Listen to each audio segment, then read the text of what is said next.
compromise your energy. Darling, let your spirit be free. Don't give up, keep on pushing through. Now is the time, it's all up to you. Alchemize your energy, my friend. Let your spirit be free. Don't give up, keep on pushing through. Now is the time, it's all up to you.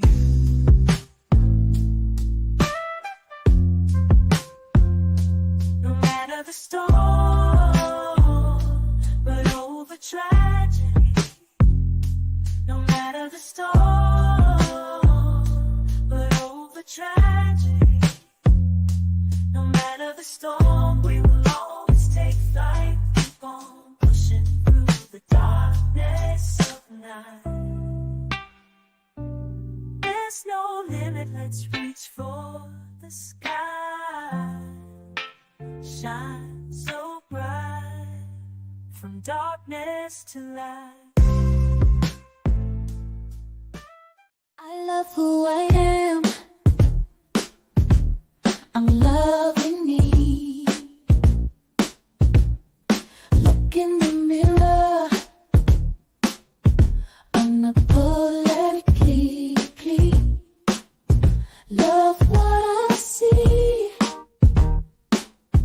Love who I am. I am invincible. I am a fan. My curves and my features, God makes no mistakes. I am successful. I am what it takes. I'm bulletproof. I'm 100 proof, and I love who I see because I'm living my truth. I'm invincible. I'm incredible. A star in the making. I reach past the clouds. I'm invincible. I'm incredible. And no one can stop me. Can stop me now. I'm invincible.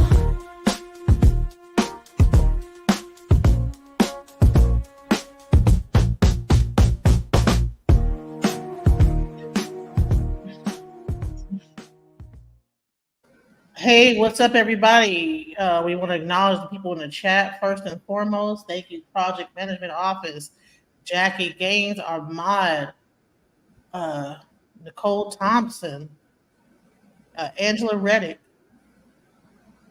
You know, we've been doing these lives, but we haven't been acknowledging our audience, and we wanted to say thank you guys for joining us.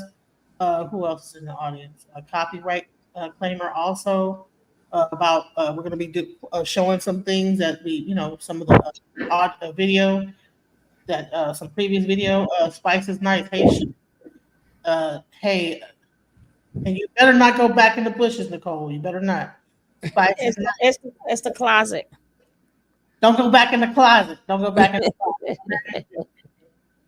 All right, so we're gonna start today off by kind of playing some of the video that Miss Amora did. Hey, Miss Ride, Brooklyn. And we're going to kind of go over that a little bit. And then we're going to talk to Amora. Amora, are you there? Yeah. Hi, everybody. Hey. Hi, darling. Hey. So we're going to go over some of the things that. Go ahead. I'm sorry.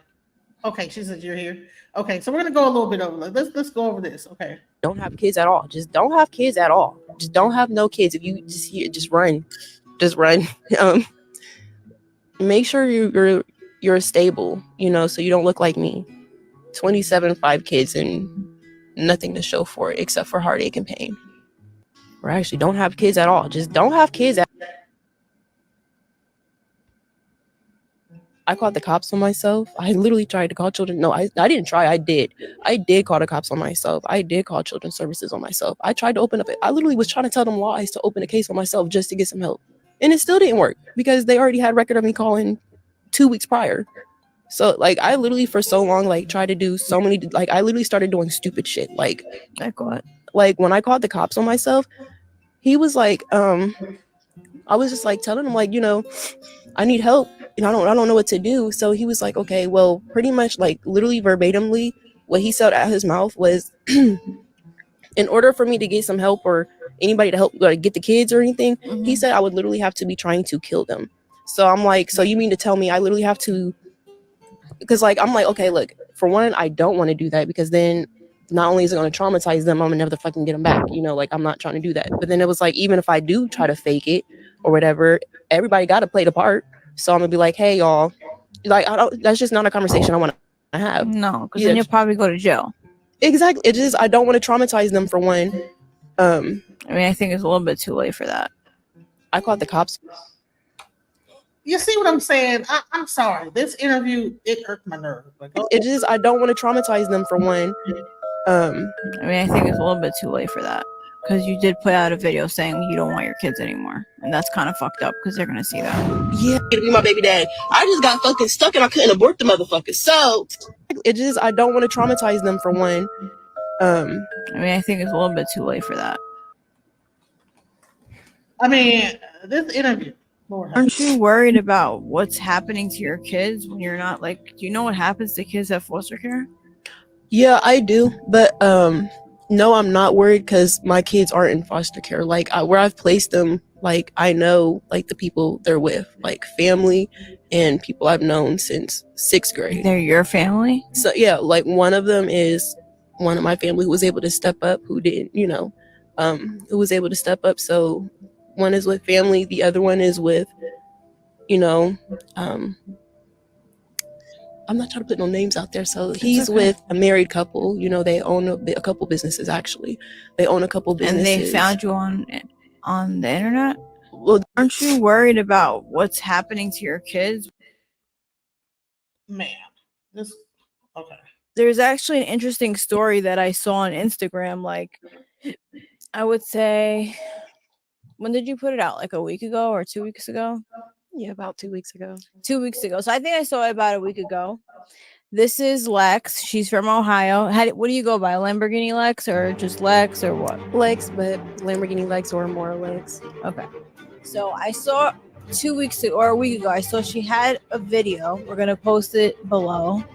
I'm going to show the video that she posted on Facebook, right? Yeah. All right. So I'm going to play it right now. And I'm going to watch it with you. And then I have some questions, I'm sure, that everybody who watched the video has. So I'm basically going to ask you the questions that everybody wants to know. All right? I absolutely love and adore my kids. They're so beautiful and intelligent, but I don't want them. I've been trying literally for 3 months to give them to the dads. Literally nothing. Literally. Anybody know who Kendrell Eaton is? Or he go by Kike? That's who I'm talking about. I never wanted the nigga to be my baby dad. I just got fucking stuck and I couldn't abort the motherfucker. So there's actually Okay. So this was the introduction to Amora's story. Now we did a story with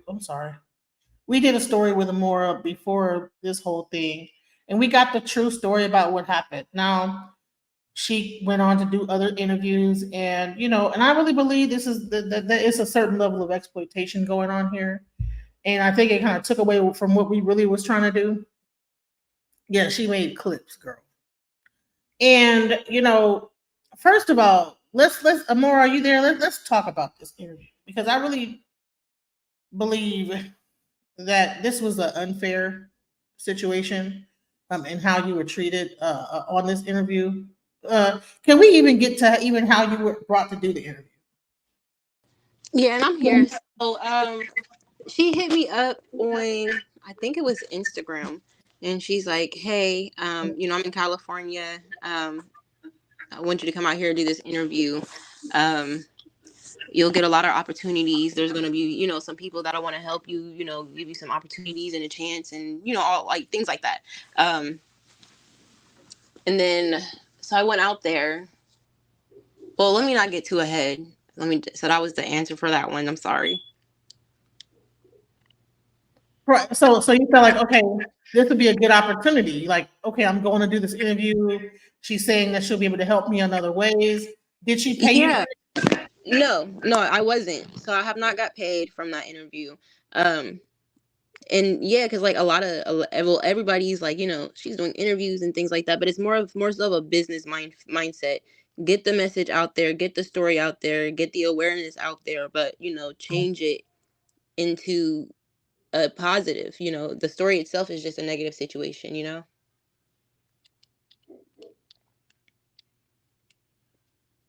Right. Hey Nene, hey guys, anybody that's joining, hey guys, hey Miss Ride or Die, how's everybody doing? Um, so like, how did you feel when you went to this? How do you feel about this? How do you feel this whole thing went yourself? Um, so it wasn't necessarily bad, but it wasn't necessarily good either. Um, the lady, she was cool, but she had some things about her that I'm not, to be honest, I don't know how to take. Like it was more so like kind of like wishy-washy behavior, because like, she'll say things like, like, well, okay, we'll start with when she called me on the phone. My kids was in the background and she could hear them, and she's like, "Oh, you're with the kids right now?" And I'm like, "Yeah." I was just proceeding to tell her like, that I see them and I still be around them and things like that. And then she was like, "Okay, well, don't tell me because I don't want to know before the interview." And then just to do the interview, and then she's like, "You gave them up," and I'm like, "Girl, now you know damn well we had this conversation, but." Granted, I'm not going to lie, the interview was not the best because everybody knows I do smoke weed every now and then. Sometimes I smoke it socially. Sometimes I'll, spark up during the day, whatever. But everybody knows I smoke weed. But me and her were both under the influence of weed when we did that interview. So like some of the things like she would ask would like catch me off, because I would be in the middle of answering one question, which she would hurry up and cut me off and ask another question. So that would catch me off guard. But like overall, it's like, I don't know, it's wasn't necessarily good, wasn't necessarily bad, but I was uncomfortable. I will say that. She did her best to try to make me comfortable, I guess, but it just wasn't my kind of thing, if that makes sense. So she kept asking me why you didn't get an abortion. That came to be the biggest thing is like, why'd you keep having kids? Why'd you keep having kids if you didn't like this, that, and the other? Then why'd you keep doing it? That was a common thread throughout the interview. How would you feel about that? It was more so like at one point, like I did started to get like frustrated, annoyed. So I did start just, just like kind of just like, well, not only was I high, but it was like, girl, I don't know. It's like, as an interviewer, you should do your research and kind of see other interviews or hear more of a backstory. So that way, when you're doing your interview, you're not exactly asking questions that aren't necessarily accurate, if that makes sense. I don't know if I said that right. Um, but it was like, I don't even know if I'm answering this question the right way. It's like, I don't know. The main thing is how did it feel though? Like, I mean, did you feel? You said you felt irritated, so you answered the question. It was Yeah. irritating to constantly say because my thing is you had twins, right? That it's hard enough to figure out that you had twins. That Yeah. right? Because like, yeah, because some of the things that we would like she would ask me are things that we actually talked about. And mind you, like all my interviews I've been nothing but honest. So it's like if she watched some of the interviews I've done, she would know what happened and how it came to be this many kids. It's not like, oh, I'm just out there willy-nilly, hoeing around and whatnot. Um but yeah, it's just, I don't know, it's just like, I don't know. And it's like, I don't know, it's kind of like, I don't know. It's like she's like, she almost wanted to try to belittle me based on my past and not focus on the task that I'm trying to do at hand. Honestly, I feel like that's what everybody's more so worried. Not you guys, but like other interviewers, everybody wants to pick apart my past, which is fine. They want to get to know me and what led up to that. Do you feel like she tried to like make you a statistic Yeah, absolutely. because she kept, well, then why did you have this one? Like, why did you have that one? I mean, It's like she Yeah, kept she's like, she made the main focus on you and AB. You know the kids are here now, so it doesn't matter why didn't I do it. They're here now, right? But it yeah, and I seemed was like trying to like be professional because like mhm. certain things I would see like she would try to throw a jab at because regardless of like what anybody feels, I know for a fact I'm very pretty. You know, I have a very unique look. Yes, I do have some big, beautiful eyes, but yes, I have a very unique Mhm. look. And what a lot of people don't realize is, especially in the modeling industry, you having a very unique look is the number one thing that they look for. So she was like, "Well, don't you think you're too old?" And I'm like, Yeah, "Absolutely the you fuck not." aged out. And I'm like, "I absolutely don't think I'm old at all." So, you said what? As she said, you aged out. Yeah, so I think she was just trying, and then she like I think once she kind of saw, she tried to switch it to say, well, don't you think, because you know the amount of time you got to put in, and I'm like, no, because when you, if you have that determination, that you know, like that motivation behind you, let alone like, how can I put, I don't know how I could put it, it's like, I don't know who else she's been talking to, but she's talking to me, so I'm not worried about how long it's gonna take because I'm on my shit. I'm trying to get my shit done. I'm putting myself out there. I'm reaching out to people. People are reaching out to me. I'm trying to network. So I don't know what, I don't know, but I don't. Yeah, she was just like trying to just throw like jabs at certain things, and it's like, I mean, I don't know, some certain things I just didn't like for sure. And what was the smart remark? Well, I think she when she had brought up like a cash app, she made a real smart remark right before she said it, like supposed to be something like that. But it's a real smart remark that she made. Like she ain't gonna do it, but if you want to do it, you can just send it to her. And I'm Let like you know. Let's play a little bit of the interview to give people, just in case anybody haven't seen it, so they can kind of get an idea of the tone of the interview, so they understand why we felt like, okay, wait, you know what I'm saying? What is going on? You know, is this what is going on? So the first thing is the actual uh, title of the interview is "Woman Gives Up Her 5 Kids to Foster Care." So that was incorrect, right? Correct? That's not correct, right? So Incorrect. right. So I think that was more a shock job type that she's trying to do Which to, is weird because she knew a week prior to the interview that I had. You know, they're not in foster care. you know what I'm saying? People are still being professional models into their 60s. Thank you, Angela Reddick. Thank you. So for her to like do that, that's crazy. Yeah, No, because like, you can talk to King Kev when you want to come up. You know, you ain't shadow banned. Stop it, King Kev. You crazy. We did have a crazy live. Thank you, NJB Nene for the $10 cash. What you call super chat. super chat. I So noticed like let's play a I little bit. noticed. So we can just get Oh, an sorry, go ahead. We're just gonna play a little bit of it so we can just hear, like, get an idea of the tone. It's okay. Okay, But so they're taking your kids off the roster for school No. for this So child like aftercare for so you can no, work. like for all of them, like before school, after school, like they're just completely taking them off the roster.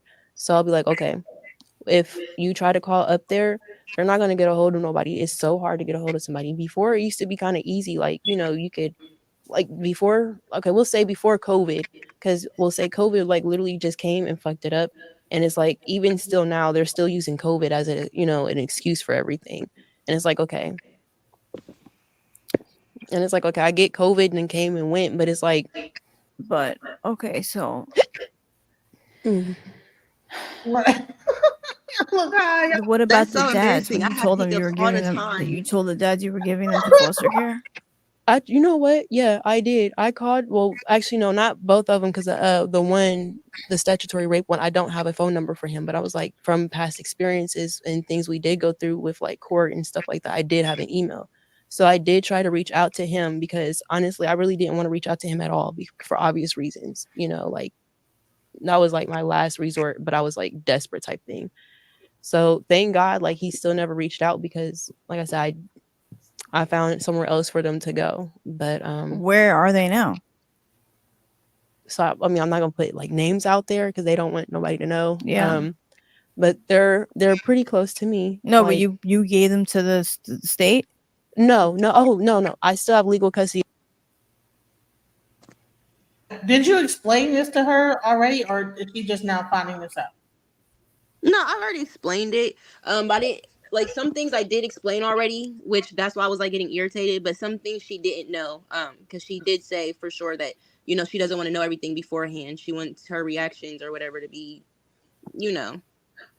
like valid. But I remember somewhere in that interview before that you already mentioned, I don't want to give up the name, like they're with family. And then she asks the same question again, like you was going to forget what you said. Yeah, I noticed like some things she would ask again, and it's like either you weren't listening or maybe you're trying to say it in a different way, trying to catch me up, or I don't know. I mean, like, I don't know. It wasn't like all the way a bad experience there. It was just, it was, but it wasn't. We already knew like she was gonna ask what people wanted to know. And she's entitled to how she feels and what she thinks as well, and that's respected. So maybe it was because you guys had smoked that the tone kind of seemed kind of like dry. Let's Or like, hey, we saw the videos. Like, where are they? What do we got to do? So like, we jumped on that so quick. Like, I dropped them off Friday. By Sunday. How many kids do they have? They all together? Your kids are all together? No, I couldn't find nobody who would take them all at once. Okay, so how does it work? How is it working right now with the kids? So it's 3 households involved. Okay. One has the twins. One has the twins. One has my youngest son. How old is your youngest son? He's 5. He'll be 6 this year. Okay. And then the oldest 2 boys are together. Because at first I thought the oldest 3 were going to be together and then the twins were going to be together. But yeah, that wasn't going to be able to happen. So it's 3 households involved. They're no more than 10 to 15 minutes away from, they're no more than 10 minutes away from, 10 to 15 minutes away from each other. So like, say like, we'll just say I'm here. They're like, like around. What did you tell your kids? Oh, this is the wrong girl you're about to give me. Hold on. It's okay. Take your time. See, it's like the other stuff I can get through and laugh at and, just try to keep going. But that one. Pretty much. Did she throw you off guard with that question? No, because I know a lot of people want to know what I told my kids before all of this, and it's just because I don't really talk about the kids. I don't talk about the situation at all unless I'm being asked about it or like doing an interview. So it's still hurtful to me. So and unfortunately I'm trying to work on that, but that's literally why I end up crying in every interview because that's a very touchy subject. So it didn't throw me off. It just I was already trying to hold back tears just thinking about them. So when she did it, it was just like that just triggered a whirlwind of emotion, and it's like I couldn't stop it. As it should. So like you're human. So where they're all. Go ahead. I said as it should because she's human, and when you ask certain questions about your children, all of us women, if we're going through something, we should tear up like that. As she should. But from what I'm getting out of it is, I don't know. What I'm getting from this interviewer is, well, you made your bed, lie in it. You the one kept having these kids, and now all of a sudden you don't want them. Right? And I think that's what she's trying to nail in on. You think she was trying to do like the tough love type of like a no, not no tough love. It's like look, another neglectful black woman, like another neglectful. Like that's why she kept going off of each child.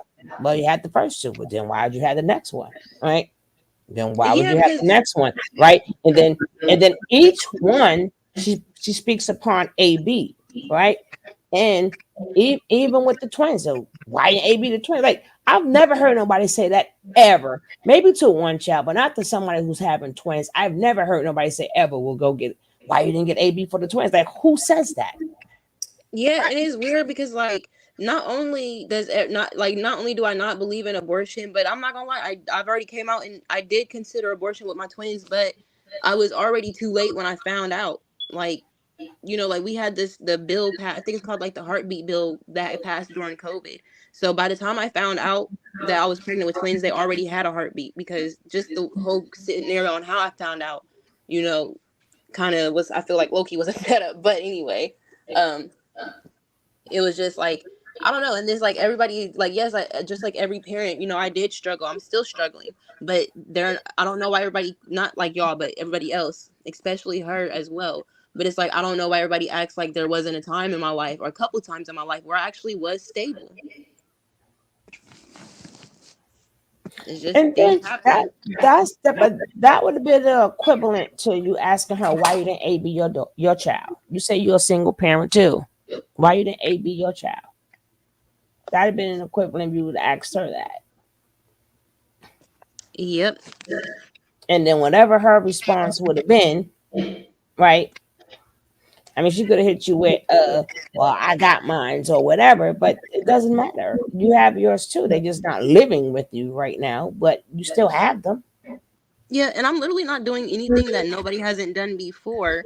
It's just I publicly I already told y'all why I came out and did it, but I wasn't expecting it to go that far. But I'm kind of glad I did because it shows people things that like that everybody turns the blind eye to. You And honestly, speaking like up for for sure, all women. yeah, these damn daddies need to step up. It don't matter. Just because I don't like you, don't mean I'm not gonna take care of your child. Shit, y'all left Right. me high and dry, and I was still taking care of my kids. It's just to a point to where I literally did it to where it almost killed me. So I have no choice, but to do what I got to do. I think you spoke out for women around the world. And a lot of women, they scared to say, I'm tired. This is too much on me. Right. And even though they may not like the word, I don't want them to take them. They don't understand that's just like, it's not real. That's just how you're feeling at the moment. That doesn't mean that's how you feel about your kids. That just mean it's overwhelming.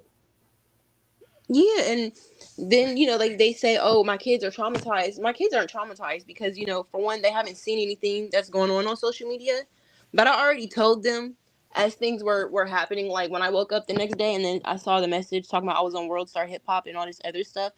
My kids, like, they're very intelligent. I don't know how her kids are, but you got some kids who are more intelligent than the others. Not to sound messed up, but that's just how it is. But my kids are very intelligent, so like I told them, they might hear some things, they might come across some things on social media, but they are very understanding and they know what it means or what it seems, what it looks like when people are talking out of anger because they do it too. They speak out of anger, not just to me, but just to each other as their siblings and as other people. That's just something in them. But I definitely, that's mainly what this whole thing was about, is speaking up, and don't ever let nobody make you shut up. And that's all they've been trying to make me do since I've been doing these interviews, is make me shut up. And I'm not going to, because like I said, these baby daddies need to step up. All right, so I'm gonna play a little bit more of this to get like some context. Back for you guys. And I said even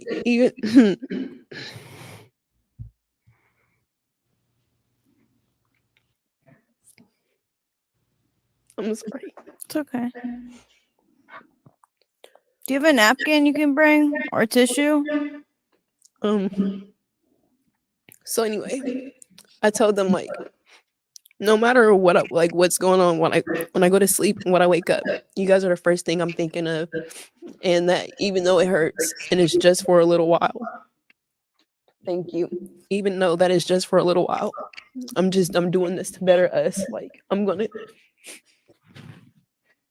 give them the life they deserve. I'm gonna give them a better life. So, But your mom couldn't help you with the twins? no. So we were already with my mom because our last landlord, so like my house was like broken into. So my last landlord was like, oh, well, who's to say that, you didn't do that? And I'm like, well, I've been here for almost 2 years. You just said it. I've been here for almost 2 years. It wasn't the problem. So he he stole my deposit for that little situation, so I couldn't move into the new house. So I ended up living with my mom. So we were with my mom since last September up until this February of this year. So not only have we already been with her in her 2-bedroom apartment, so it's me, 5 kids, and a dog, and a big ass lizard. So not only were we there in her 2-bedroom apartment, while I got back on our feet, well, was getting us back on our feet and stuff. My mom also just had a total hysterectomy, so that medically wise, like I was saying, like she can't do it right now. She just had all her shit removed. So you're living with your mom right now? No, well, right now I'm at least until the 31st. I still have a home. At least until the 31st, I have to be out. So speaking about this home situation, what is going on with your housing situation at the moment? Are you good, or what's going on right now? So I have to be out by the 31st. I gotta give him the keys by 4:00, and then I'm figuring it out from there. So what? So you're saying that the house got broken into. What happened? It got broken into once before, right? And then now again, it got broken into. No. So No, that's no. 2 separate houses, DJ. Yeah. So I'm speaking on my last house, not this Right. exact house. So the house I had last year. So I was in the process of moving from that house to a bigger house with the same landlord. So when the house got broken into that week that I was supposed to move out, not only did it took 4 days for them to come out and fix the back door. So I obviously wasn't staying there, but I had to leave the mess and stuff because mind you, everything was packed. So when I tell you they ransacked everything, obviously, it's a break and it wasn't going to be pretty. But I obviously had to leave the shit there for, cops to come and do their fingerprints and stuff like that. So when they came and fixed the door, they told the landlord, like, oh, well, it's really dirty. Like, and I'm like, well, obviously I haven't cleaned up the mess because I have to leave it here for cops. And that took about a couple of days for them to come out and do what they had to do. So I wasn't at that house. So with the situation with that house, he's like, okay, well, you've been here for 2 years and then all of a sudden you get a break-in. What happens at that? What happens if you go to the new house and that happens? And I'm like, well, just like you said, I've been here for 2 years and we're just now having an issue. I'm clearly not the problem. And honestly, that's kind of how a freaking break-in works. It's random. So when he was like, well, I just can't give you that new house because I just can't risk it. And I'm like, that don't make sense. That don't have nothing to do with me. So I gave him $2,000 for that new house that I never moved into. He never gave it back. No, he sent me $1,200 of it back. And then he was like, well, I'm going to go ahead and take the fees out for this other house. And I'm like, you can't do that because that's why you have the security deposit for that house. So you can't take my deposit for this other house. That's 2 different things. So is this landlord a Caucasian, or what is he? Like a Caucasian or a black person, or who is this guy? Yeah, the last landlord is they're all white. Okay. So, sorry. So zero, they're not gonna have as much compassion as probably like someone, but yeah. And then with this landlord that I have to be out by the 31st, I did let them know, and honestly, I did let them know, like, hey, what you guys did is really fucked up. There's no reason why I should be in this situation as far as, having to leave and all this other stuff. Because it really all started with, the whole fire situation. That was the first job. And then later, the end of that week was the whole childcare situation in the other job. So, I was just like telling them, I think you guys could have, and it was crazy because, mind you, all of our messages, I just communicate through text, so that way I have everything time stamped and dated. I always tell landlords, don't call me. If you better text it. You got enough time. So for that reason, because when I told him, I was like, you know what, this is bullshit. I want to let you guys know that without slander, I am going to go and use my social media platform to tell everybody about my experience with this company. And I made sure I told him I wasn't going to slander the company, but just talk about my experiences. And then, that freaked him out. And he was like, okay, well, we'll do this. So he was like, instead, we won't file an eviction on you, but you have to be out by the 31st. And I was like, it's still fucked up because I shouldn't have to leave at all. But at the same time, because mind you, I paid $6,500, which was my first rent, first, last, and security deposit, or whatever the hell it was. So they applied one of them, the 2 early payments that I gave them for the month of May, and I was like, y'all should have been did that. So they was like, okay, well that way, we applied that extra payment you gave us when you moved in. We applied it for May, so now your rent is paid up. So that way you just have to be out by June. So you're gonna have an eviction on your record. That's what's gonna happen. No, no, no, no. They're not gonna file the eviction as long as I'm out. If I give them the keys 4 o'clock on the 31st. Okay. Let's go back into this one. Couple, they own a couple businesses. Actually, they own a couple businesses. And they found you on the internet? Well, they didn't find me. Like, I've already known about them, but they didn't hear anything. They didn't see anything until like after it was like already gone viral. So when they was like, oh, Lex, we saw what was going on. Like, what's going on? So when I dropped them off that Friday, by Sunday, I had already found some people for my kids to go. So because I already found somebody to have them, because I already found some people to take my kids before we went to court with Children's Services that Monday. We didn't have to go to court. They didn't open a case or anything because there's literally nothing they can do for me. Because before I did that, I called the cops on myself. I literally tried to call children. No, I didn't try. I did. I did call the cops on myself. I did call Children's Services on myself. I tried to open up. I literally was trying to tell them lies to open a case on myself just to get some help. And it still didn't work because they already had record of me calling 2 weeks prior. So like I literally for so long like tried to do so many, like I literally started doing stupid shit. Like what? Like when I called the cops on myself, he was like, I was just like telling him like, I need help. I don't know what to do. So he was like, okay, well, pretty much like literally verbatimly what he said out his mouth was in order for me to get some help or anybody to help get the kids or anything, he said I would literally have to be trying to kill them. So I'm like, so you mean to tell me I literally have to, because like, I'm like, okay, look, for one, I don't want to do that because then not only is it going to traumatize them, I'm gonna never fucking get them back. Like I'm not trying to do that. But then it was like, even if I do try to fake it or whatever, everybody got to play the part. So I'm gonna be like, hey y'all, like that's just not a conversation I want to have. No, because then you'll probably go to jail. Exactly. It just, I don't want to traumatize them for one. I mean, I think it's a little bit too late for that because you did put out a video saying you don't want your kids anymore, and that's kind of fucked up because they're gonna see that. Yeah. So like, that's hurtful. Go ahead, Sugar Love. No, I'm saying, you see how she said that? Like she's saying stuff in a funny ass way. And right, we already did already, and that's kind of effed up. What the? And don't mind King Kev. King Kev is our neighborhood troll. He like to make fun of goofy stuff in chat. So I haven't even noticed anything he said. I can say I could have worded that better. But my kids, like I said, I've talked to them, like they understand and know very much. They know everything that's going on, but they haven't even still seen anything just yet. They're young, so they don't understand. No, not the youngest 3. No, they're probably not going to understand. But even an 11-year-old, they're not going to understand exactly like your situation because they're 11.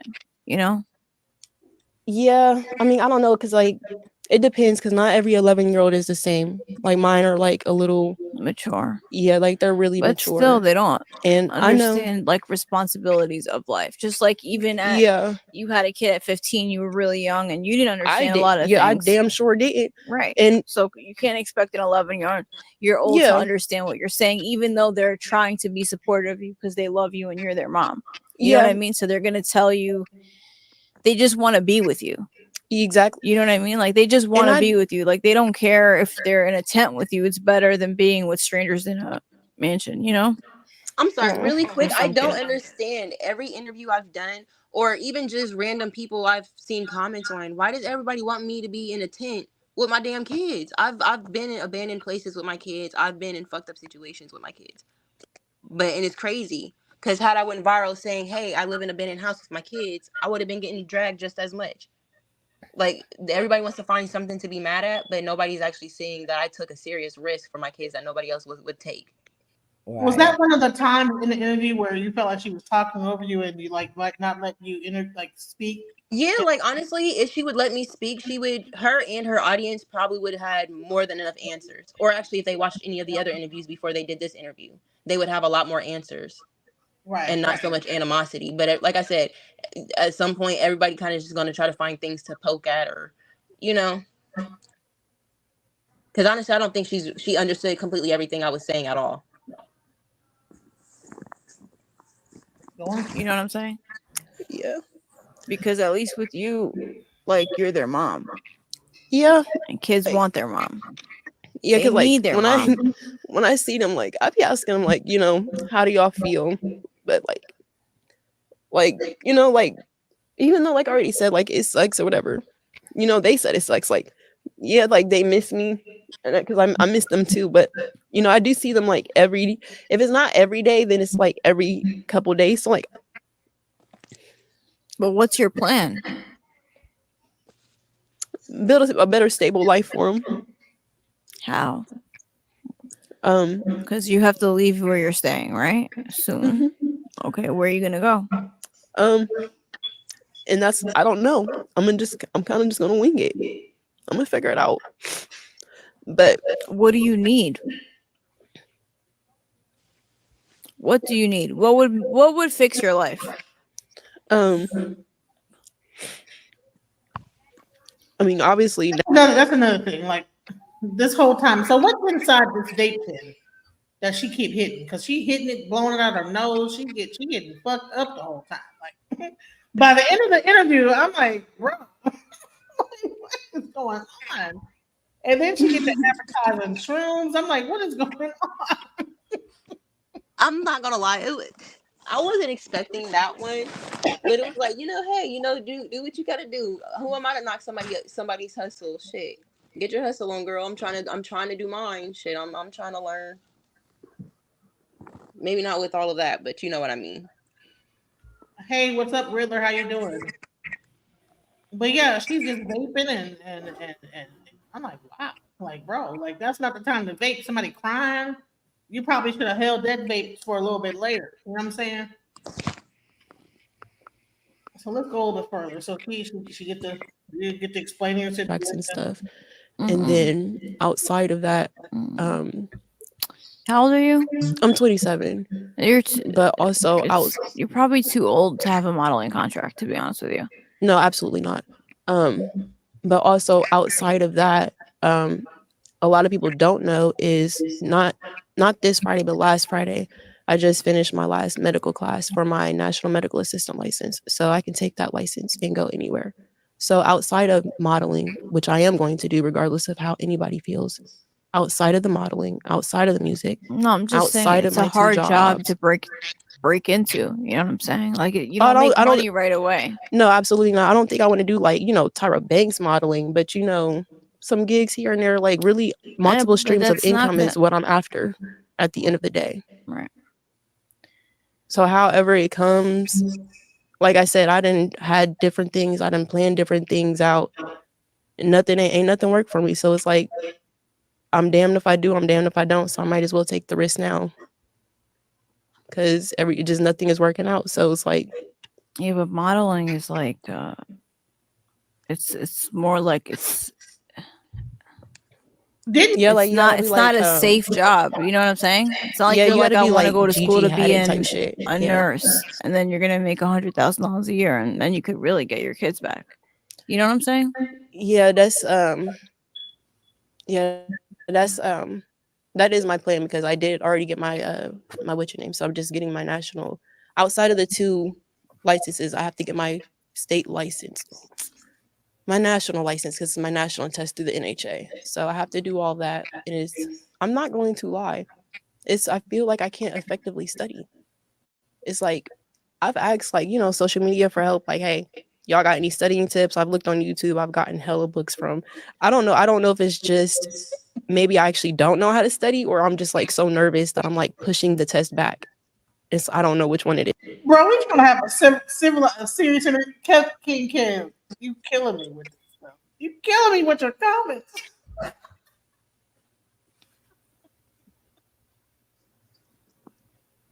know Sugar Love be like, don't look at the comments. It's hard not to look at them. Sorry. Come on, guys. But she do sound like Joan Rivers. Rivers. She do sound like Joe Rivers. Absolutely. Sorry, when you're trying to. Oh gosh. Okay, y'all. It's like I just know I'm like really anxious. So like I don't know For what which to do. test? So it's just I'm what not was your walking in. biggest regret since In this whole situation happened? Do you have any regrets? no, because I feel like everybody on the outside, like nobody, like I don't know. I feel like I've opened up, because like I wanted people to know, like, the things that happen in people's life. Like I want people to like, like I want like dads to see like what happens when you like, the detrimental effects, not only just on the mom, but on the kids when mom is left to make, such a fucked up choice, So it's like I feel like I'm opening eyes to a lot of the things that society is, turning blind to. I feel like I'm getting people to, understand, because like a lot of people reached out to me and, support, people are understanding, or, I'm making it normal for people to say they need help without feeling ashamed. I'm making it normal again for people to speak up against their abusers and not feeling, scared, don't ever let nobody make you shut up, so I don't have a regret. The only thing I don't like is the fact, of course, that I'm away from my kids, but honestly, if I just stay focused and stay on my plan no more than 6 months, I think that's enough time to establish myself, get like some good income, save some money. Okay. What's your Cash App if anybody sees this and wants to help her out and send her some money so she can hopefully use that money to try to get her kids back? Do you want to? You hear that? Give me your Cash Hopefully, App. she It's can hopefully. There's no sense for that. That was big though. I'm like, dude, you don't even realize how she digging like the whole time. Like, I get it. She probably got to look a certain way in front of her audience, but you ain't got to be that like, be like that. That's crazy. So, Texas, right? 23, with the money sign in front. Spell it out. ALEXUSWRIGHT. And is there anything you want to say to your kids if they ever see this, or something you want them to know? Like she just said, she see them all the time. What do you mean? What? What do you want to say? I just told you. You just heard them on the phone, right? Like they're never going to see her, and just in case they come across her video. Anyway, anywho, go ahead. I can't even continue to watch it. I had to man.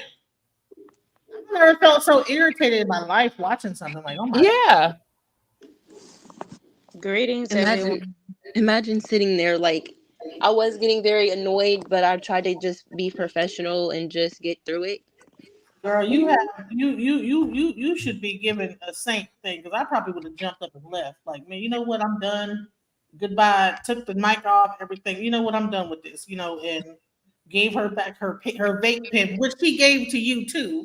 This is interesting. Why would you guys get high before an interview? What was that about? Like, let's get high on. To be honest, I don't even know. I don't even know how that came. It was just we got in the car, and then she was just like flipping through her things, and she was like, "Here, you want this?" I was like, "Sure, why not?"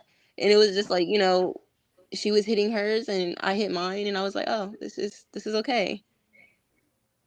I don't know about her, but I just wasn't expecting it to, work that well. I think you should. I think you should come up, King Kim, because you were talking the most, King Kim. It's an open panel, you guys. We want to talk to her. So after that happened, we got wind of like the interview. We were reviewing the interview. If you guys haven't seen, if you want to see the whole interview, go on Sugar Love or my actual channel. You'll be able to see the entire interview that Amora did on that podcast. And also you can see the initial interview that we did with Amora, and also the review we did about the grandma on Sugar Love, as well as my channel. Sugar Love did her own separate thing about the grandma. Then of course we come together. like Voltron, because the whole objective is like to really help people. We're not really here to like exploit them, and so Like afterwards, like after the interview, she's like, I think you did good. This will get a lot of views. She said this will go viral for sure. And then it's like, mind you, like I said, she was cool, but she was also on the fence, like wishy washy. And then she was like, yeah, I think, she did tell me she thinks I should go strip and shit.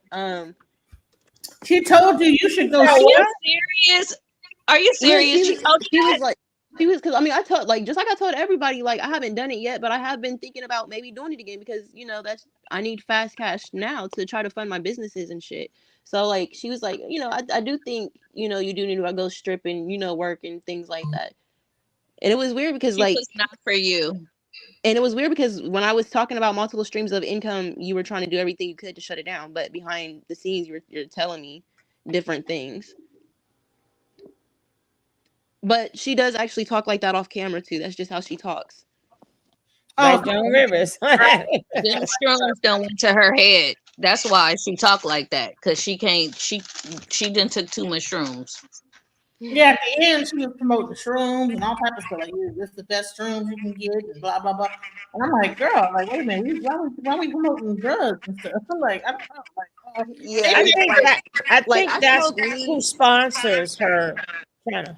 Yeah, like I smoke weed, but I don't do shrooms. I don't do nothing else. I just smoke my weed every now and then, and I'm not gonna lie. Actually, lately I've been smoking. Like when I was in California, my one friend he was smoking weed, and every time he smoked, I smoked.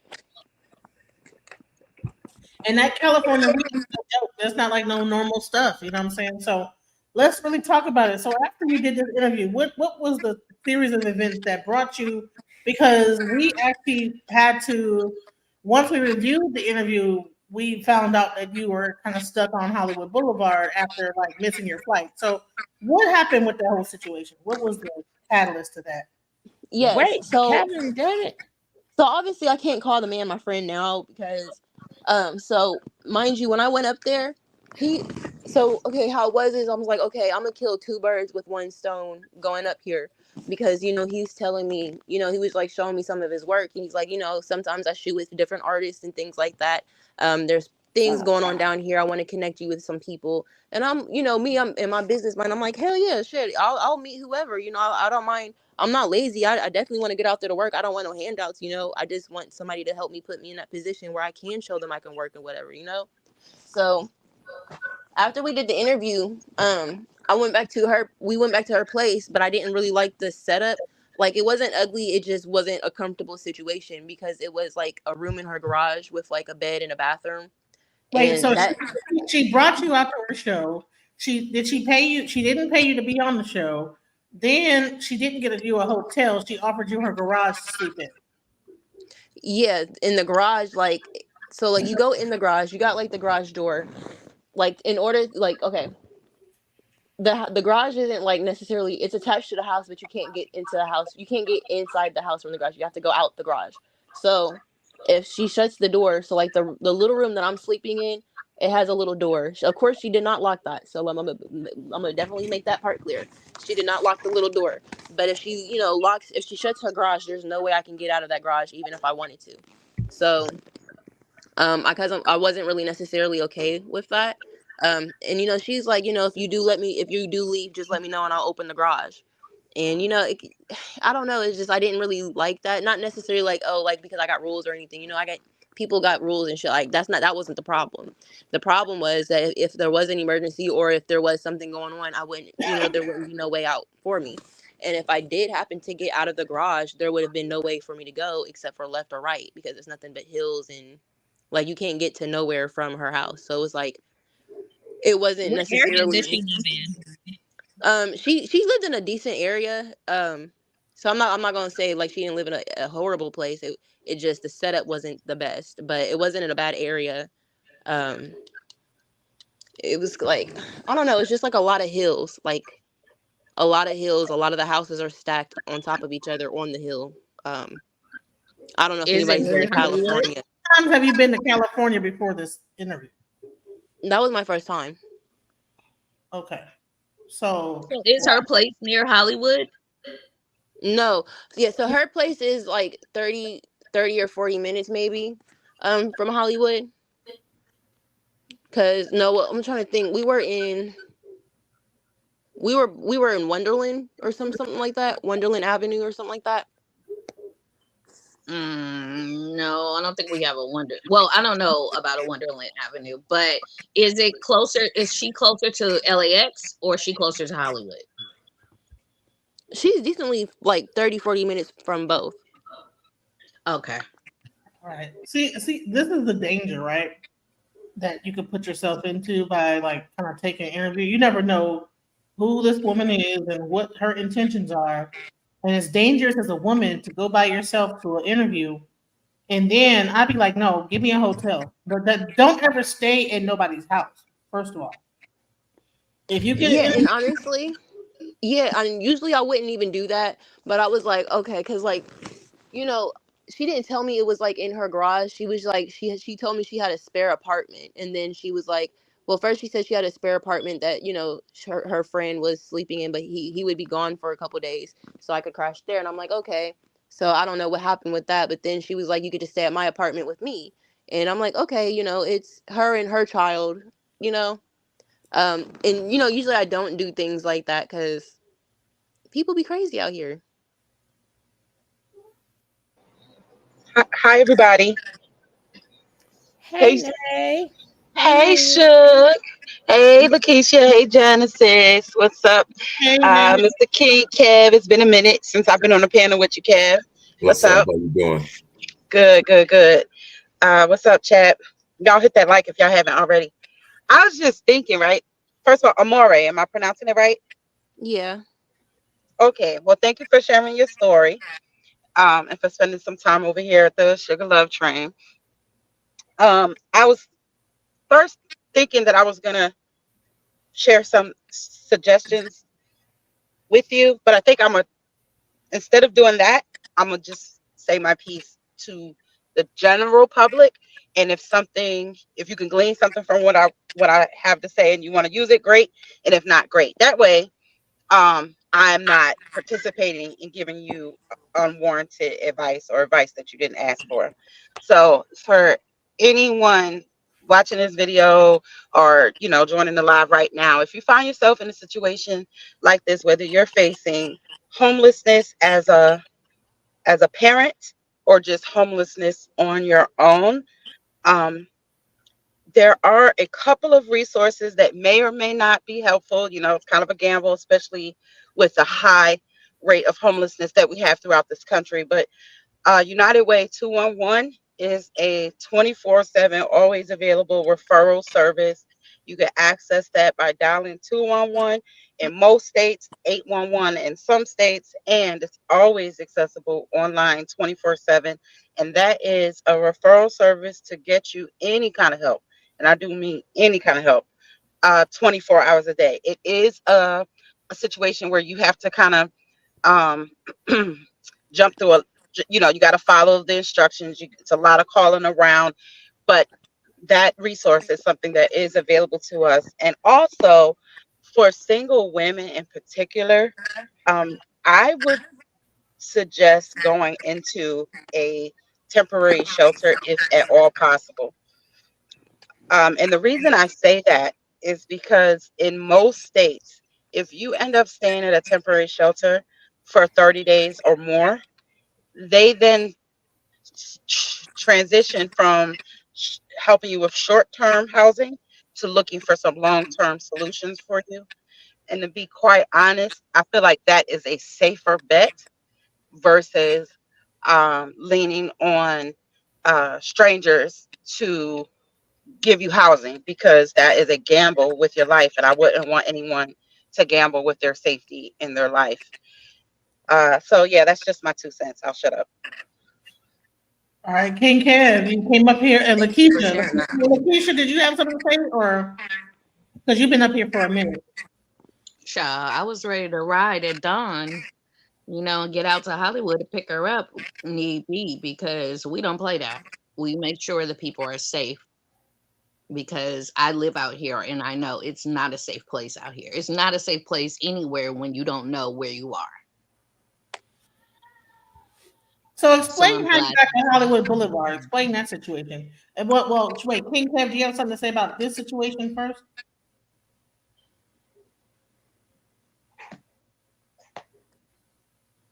King Kev. Okay. Well, if he don't have nothing to say, okay. So how'd you get out to Hollywood Boulevard? What was the series of events that brought you to that situation?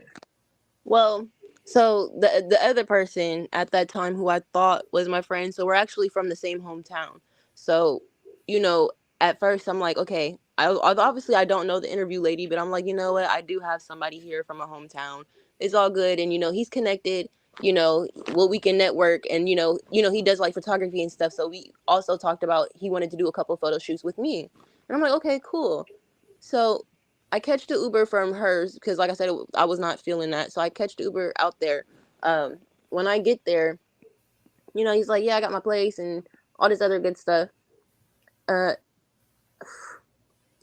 well, we all know how that turned out. So any fucking way, excuse me. Um, Well, no, everybody don't know how it turned out. Everybody wasn't in the live with us. oh yeah, oh yeah, you're right. So when I get there, he has not connected me with anybody except for the people in his neighborhood that he talks to, who have nothing going for themselves. Not trying to sound mean or anything, but like there's no connection, there's no networking there. I might as well just come back to Columbus and just say hi to people walking.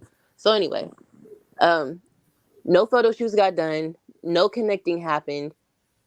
There was no place. Oh, so also that same time I was supposed to, be catching my flight that night, which that never happened. I ended up missing that flight because the money that I had on my card, DoorDash took it, and I was like, okay, I don't know why. For one, I don't know why anybody needs to pay DoorDash $100 for anything, but whatever. Anyway, so DoorDash took it. So I'm trying to call them because like I'm trying to order my Lyft back to the what's your name, to the airport. So it wasn't going through, and I'm like, okay, I know for a fact. I think the Uber there or the Lyft there was only going to be like $30, and I was like, I know for a fact I got that on my card, and it wasn't going through. So DoorDash had taken it out. Well, it was actually like negative something because like the 100 thing for the annual Dash Pass, I think they call it. So anyway, that came out. So I'm like, okay, I'm trying to get in contact with them. So long story short, I ended up getting stuck out there because they couldn't rebook my flight and all this other good stuff because I missed it. They put it down as a no call, no show. So I ended up having to crash out there with him. Now, mind you, the place, so he has a place, but it's not like his place. Not gonna like put too much of his business out, but well, actually, you know what? The shit that he pulled, fuck that. So any fucking way, he was like, it's like a dorm, like it's like a dorm situation, and it's literally small. Like there wouldn't have been no space for me to like lay on. It's just so small. So anyway, I ended up crashing in his car, like literally sitting in the front seat, sitting up. That's how I slept. Do you know what The, part of California you were in when you were at the dorm kind of situation? Here's the thing. You know what? I'm gonna let King Kev because he has to be tagged in. But do you know what part of California you were in when you were at the dorm situation? Because you're sleeping in a car and you don't even know what area you're in. You've never been in California before. You could be in Oakland or Crenshaw. I'm not sure.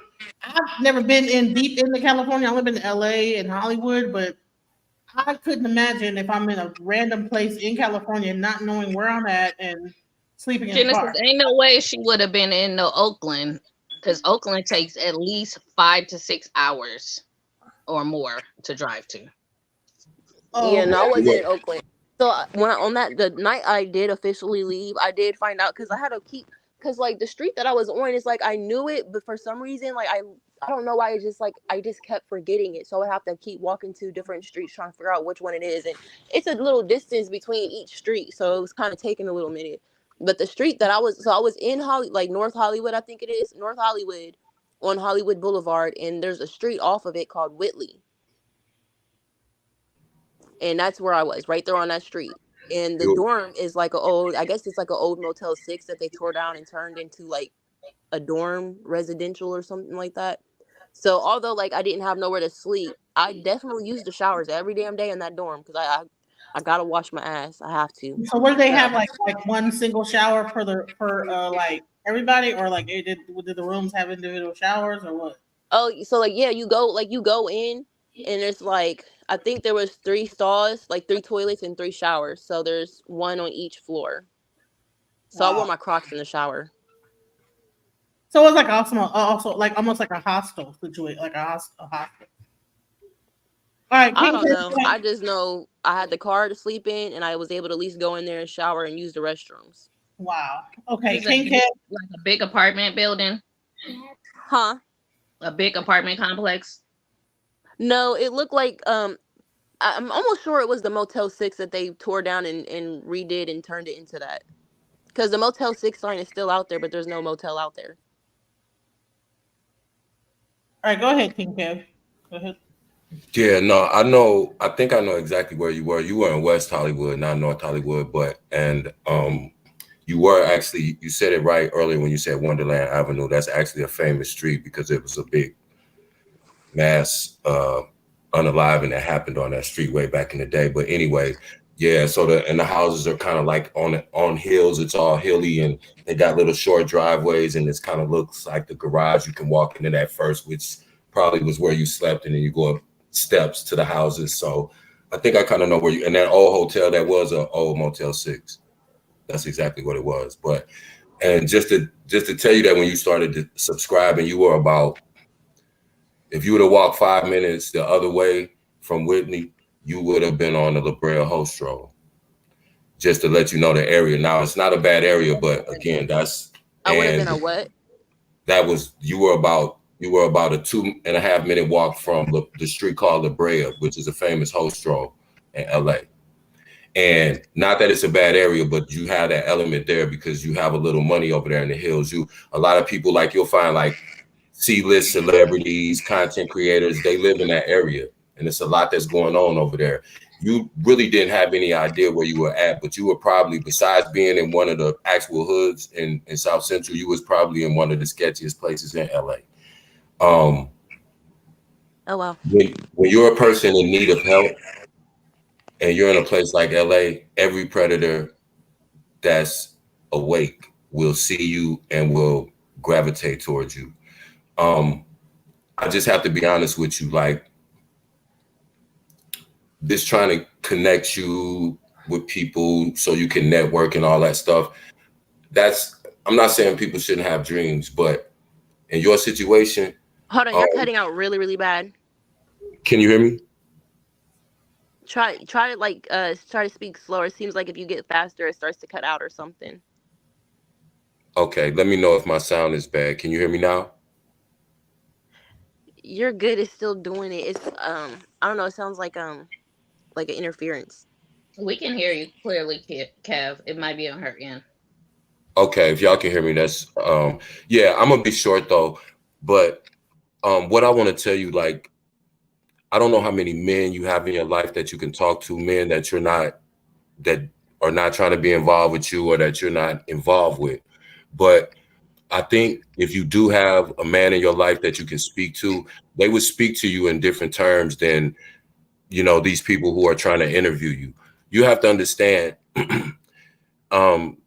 people want to talk to you for a reason. Everybody has a different reason, and most of those are not really good reasons. You're gonna go viral because you're the chick that abandoned her 5 kids. And I'm not saying that that's how I view you. I'm just telling you that's how this internet game is, right? So there'll be a lot of people that'll reach out to you, but just imagine, just for 1 second, put in your mind that the same set of circumstances happened, except the interviewer was a man. Now, what would that look like?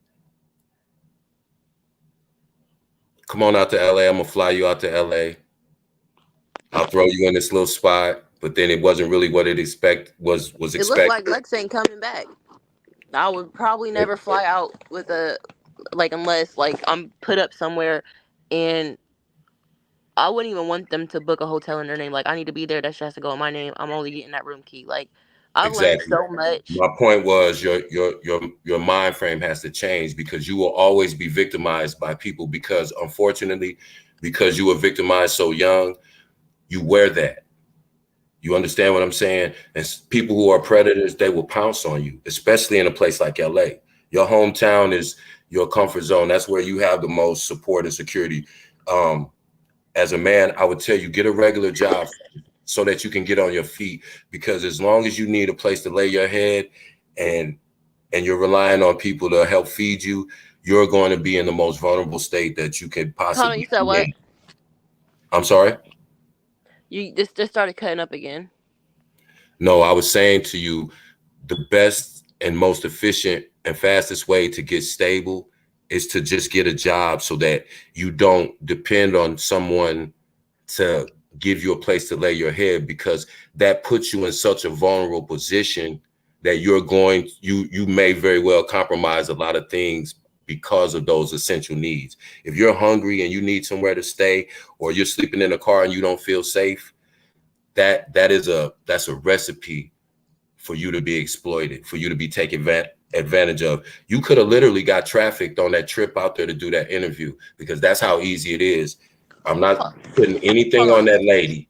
I'm just saying, I'm just giving you an example because I lived in LA. That's how I knew when you were talking about Wonderland Avenue. You knew what you were talking about, but you were in West Hollywood, not North Hollywood. But anyway, I've seen that same situation happen. You come out to do an interview. They say, hey, I'm going to hook you up with my homie. He's got contacts. You can network. You go to his place. He's going to put you up for a minute.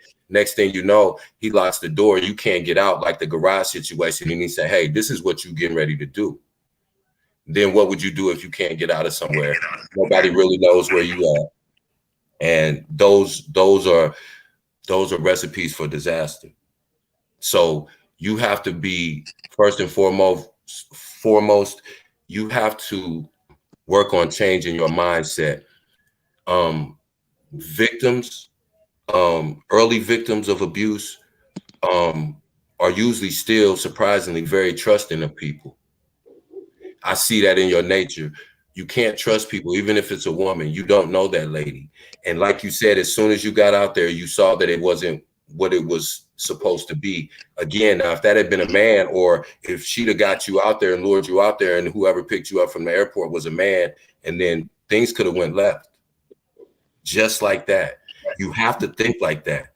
You have to understand that even though I don't know the full story, I know a little bit of the story, but people who are predators by nature, they can hone in on every weakness you have, just the look in your eyes, your body posture, the way you look around and move when you're navigating. You're new to LA? Come on. They're going to have Maseratis. They're going to have Porsches. You know, these people are going to have things that are going to entice you. And when you're in need, you become the perfect victim. And so you have to put yourself in a position where, if nothing else, you at least have a roof over your head. I don't care if you get a job in a nursing home. I don't care if you get a job at a temp service. As long as you can pay for a place for you to lay your head, you know your kids are secure right now. That's step number one. People are going to sell you a pipe dream when they know you're in need. People who play the lottery are people who are in need. Most people who are financially stable don't play the lottery. And that's just an analogy, because people know that you need help. They know you need housing. They know you need a cell phone. They know you need money. They know you need resources. People are going to try to exploit you. And I would just implore you to think about a person's motives that reach out to help you, you know, because everybody wants to interview you. But how is that benefiting you? It's benefiting everybody that interviews you.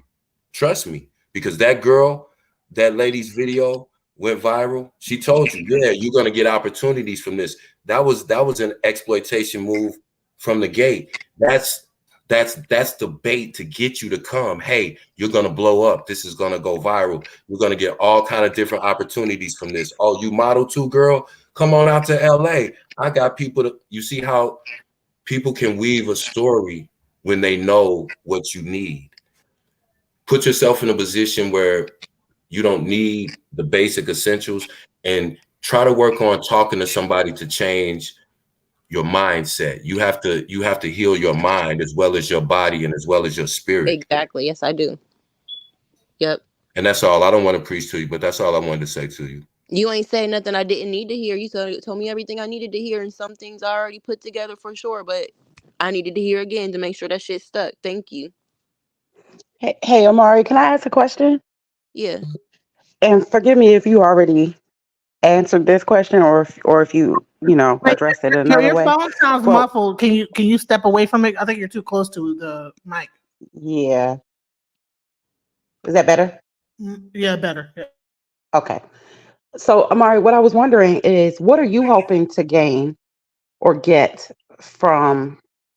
I don't mean gain in a negative way, but what are you hoping to see come out of your taking the time to be interviewed and the fact that your story is now out there to so many? What are you hoping comes from this? Honestly, I kind of want it to be almost like a domino effect. Like, don't get me wrong. Above all, like aside from the interviews, I'm doing things in the background, to better my situation, like working and things like that. But um, I want it to be like a domino effect. I'm hoping that I can continue to raise awareness. And like I said, I've motivated so many moms on the positive side. I've motivated so many people, men and women, even grandparents and stepmoms, and so many people have came forward and said I've motivated them. Some people, they needed mental therapy or just any type of help in general. You know, I've motivated them to come out and say they need help, and so I wanted to make it normal again, because it used to. I remember even just growing up, or just, being a kid, or just being around, I could hear, adults saying, hey, I need help with this. Or I remember hearing people used to ask for help, and they wasn't bashed for it. They wasn't the topic of a conversation, you know? I kind of wanted to go back to that, because these days people are so messed up, and everybody's got on this facade that everybody forgot what it's like to be human, if that makes sense. So I not No, only that do I makes want, yes, I want it to be normal again for people to know that it's okay to ask for help, and without being ashamed to do it. Not only sure. for females to, speak up against their abusers, and not only speaking up on against their abusers. I don't care if it happened 10 years ago, 20 years ago. That's 20 Hmm. years of trauma that whoever even, held on to, but speaking up could save very well the next person, or anybody who's dealing with somebody who abused somebody else, and Hmm. they got kids or something. I'm just trying to do everything I can to make sure people can speak up without feeling ashamed, but as well as people speaking up can help other people or save other people. It could be a domino effect. Like, I don't have to be there to save somebody, but if I can just make it normal again for people to feel okay to speak up, I could save the whole world in some way. But Yeah, that's a as well as, doing all that, as well as working on me and my kids. sure. That's an honorable want and ask and desire. And are there tangible things that you yourself, for your personal growth and just getting on your feet, are there tangible things that you're hoping to gain or see come out of this? So, like in the background, I'm kind of doing what I have to do, which, kind of what I was already doing before the whole viralness thing happened, which is, continue my schooling, do what I got to do with this job. And it's just, I didn't know it was so much to go through with getting these licenses, Jesus. But I'm sorry. Just doing everything that I have to do. I And don't the know. licenses I'm cost sorry. money. You have to you have to have a job to be able to pay for the license. They're not free. So, like, on top of getting like the class, you got to pay for the license on top of that. So you got to like get yourself stabilized. You can't. So you got to at least get stabilized to where if you do go and do an interview, I know you mentioned that you was interviewing, like, you were getting like courted by like a Tasha K, so and so. But Tasha K does not pay for her interviews, right? She makes that clear, right? So you don't want to get put into another situation to where, boom, you're in Florida where she's at, or wherever, Atlanta. I'm not sure where her thing is at. And now you go out there, you don't even have no money on your card, and maybe you missed the flight again. Now you're back in the same situation. Whatever interview you do, you got to make sure that you have enough money to be able to say, okay, if anything goes wrong, I got enough money in my pocket to be able to, like, escape or whatever. You know what I'm saying? If I run Yep. into the wrong. Yep, and don't get me wrong, like, I'm doing what I got to do for, like, the jobs and stuff. And um oh yeah, and actually, I'm not gonna lie. So I'm actually all eyes on me. This is probably like the first comment I've actually paid attention to, and it just happened to be like one of the right ones. So look, so remember I was saying I had that one job in Dublin. Yeah. So I did actually have that job in Dublin, but the controversy, what he was just talking about, I don't have that job anymore. But I do have the one where I'm just, I'm almost at the end. I'm so close. I just got to get my license and then I can work on that job. But I did lose that other job because of the controversy and, just people so-called feeling some type of way, which really don't see why that got shit to do with me, but whatever. Make sure you don't post your job on Facebook. If you get it, don't post it nowhere. Don't say where you're Oh, working at, yeah. because I didn't clearly even tell people are nobody looking. where I was working at. I just said I had a job in Dublin. And And I I don't know if wouldn't you say see. that. Nope. Don't even say that. Nope. Because clearly they're watching you, and whatever job you get, they're gonna probably call every goddamn place that's known to man to try to get you fired. So Yeah, which is weird. Like y'all like you guys are mad because I want to give my kids a better future, but you guys are gonna do everything to make it That's what I. impossible. Like that is That's the like point. That's the point I was trying to make. You have to be careful with celebrity and fame. I don't know if you know who Andrew Caldwell is, but he was the I'm delivered guy. He said he was delivered from homosexuality. He went viral.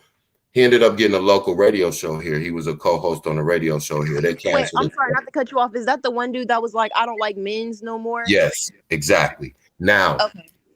in saying that, that's how you know him. That's how everybody knows him. Now, unfortunately, you trying to convey your message, you have other people that have other motives. So you have to, after this, all of this dies down a little bit, because there'll be something else that goes viral next week or the week after, right? And because you don't stay in the headlines forever. You still have to live your real life. Don't let people box you into being the chick that left her 5 kids, because you still have to go back to Ohio. I think you said you're from Ohio, where, well, we ain't gonna even put that out there, but wherever you're from, you got to deal with your real life.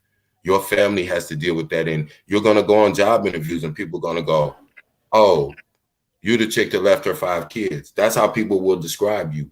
And I'm not saying that to be mean. I just want you to understand what people are they're trying to make something that you are trying to make a positive out of, but that's not necessarily their intentions. And I just want you to understand that, because if you're not viral, they wouldn't talk to you. And you're not viral for anything, quote unquote, good. And so you have to understand that everybody wants to talk to you is because they have a motivation to do so, because of the negative light that's on you. Nobody's come out and said, hey, this is a terrific young lady. I sat down and talked to her for about an hour before we interviewed. Give her a chance, listen to her story. Nobody said that. And matter of fact, the lady that interviewed, that's why I always say you have to do your research on people. Don't just talk to anybody. Everybody is not worth your conversation. But her baby's father came on her show not too long ago and dragged her about all the bad baby mama behavior that she was engaged in, called her on the carpet. So, those kind of things are what this whole social media space is about. But after all this is over, you still have to live your real life with that attached to you. I wouldn't want to walk around and people just knew me randomly. It's just certain things that hit the internet. And unfortunately, like I said, I'm delivered. I don't like men's no more. That's what people say to him when they walk up to him. And he asked me, Kev, why do people say that to me all the time? I said, because that's what you're known for, unfortunately. And he felt like he was capitalizing off of it. He went on a reality show. And like I said, he was a co-host for a little bit on a local morning show here. But the show's off the air. Now he can't get a regular job because he got a job at the local Macy's in the makeup department. And everybody that came in, especially women that are coming to the makeup counter at Macy's, go, oh, Andrew, child, women's. I don't like men's no more. That's what they're saying in Macy's. And the people at Macy's are like, yo, we can't have that. So I'm just saying all that to say, don't let people play with your real life. Whatever you're going through, that's what you have to deal with. And don't make it harder for yourself, because people will try to fool you into thinking that they want to help you. But, it's just take everything with a grain of salt. And I this will is also say I would also say when you are interviewing from now on or speaking about your story, if someone says, "Well, what's your plans?" or "What, where are you going to move to?" Just be vague. You don't have to lie, but just be vague about it. Vague as possible, where they understand what your plans are, but where they don't really know your business at the same time. Right. Yeah. Yeah, and that was the reason for me asking what were you hoping to gain from this overall experience. The reason why I was asking that is to get a feel for if you have a plan for your next, let's say, 3 to 5 steps after this viral moment um, settles down. Because once it settles down, right, people are going to move on to other things. And just like Kev said, you still have to deal with your real, your real life and your very real situations. So I was just curious as to, for instance, is our counseling services something that you are interested in, and are you aware that there are scholarship opportunities for counseling if that's something that you feel like you could benefit from? Kind of wanted to see, okay, now that this moment has happened, beyond the interviews and the viralness, then what happens with Amari from here? Um. So first, I have been talking to somebody, um, like counseling wise or whatever, because I like necessarily don't have like no mental issues or whatever, but it's a lot to unpack. So I have been talking to somebody, but just like you said, surprisingly, I would have thought everybody would have been moved on. Um, so outside of me still like doing interviews and stuff, just like I said, I'm still working on my 5-year plan. Um, so I'm not necessarily, how can I put it? To answer your question, I've always said I don't really see too much coming from this. Anything that does come will happen on something that I do, like not necessarily anything attached to the viral thing. Um, Um, I'm so, sorry, I'm getting old, girl. I don't want to forget. I think what a lot of people is forgetting also, they're forgetting her message, right? And maybe if she do choose to do more interviews, she would do it in more of a base of people listening to the message. It's not just only about somebody gonna have to mute, or maybe me, I don't know. But it's not just only about her. She put herself out there too, so other women can have a voice. This is something that is rapid in communities. Women are tired. It's like she said something that a lot of women wanted to say out loud, right? So make sure at some point in time, as they get into your business, make sure you keep bringing them back to your message. Because if you're already going to be out there and you want to help people, make sure you bring them back. Hey, this is what women go through. A lot of women would like to say this. I mean, to keep making it seem like, okay, you and this what she did with her kids. That's not why you did it. The purpose of you doing this was to relay your message. Like another message would be these fathers are not stepping in when the children and the mother needs them. These fathers are not stepping in. You can't even find these fathers. That is a whole entire conversation. It's like everything that you're bringing forth is a conversation. Can I build on that a little bit, Suge? Um, this would just be a suggestion for me. Okay, as far as interviews, like you can only tell the same story so many times because everybody's going to ask you the same questions. And like Suge said, if you want to get your message out, this would just be my suggestion. Hit that live button on your YouTube page and start a channel, and then you can give the message that you want to put out to women who may be going through the same thing. They can get that from you directly. You understand? Because anybody else, they're going to ask you the same questions and they want that viral moment. If your intention is to help women, start your own channel, talk directly to women, I think that would be more impactful because they're not getting the message from your interviews. They're getting the drama, they're getting the tea, they're getting all of that. And my last suggestion would be whatever moves you make, besides again, whatever message you know trying to put out to women, move in silence. The internet don't want to see you win. I guarantee you, if you ever try to go back to court to regain custody of your kids once you know got yourself together, if that was your desire, they would use those little clips like, "Oh yeah, why I ain't abort the MF?" or "Yeah, we got high before the interview." They use those things against you. That's why I said there is.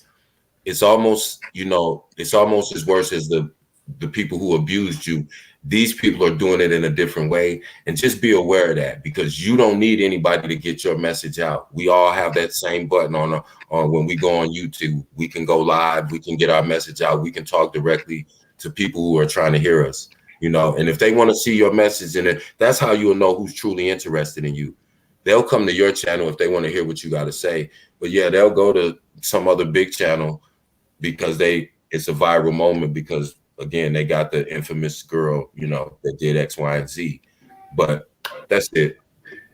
Yeah, but I think again, our story is worth telling, and you know, it's just to keep beating her down, beating her down. But why do you do this? Why? Like they're forgetting the message, and a lot of women, I don't call who you are, they felt what she was saying. They felt what she was going through. And some women, like the other lady who drove her kids into the water, right? People like that need to hear her.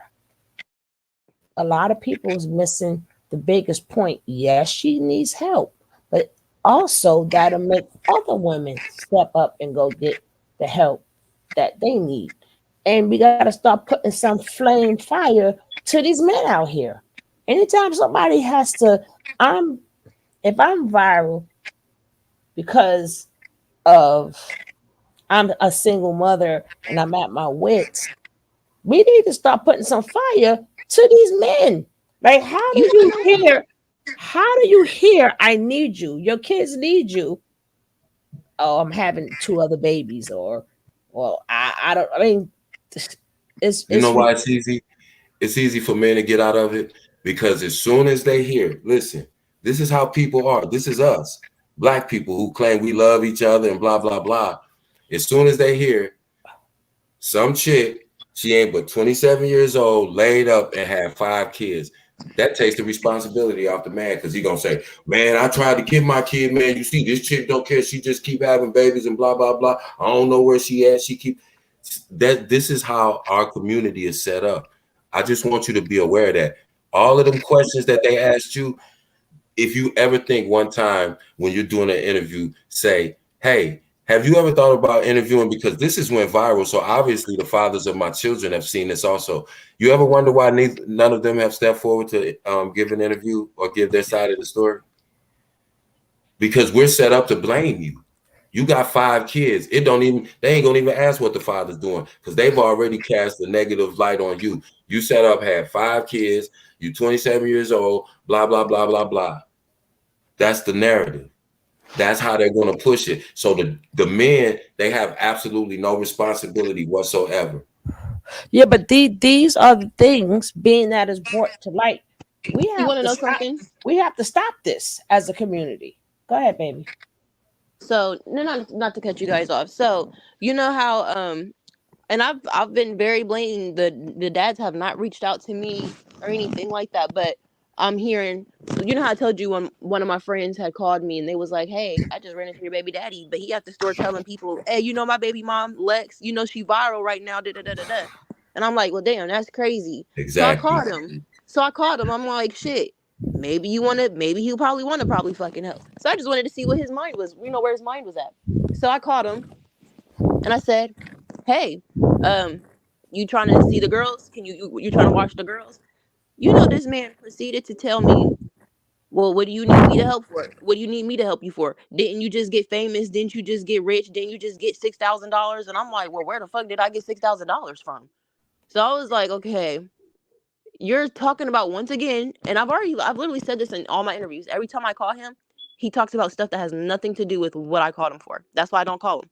So I was like, okay, so I take it you're still on your shit. All right, I just wanted to see if you was gonna just try to step up or whatever. Because hold on. Not to mention, he did not say he was gonna help, that he wanted to step up, nothing. But guess what? He did proceed to tell me. He was like, thanks to you, I got an interview with No Jumper. They want to talk to me so I could show them my receipts. And I'm like, and I wasn't even trying to be funny. Wow. For one, it was like, and okay, no, don't get me wrong, I'm humble because I always tell everybody I'm not famous. No, I have not made no money. I mean, I've got a couple donations and shit, but like everybody thinks I'm famous. And no, nothing like that is happening. I'm still a regular ass girl. So, but I wasn't even trying to be funny, but I had to humble him real quick. So I was like, for one, No Jumper sure the fuck is not about to interview you. Because what are they going to be interviewing you about? So I was like, what? They want to show your receipts on how you just don't help you pay with your kids, and you don't help with them so much that your baby mama just had to go give them. Well, what receipts do you have? So I was like, okay. And I was like, for one, you know what? If No Jumper interviews you, I really don't give a fuck. It ain't got shit to do with me. You still ain't answered the damn question. And it's a little weird they would interview you before they interviewed me. But no, I don't care about the interviews. It's not about that. But why would you say that? And I called you about your daughters. You talking to me about No Jumper. I don't give a no Skippy. I don't give a damn shit. But you see what's going on. See, now your story's old because they've heard it on 10 different platforms, right? So now what's the next money play? The manosphere is out there. They ready to pounce now. Let's go find the fathers. They're going to find them. They're going to dig them up. You don't come from a big town. They're going to find them. And the ones that they find, they probably will throw a little bread at them to get them to come on, because guess what they're going to do? They're going to go viral talking about you, whether they're telling the truth or not. This is Exactly. this is what all of this is. So just understand that, and because this thing is a beast. People have crashed out behind, being ridiculed on social media, being the butt of jokes, being a meme, being, going viral for something negative. And then here you are, like you said, your baby daddy don't even rap and he's getting on No Jumper. That's the level of exploitation. It's deep. This runs, people will try to, and I'm telling you too, watch your kids, because somebody will try to get a photo of your children. They will try to, Man, these people play dirty. you just took it right out my mouth. Because after he started talking about No Jumper, I'm like, listen, if you have an interview, I said interview, Jesus. I said, if you have an, I just need to know if you willing to now step up and do for your daughters. So he was like, you know what? Yeah, I'll take them. And I was like, when I tell you the way he said it, I just hung up the phone, because I know, for one, you're lying. Two, what you're gonna do is you're gonna try to get my daughters. Mind you, I still have, like, my daughters are downstairs. I can go and put them up to the phone and y'all can hear them talk. So I got my kids. But anyway, I can go down there. And like, let's say he did come, I can go down there, give him. He's gonna get on social media, try to take pictures, knowing damn well he only got them for a couple hours. Exactly. Acting like father of the year. Exactly. Yep, acted as if he was really getting them or something. Try to post them on Facebook and and then try to get money for doing visitation with him when he ain't been in the last 3 years. I was just going to say that's a big donation. If any of your baby fathers post a picture or video with their kids right now, do you know the donations are going to roll in? Because the story is going to be, man, I had to track her down, find her. She was in the dope house. I had to snatch my daughters. I ain't even take no clothes with me. I had to get them up out of there because I'm going to step up, yada, yada, yada. You see how nasty it is? And that's exactly why, I'm not even going to go that route with him, because knowing damn well, before you would walk the house with my daughters, I'm going to make sure I'm filming it. Here goes their diapers, their wipes, everything they need. And then, shit, you know what? Go right ahead and get them donations rolling in, because I'm taking your ass right to court, because they going to give me all that, because all the shit you have not done for these little girls. Now, that's what I'm talking about. When people was asking you about what's your next step, First and foremost on your agenda, and it's just my opinion, please don't think I'm trying to tell you what to do. If you are not receiving financial support, court ordered financial support, you need to have child support orders in. Period. That will. We do have child support orders in. They don't Okay. pay it. And even now that I've gone viral, they really for sure have stopped paying because they think I don't got the kids. But I'm just like, until y'all can go to court and say and share something that says I don't have the kids, y'all need to start paying because still that is why I'm in this situation I'm in now. And yes, I don't have my kids, but I still like the little bit of donations I did get, that went straight to my kids. When I But got let my me. food stamps for this month, the 1,300, that went to my kids. What I need $1,300 for? I ain't got no kids with me. Well, this is how child support works, though. Someone has an echo, right? I'm not sure if it's you, King Kev. I know you be That having. sounds like me. Oh, Yeah, that because is I'm me. muted. And hold on, Mimi is here. Mimi, hello. How are you doing? I'm good. And DJ Genesis, I watch you all the time through the Jaguar stuff. But it's beyond that. I just want to say, like, I watch so much with people out here in Detroit.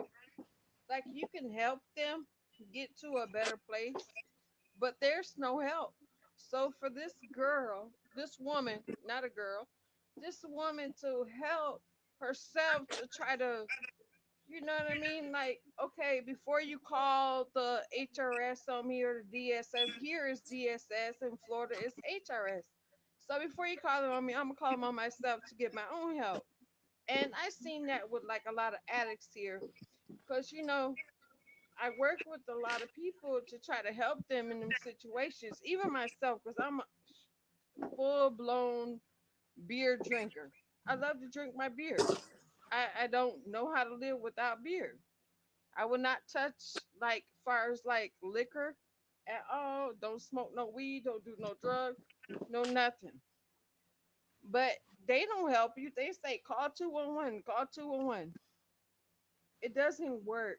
It doesn't work. They say, oh, well, there's no this for you or there's no that for you. Oh, what do you want, inpatient or outpatient? Da, da, da. And you can sit there all day and go round and round in circles. So I just think that people just need to realize and respect this woman for stepping up and let the fathers realize what you're doing without the children because she wants her baby fathers involved and they're not giving her, you know what I mean? She wants them involved.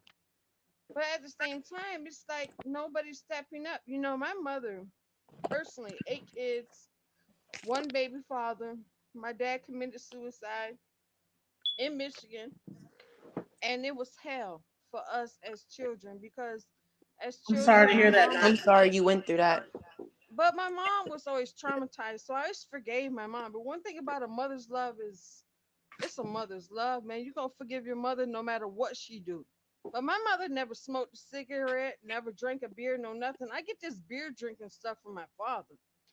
So when they say stuff is inherited, that's the truth.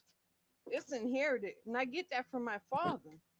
But I never did no drugs or never. I'm not even a weed smoker, nothing like that. But my mom lost my mom lost three of her kids. My father committed suicide and there's 5 kids living. She's stuck here taking care of us. We went through the system. My mom was like, just take the kids at one point. Like, if you feel I can't raise my kids, just take them. So they reached out to our family in Florida or whatever, whatever. Nobody stepped up. So we start going to different church homes in like the Michigan area at this time. So next thing you know, they give us back or whatever. Mommy doing the best she can. Next thing you know, our house catch on fire due to my oldest brother at the time. So now they back in our business. But my mom was like, take my children. If this is what you want, I'm not hiding my kids from you. But at the end of the day, I'm gonna tell you one thing about that system. You don't learn nothing in the system. You learn how to be criminals. You learn how to hide yourself and your body from rape. So I've been, oh, I'm sorry, I'm not supposed to use that word. I apologize. But the R word, I mean, I'm just telling you, it's so hard. So more on me coming up here. I just really want to commend this woman because she did the right thing, but she's one to show that the system is no help. The system is no help. Not when you ask for the help, but they want to help to a certain point and put you through all these classes, da da da. At end of the point, but like my mom was just like her. My mom was going to school. My mom was educated. My mom put us in a private school, a Baptist school. We was going to Baptist school, and my mom was the housekeeper to pay for the school and all that. But I'm telling you, man, like I just really commend this woman, and I'm so sorry that she's going through this, and I'm just so glad that you know what, because my mom kind of went through this kind of situation, and it's kind of like relates to me in a lot of ways. Man, thank you, Mimi, for your story, man. I'm sorry that you went through everything that you've been through. And you're right. You know, she's from the Midwest. The Midwest is a very racist Me area. too. Me Um, too. But I moved to a lot of Florida the though. a lot of the services are really like they really like will give it to the white people, but then they'll like kind of take their time on the black people. So and then Yeah. it's just a matter of like having It's just no a lot of help all the way racism around the board. even I in don't the even think Midwest. it's not. It's not, to me, Genesis. No, not to cut you off, sweetie. I don't even think it's about race. You got so many black kids and so many white kids and so many Espano, Mexican. Well, Miss West. You know what I mean. And then you got so many kids um out here in the world trying to live. But at the end of the day, it's not really about race. They don't care about the kids at all. How many white kids are what grew up African American? Me myself, I'm Sicilian. I'm a whole nother from a whole nother tribe. And I grew up with black people all my life. It was only two white kids when I went to school. Two. And I learned. You can't even tell my race on this phone because I was raised by black people all my life. My Mimi, I mama was just about to say you sound like a black person. yes, baby, I'm not black. Yep. I'm Sicilian. I'm Sicilian because I was raised by that. And I had a woman beat me in my backside. And I'm grateful for that. Thelma Lewis. Thelma Lewis, 1417 Cornelia Street, where I grew up in the ghetto. She used to beat me across the.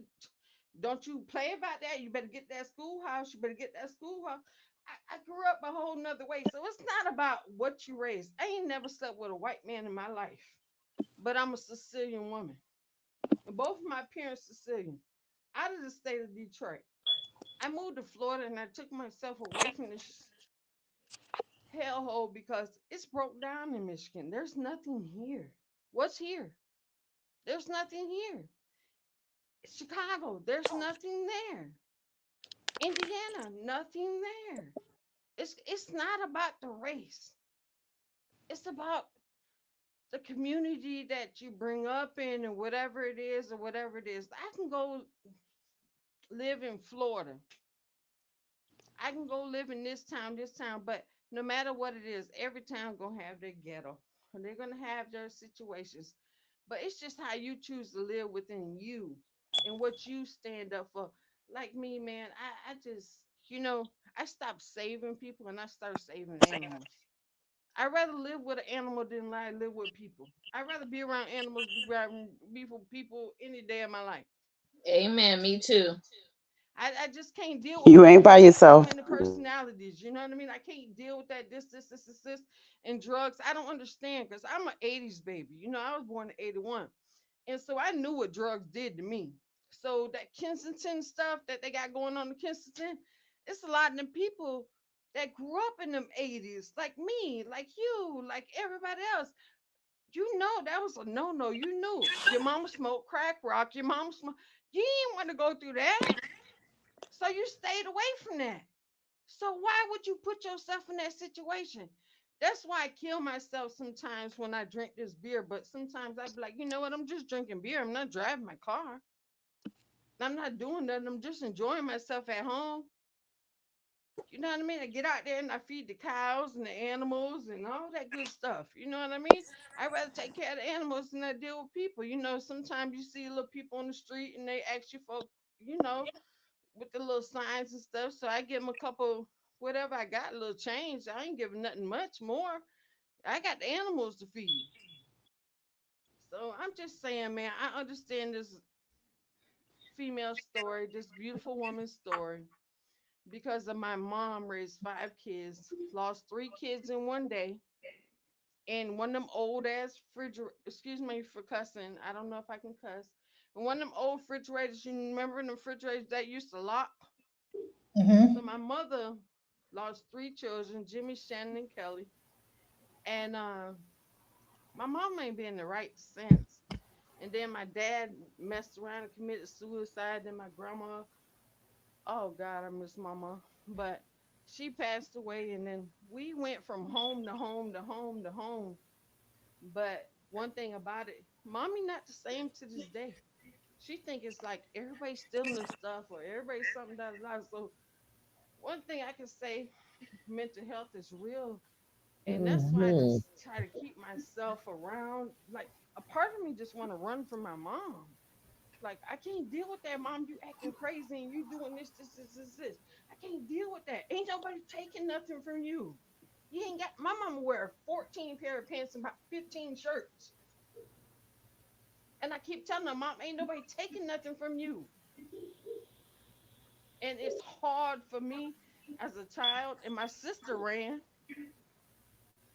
My other brother ran. My other brother ran. I got my oldest brother and me still trying to deal with mommy. Mm. But I'm on the verge of like letting her just go. But at the end of the day, she's 69. What the hell am Right. I supposed to do? And then you got the people, you call the people all day and say, oh, she needs to go into a place. I done called the police on my mom many times, trying to tell them like she just need mental help, man. She needs to go back to the hospital. Well, no, they can't commit her if she doesn't do it on her own. I say, well, I want to file a petition against her to put her in there so she can go and get the help that she's gonna get. They say, well, no, ma'am, that's not easy. You can't just do it like that. She And got I think that's what exactly what Amora went through. because She she's went through the not same doing thing. no crime. She's not committing any crime. She's not committing any crime out here. My mom doesn't have a record, but they're not helping you. That's one thing, they're not helping you. Yeah. So that's all I want to say. It's just hard, man. It's just no matter where you come from, it's not about race, it's not about color, it's not nothing. Man, the The abuse of system is meant to children help and people fail. like a lot of my family is more biracial. Where a lot of it's biracial, like a lot of mixed children in my family and everything. And let me tell you, I raised 5 kids, 2 nieces, and I'm blessed. And I'm tell you to this day, I don't have no children. And you know why I don't have no children? Because of the community and what it is. And I just choose to be. After I got out of my marriage of 10 years, I said, you know what? I'm going to take care of dogs forever and ever and ever and ever. Dogs, cats, animals, cows. I'd rather deal with the animals than deal with people. I checked out. Right. And the only thing that keep me holding on is my mother. Shay. So Mimi, I mean, I thank you, man. Man, you giving. I really wanted to like just tell Amora. See, if ever you didn't feel like your message was not getting to people, It was. this is example right here of a person It that was. your message is getting going out to. Like even regardless of even how messed up that people are trying to do you, interviewing you, trying to like make But you it's put just you on that's the so spot. sad that they criticize her when she's asking for help. It's not like, Yeah. everybody makes a little funny thing on YouTube. I'm gonna call HRS on you. I'm gonna call DSS on you. Da da da. She said I'm gonna call them on myself. Hmm. It's not funny no more. Right. Exactly. You know what I Yeah. mean? That's the fucking, excuse my French, but that's the point. She did it on herself to help herself, to better herself, to do what she needs to do for her children. She said, you know what? I'm failing as a mother within something she believed in, not for something somebody told her. She believed in that stuff. So let her live her life and let her, like she said, her children are in placement. to where they are. She has not lost custody. People need to stop discrediting that like she lost play. And the same vice versa when my mama lost all five of us. She didn't lose all five of us. We was in placement in the country in Mount Morris, Michigan. She came to see us every weekend, every 2 weeks if it could be, but most of the time it was 3 times a week. So there was Mhm. never any proof of the fact that you're getting through to people, Amora Lex. This is Yeah. you understand? I And sure do see you, it's girl. crazy to see like I knew I wasn't the only one, and it's like I feel like the more people that come forward, that these agencies, these government assistants, like they can, because some of this stuff that they be having people do, some of these hoops they be having people jump through, really don't make no damn sense. You have people writing these laws for us who ain't never struggled a day in their life. I How would was they born. know? Mhm. I They was just Amora, born don't in make no um. sense. I was I gonna Wow. was say born too, in when you go to the 1964. system for My help, mom was born in 19. oh, I don't know. Oh, No, King, what were you saying? I'm sorry, Mimi. We're just like taking turns. no, I was gonna say when you go to the system for help, that's the wrong place to go. The system is there to punish you when you mess up. So you can't go to the system and say, "I'm overwhelmed. Help me with my kids." They're there to take your kids out of your custody when you are neglectful or somebody makes a report and it's substantiated. So I think we're under the misconception that the system is designed as a safety net for us. It's just the opposite, is only going to punish you for not doing what you're supposed to do. They don't care if you're overwhelmed. They're going to tell you stop having kids or have kids with responsible men that are going to help you, because that's not our responsibility to help you.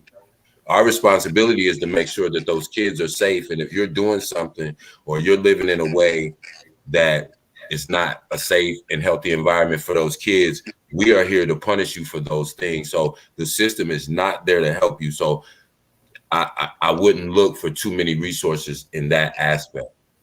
And another thing I would say is that just like the police, right? You know that you don't. The police ask you questions. You're not supposed to answer questions. Why? Because the first thing they give you is your Miranda rights, and the first thing they tell you is everything that you say can and will be used against you. So you're not supposed to talk to police.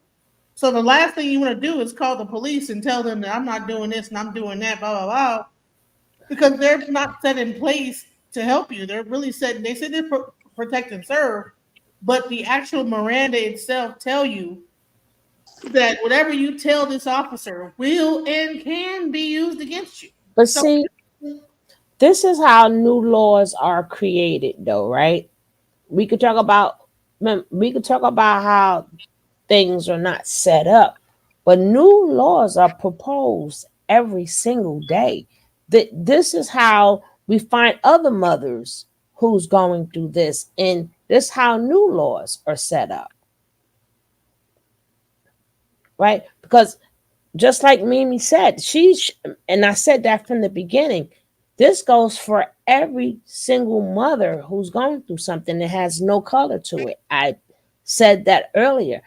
This is how you propose new laws, get new legislators.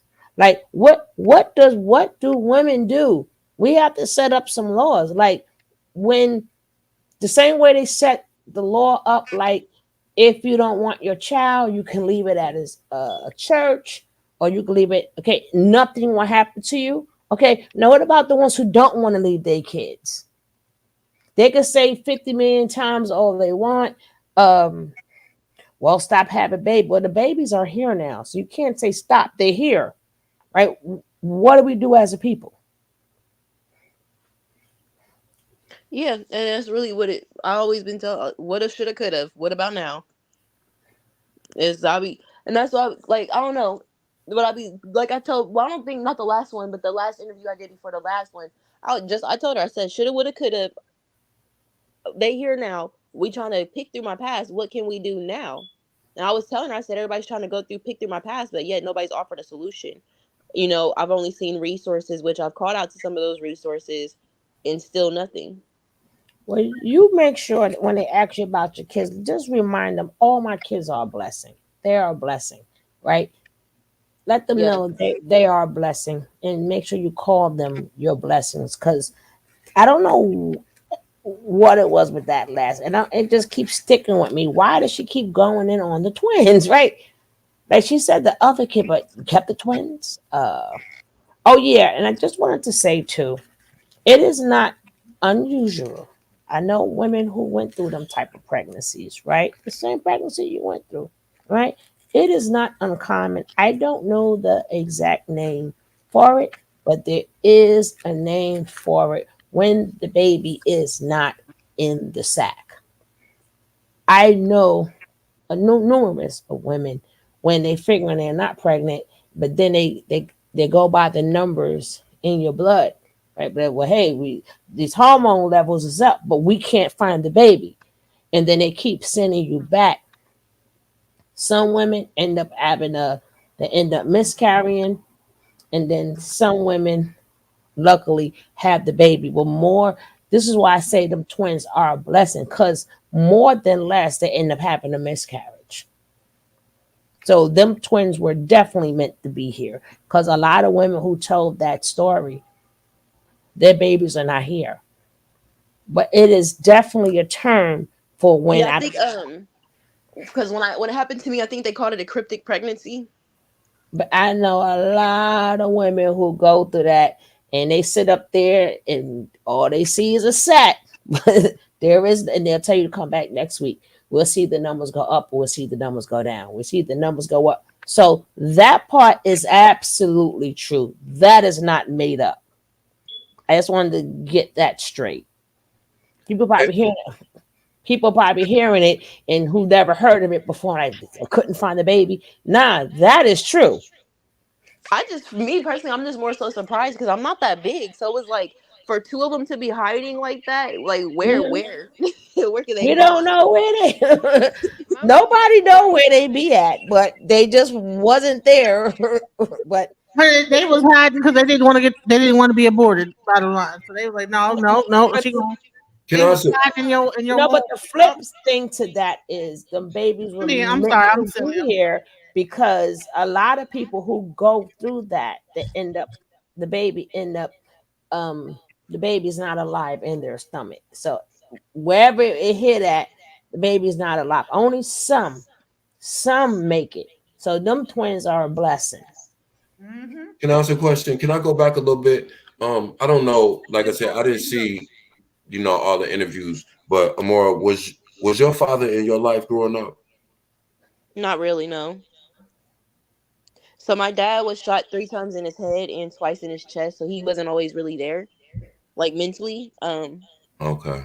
And then he also just wasn't there.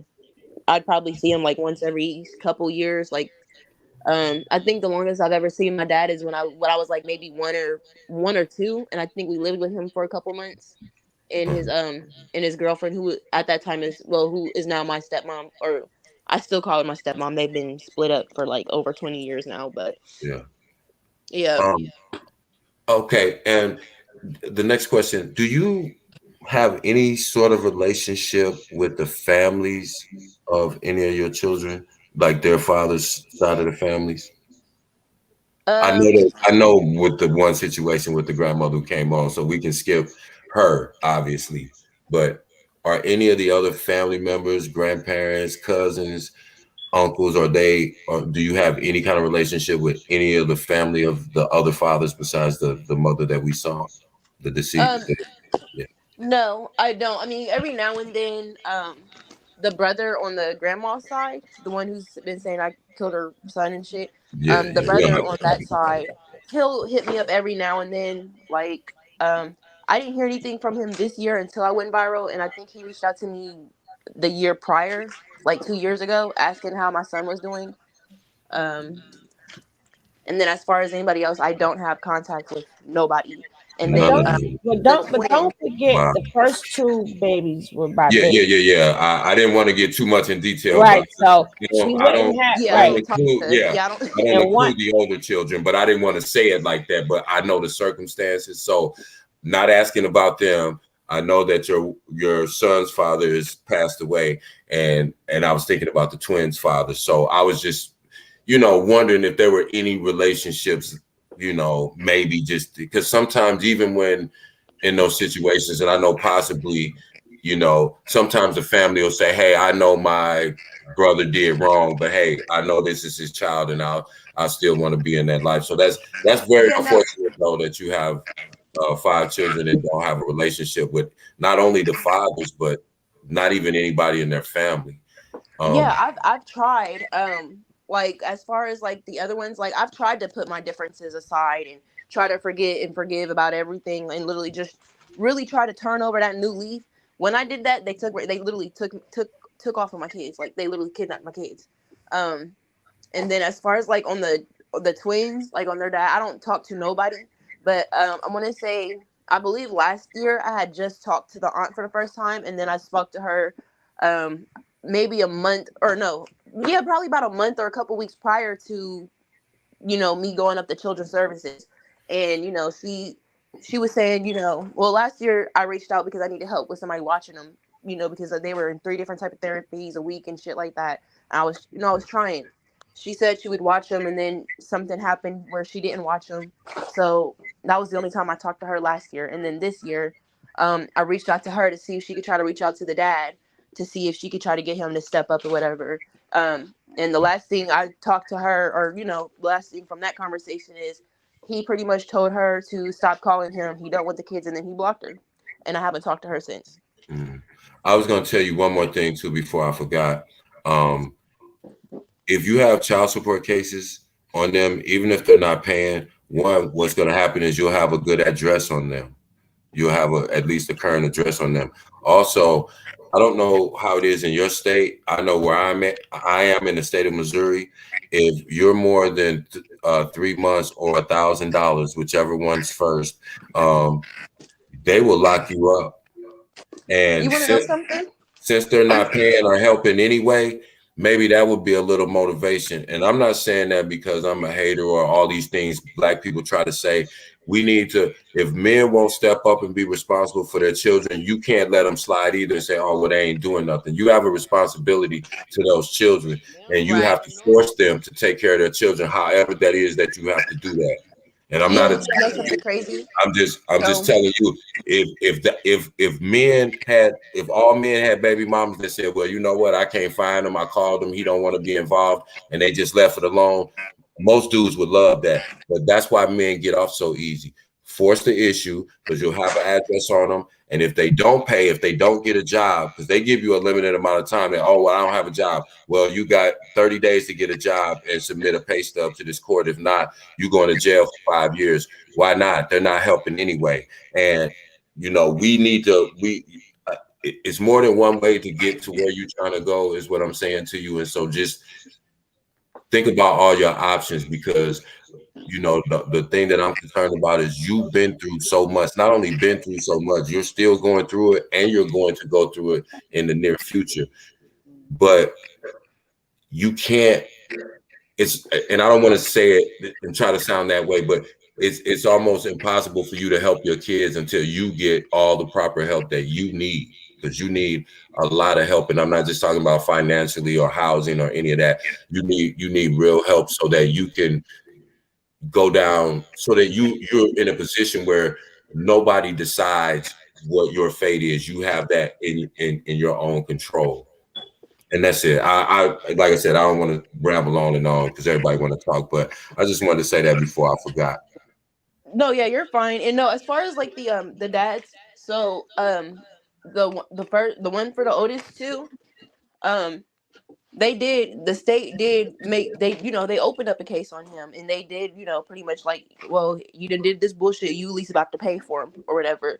So we've had a child support case open since he's 11 now, since 1 and 2, since my oldest boy's been 1 and 2. He is actually about $30,000 behind. The only thing they keep doing every time I try to go and get enforcement, child support enforced, they just take away his driver's license. He pays like maybe whatever he pays to get it reinstated. So Yeah, like now that, send the state 250 and they give his license back. Yeah. That ain't stopping him, because if he ain't working or doing nothing productive anyway, he don't care about having a driver's license.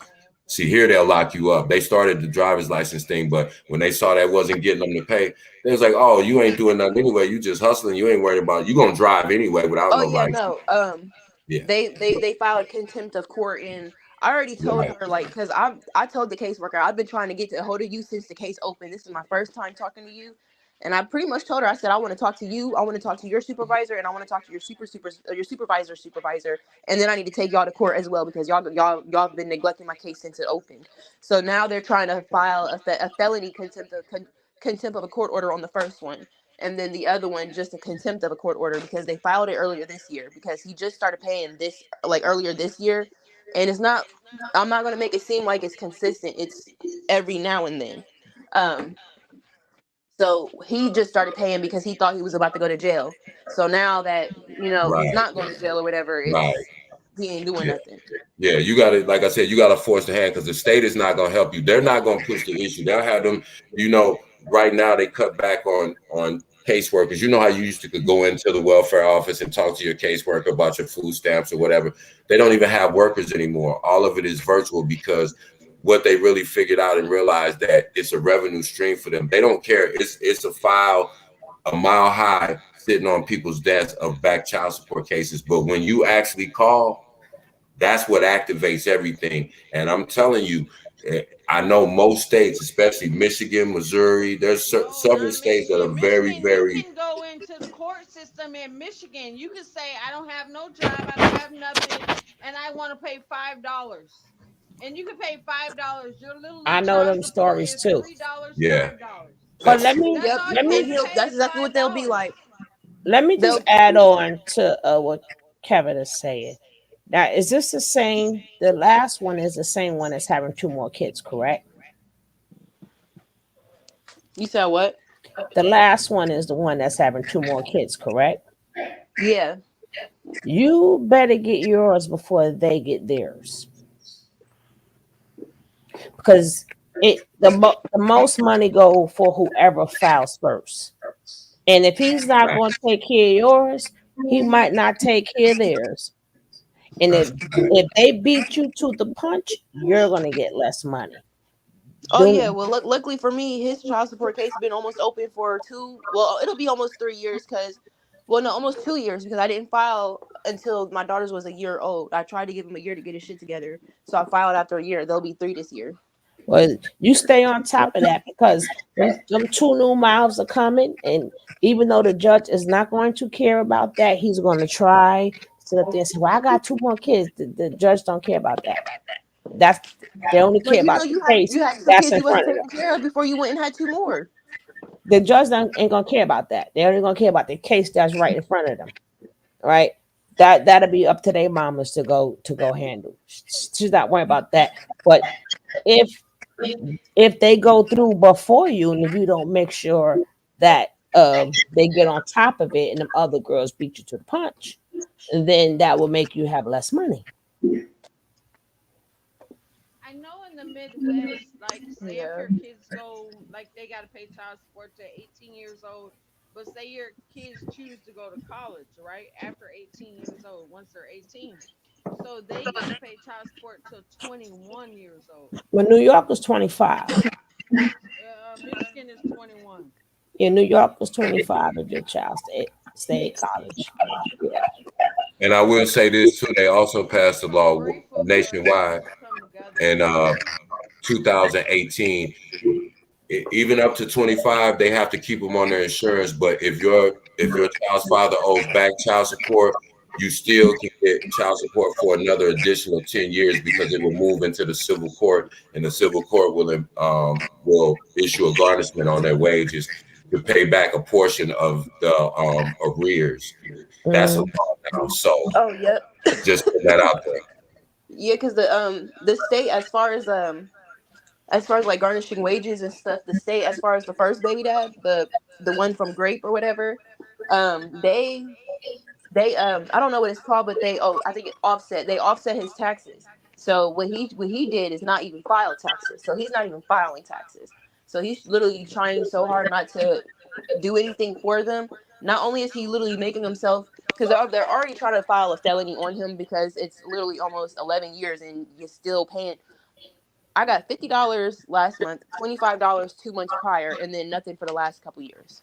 So they're like, you really ain't even trying at this point. And then they're like, And I have so many messages where they're saying, "Oh, well, he promised to pay this, this, and that, and he's not even keeping up on his own promise that he called in and said he was going to do."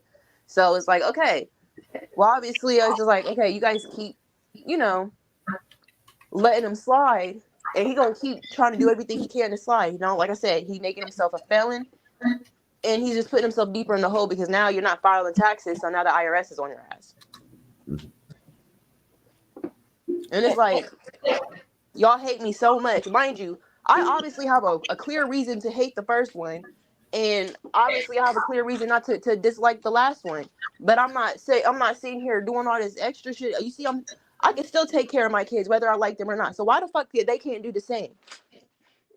As far as the first one, I don't even want him around. But shit, you could pay your child support shit or send some toys or something in the mail for him and keep the receipt. Do you get Social Security for your babies, the one that father that passed?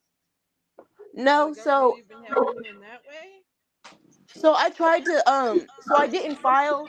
I started to like start the process or whatever. Like I went up there, grabbed the application, did the appointment, and they was like, okay, well his mom has to sign off on it.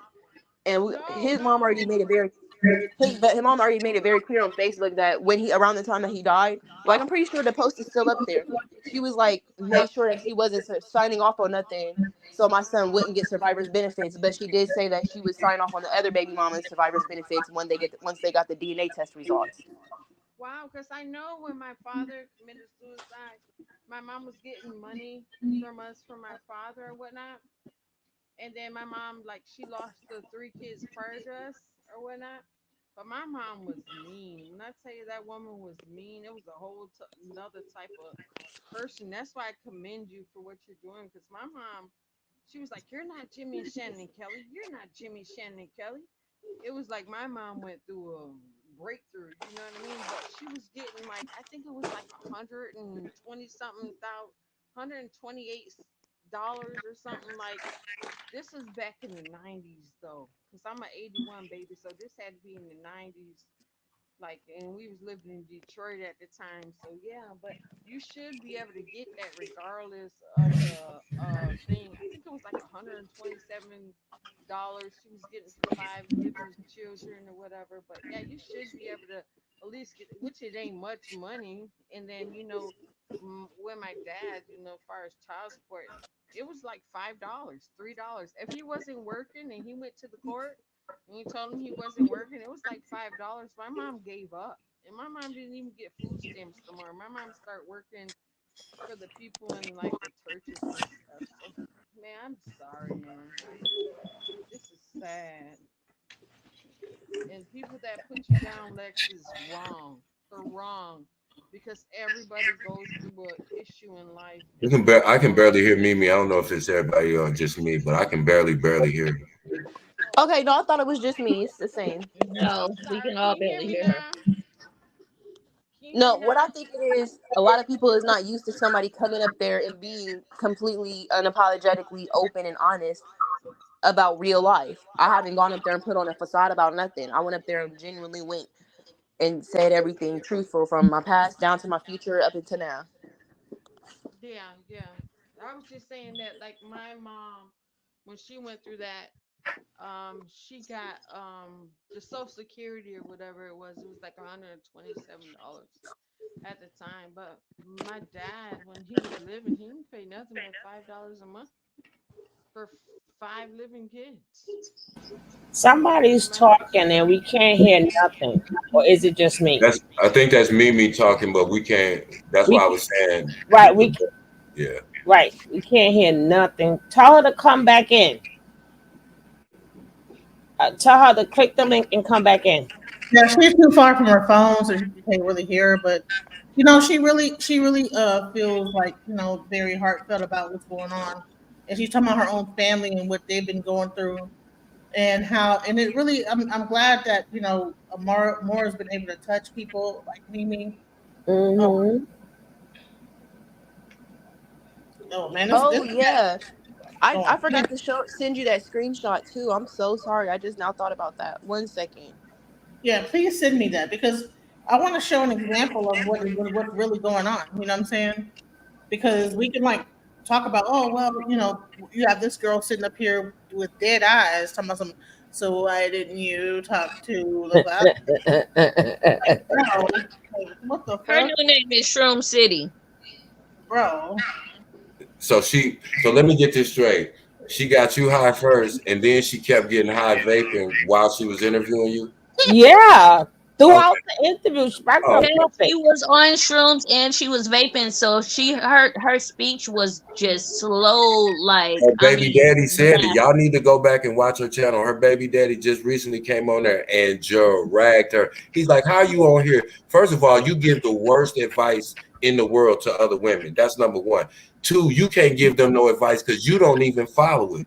And then he started breaking down their co-parenting situation, and the girl really couldn't lie because their real life friends know what's going on, so she couldn't really lie. And it was just crazy to me that she was coming at you like that. And I was like, oh, she high. Okay, explains everything. But yeah, And then she tried to have that tough love type of persona, but no, it sometimes, wasn't no tough love. but That was that sometimes, nasty.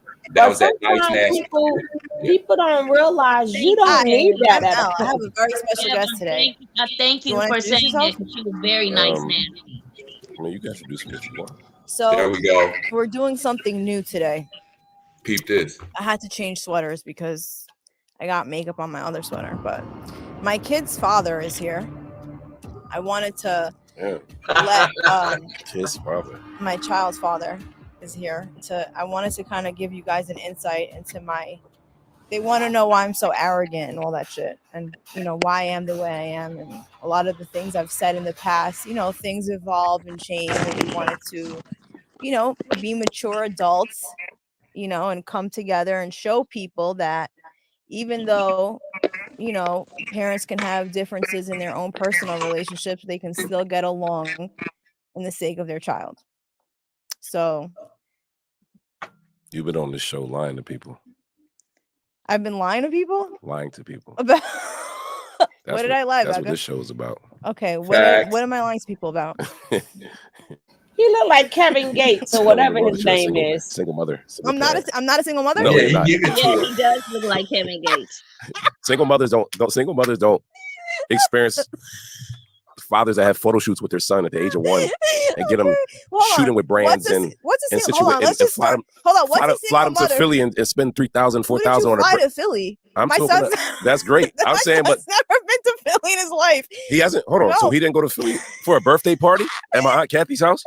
I don't know if that was New Jersey No, or that was Philly. Philadelphia. All right. Single parents don't go through. So that. I'm not a single mom. You're not a single mom. I know single moms, and they don't have none of that going on. They don't have none of that kind of action going on. You're like, they don't have first birthday parties with. Okay, so you're saying family. I'm married. No, no. What I'm saying is you projecting to the world that you are a parent who's alone with no kid's father to be there for your child. I never said that. A single mom is an unmarried woman with a child. That's what a single mom is. I don't know. I just know I've been in my son's life from the beginning.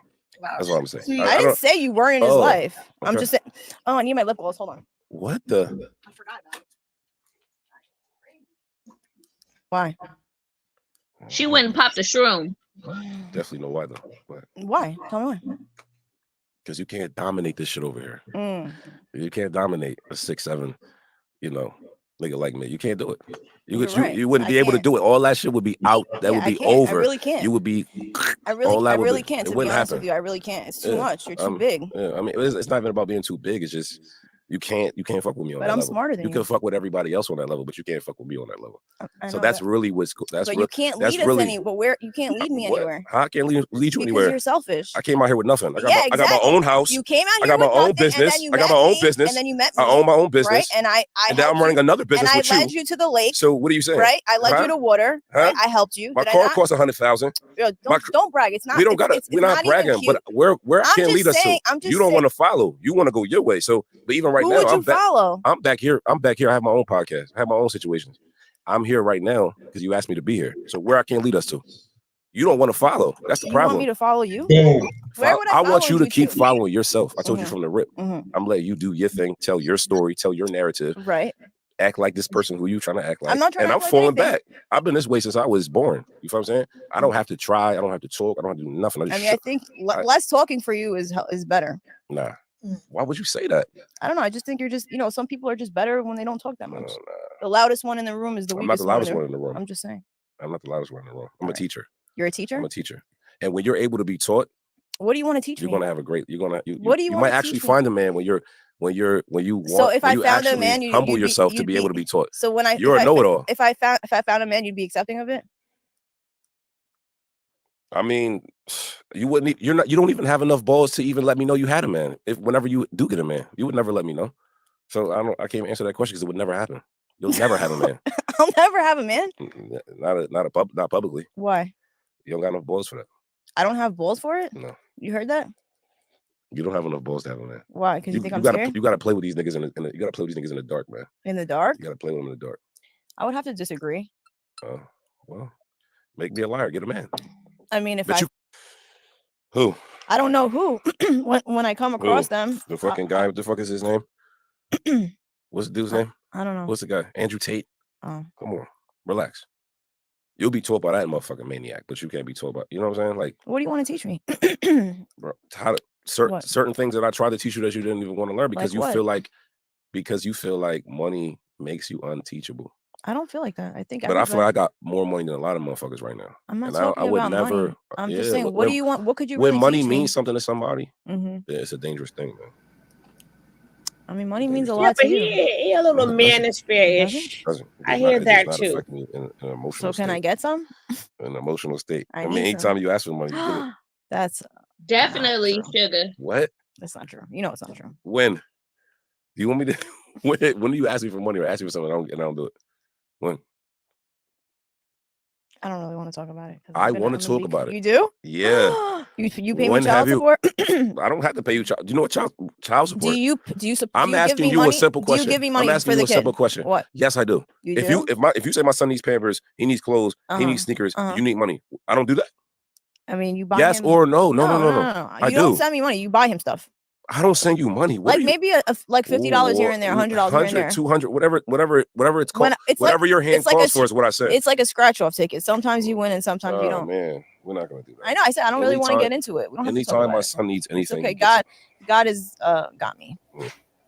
But I'm saying to you that anytime you ask me for anything from my son, he gets it. What do I really ask you for? It doesn't, bro. Anything my son wears. Who spends more money on him? What do you? Who spends more money on him? The only money that you spend more than me is because you pay for an au pair. Okay. Which I don't even believe in. Food. What do you mean? How many times have I taken you to the grocery market and given you money to go grocery shopping?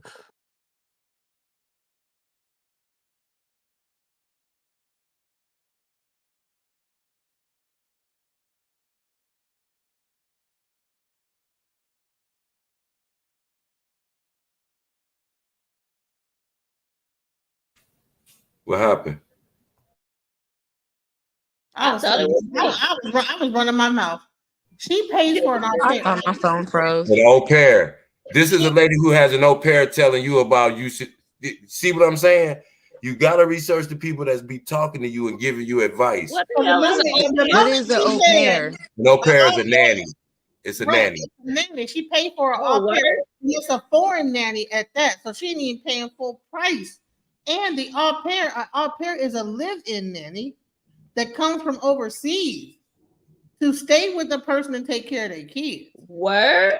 Thank you. That's what an au pair is. It's usually foreign exchange students. It's usually foreign exchange students, things like that. They live there full time. That girl don't even take care of her own kid. So that's probably the person who was staying in the other house that she was telling Amora about. Right. Now you see how you can put pieces of. What? So why'd you have the other child? Now more than she know au pair though, did she? When she was there, she was in the garage. See, we gotta let make people stop playing. And then why she have her stay in the garage? So she couldn't be like, so you got an au pair. I don't understand why you trying to ask me. You got a live-in nanny. You didn't even say I'll put you up for 2 days in a hotel. If you can pay a nanny, okay. Right, you can pay a nanny, an au pair. You got the money to pay for an au pair, but you can't put me in a hotel, bro. Oh no, I'll put you in the garage over here. Or pay me for exploiting me, for going viral. Because do you know how much money she probably made off that interview? I guarantee you it's probably in excess of 60K. She's got a couple 100,000 followers. No, does she? I thought she only had 30,000 followers. She got a couple hundred. I thought she, Just, I thought she had stroll like. up. Just stroll up and find out. She has 35K subscribers, but she got okay. 90. No. Kev's still right though. Well, she didn't get 60,000, but she got 93,000 views on that. Right, that's what I mean on that video. So that's going to translate into no, that's dollars. his video. That's his video. That's her. Yeah, no. I'm just saying, even with her and Amora's video, she's going to generate some money off that video for sure. Right. But yeah, he see when you listen to somebody else, and I totally believe him. Does it sound like this dude is on here making stuff up? And he didn't say nothing disparaging. He just stated the facts about the way she tried to portray a narrative to the rest of the world, like she's an expert on relationships.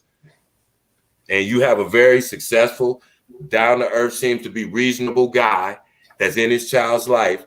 But this woman still find a way to argue with him, but she want to tell somebody else about parenting and how to, relationships. Right. This is crazy. This is crazy. Hey, Booski. I mean, it gets better though. It gets better. Well, let it get better because it seems like it goes for the both of them. Yeah, it gets better. Once every 2, you have to film it because it's. So we didn't go to Gelson's and I spent $400 in there. You did 2 months so ago. What are you talking about? 2 months ago. It wasn't no 2 months Bro, ago. food's expensive right now. Gas is expensive, and so is food. Did we go to Gelson's and I spent $400? 2 months ago, yeah, you did. That was done goddamn 2 months ago. I can go to text right now. Yo, send me $100 for groceries. Send me $100 for this. Send me $100 for that. And it gets sent. Because if I don't want to argue with you. If it doesn't get sent, I'm going to have an annoying chickmunk bothering me. Right. So I don't know when. I don't even. Damn, he called her an annoying chipmunk. It's okay. I don't really want to get into it. Wow. But what I will say is you could do more. What you could do is swallow your pride and realize a woman that and it really boggles my mind that women that come from situations where their fathers are not in their lives at all. They're the first to bash fathers about how they're a deadbeat dad. I didn't call you a deadbeat dad. Bro, you've said multiple times. You applied to the world that I'm not in my son's life. When? My son loves me. His name is Horace Jackson. Yo, hold on a second. Did she tell you more that her father's son was not in her? Did she talk to you about that her single parenthood and in an attempt to try to identify with your situation? Did she kind of paint a narrative like that this guy was not a part of her child's life? She made it seem like he doesn't really do much, like he's not really there. She pretty much did make it seem like he's not there. It's hard to get anything from him. It's called the pump fake. Wow, here we go. So let's go. My son's name is Horace Jackson. Okay. Cool. Just let them know that. When did I imply that you're a deadbeat? I don't know. When? So why are you saying that? Any issues? I've never said you were a deadbeat. I don't know which. I'm just saying. So why are you saying you that? imply to the world that men are shit and men aren't fathers. They are. And you've had men on the show and so what, bro? I'm a father to all my children, bro. It don't matter about nothing. I would never it don't. Fathers have been. How many kids What I'm saying got? to you is what my point is. Bro, he got multiple kids too? He said all his children. Yes, Well, and that's her problem.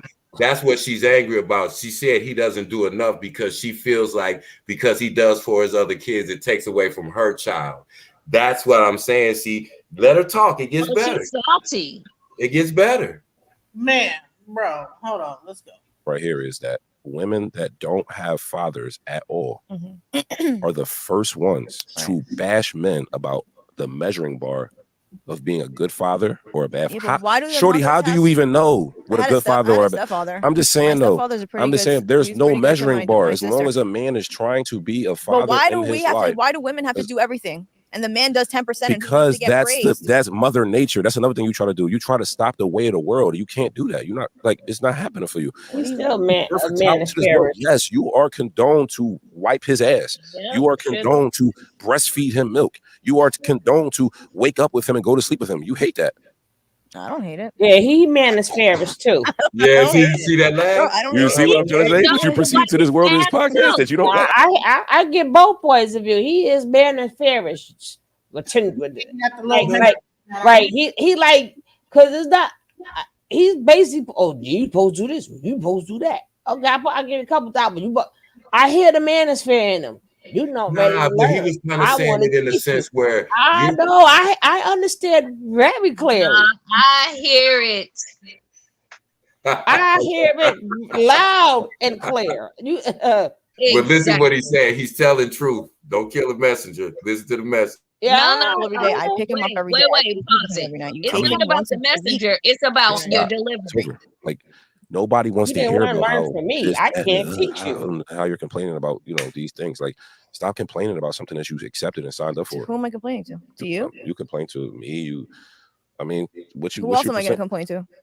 I'm just saying, but it's constant though. So there is no so. I mean, it's something that you signed. It's something that you signed up for. So it's something that you need to accept. And you need to. Is stressed out. All women, all single mothers are stressed out. We don't like it. Right. Nobody wants to be a.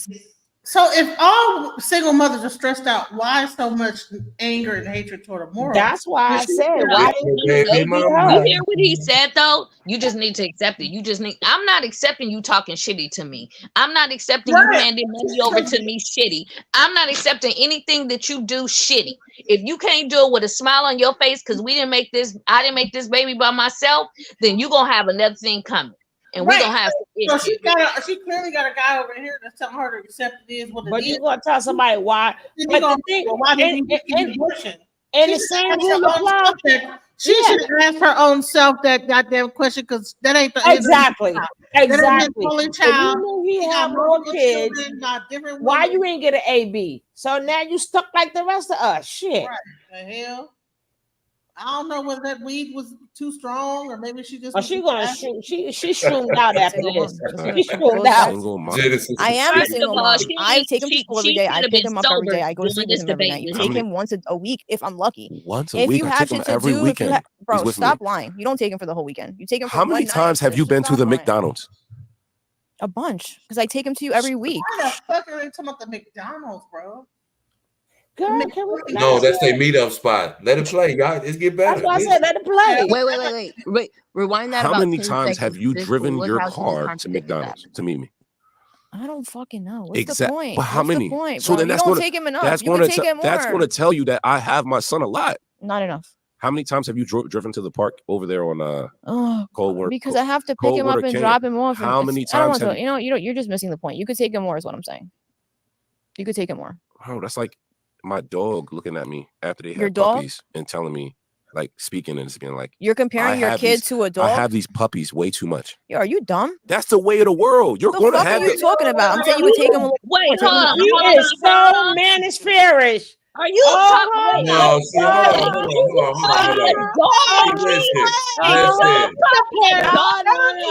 on. Okay, y'all gonna do that. Can I say something real quick? See, you can't. Everything is not manosphere. First of all, look at her face. This is a person. Hold on, you got to deal with a bulldog. What he was saying to her. Don't get caught up in the analogy. He said that would be like telling a dog you be with your puppies too much. That's part of what he's telling her. You hired an au pair because you don't like being with your kids. That's why you don't feel like I give him enough. She said, I need you to see your son more. She didn't say I but that's what he was. Kid. But that's the point. He said I get him every weekend. She said you need to get him more. She said no, you don't. And then he referred to her as a dog. Not okay. Y'all get too don't compare your baby mama to no dog. One to have really. That wasn't the point of what he was saying. The point that he was saying is that's just like someone. He can't say human because then you'll look like you're saying it about women who have kids. He's saying if a female dog has puppies, that dog is not going to say I'm with my puppies too much. He's just used it. It was a bad analogy, but he's not calling her a dog. Let's see. We'll take words like that, and because it's coming from a man, and because of the current atmosphere, it's like, he calling his baby mama a dog. No. Wait, guys, hold on. What I'm saying, he called her. We're gonna replay it. We're gonna rehear it. We're gonna be quiet. We're gonna chill out because I'm sorry. Maybe I got a little bit too crunk and got everybody else crunk too. Let's just rehear what he said before I go off. My son a lot. Not enough. How many times have you driven to the park over there on Coldwater? Because I have to pick him up and drop him off. How many times? You're just missing the point. You could take him more, is what I'm saying. You could take him more. Oh, that's like my dog looking at me after they had puppies and telling me, like speaking and just being like, you're comparing your kid to a dog. I have these puppies way too much. Yo, are you dumb? That's the way of the world. You're going to have. What are you talking about? I'm saying you could take him a little bit more. Take him an extra day. Let me take my son to Philadelphia and go take him to see my family. Hell no. Exactly. It's going to be a problem. Like, how does it go from take him an extra day a week to now? Let me just take him to Philadelphia. Like, what let me just take. Like, what are you talking? Because you pick and choose how I can have my son, bro. It's what weird. Are you talking about? Like, more, but she don't want him to take him. About fuck out of here. That's crazy. You want the man to take him more, but he says, "Okay, let me have my son." No. See how this is a because person. I think she's afraid that he's gonna take her son and not bring her son back. Well, listen. This is what he's saying. You're complaining that every weekend is not enough. She said, take him another extra day. He said, well, let me just take him. She said, no, you want to pick and choose. You want to say, I only want him 2 days a week. And if you don't get him the other 5 days a week, then you're fucked up. See, like, we can't do that.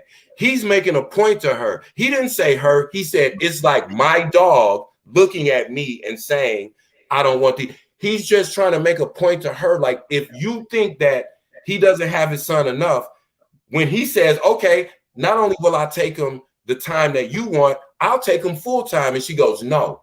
So she gets to decide everything, right? Or else he's a bad guy because he won't take him an extra day a week as opposed to taking him permanently. See, you can't have it both ways. I'm not and saying that's what it sounds any like of that. What I'm saying is his. I don't want my kids kids all the time. It sounds like she's saying, I'm. Huh?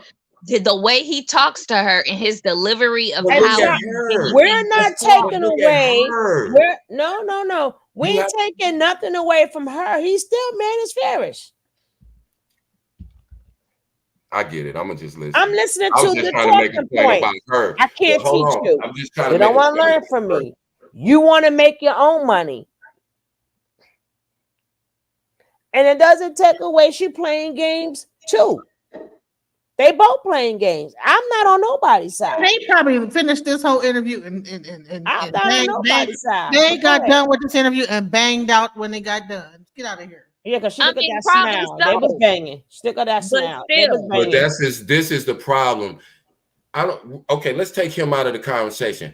Everything that she has said and every way she has portrayed herself is negative. Stop making excuses for women. Who making an excuse? No. So is he. I'm back. Okay. Yeah, so is he. Why they both can't be playing with each other? They are. They about to. I never said he was good or bad. I just said he's man of fairish. But the difference is he's not online trying to give men advice about relationships. I agree with that. He's an expert. She is. He's the one that's toxic as hell. She's the one that's a horrible co-parent, but she's on here trying to question Amora about kids. You don't even want your kids all the time. You tired of having your son. You want him to take them more. Why? Because you're tired of them. That's the point. You got to au pair because you don't want to do the things that you signed up to do, like being a mother, like wiping his butt, like feeding him. You pay somebody else to do it. How are you on here questioning this girl about what she did and how she did it? I don't care how many. It's the same thing. It's the same thing. That's the point he's trying to, I'm trying to make about her. And these are the women that give y'all advice. That's all I'm trying to say. Stop listening to these chicks. They crazy. She's crazy. She can't tell you. I think he's still man of fairish. True at the same time. I think she's crazy and I think he's man of fairish. Exactly. Two things can be true at the same time. Y'all right. I want to finish listening though. Me too. It's crazy, but go ahead, y'all. Y'all right. It's some good tea.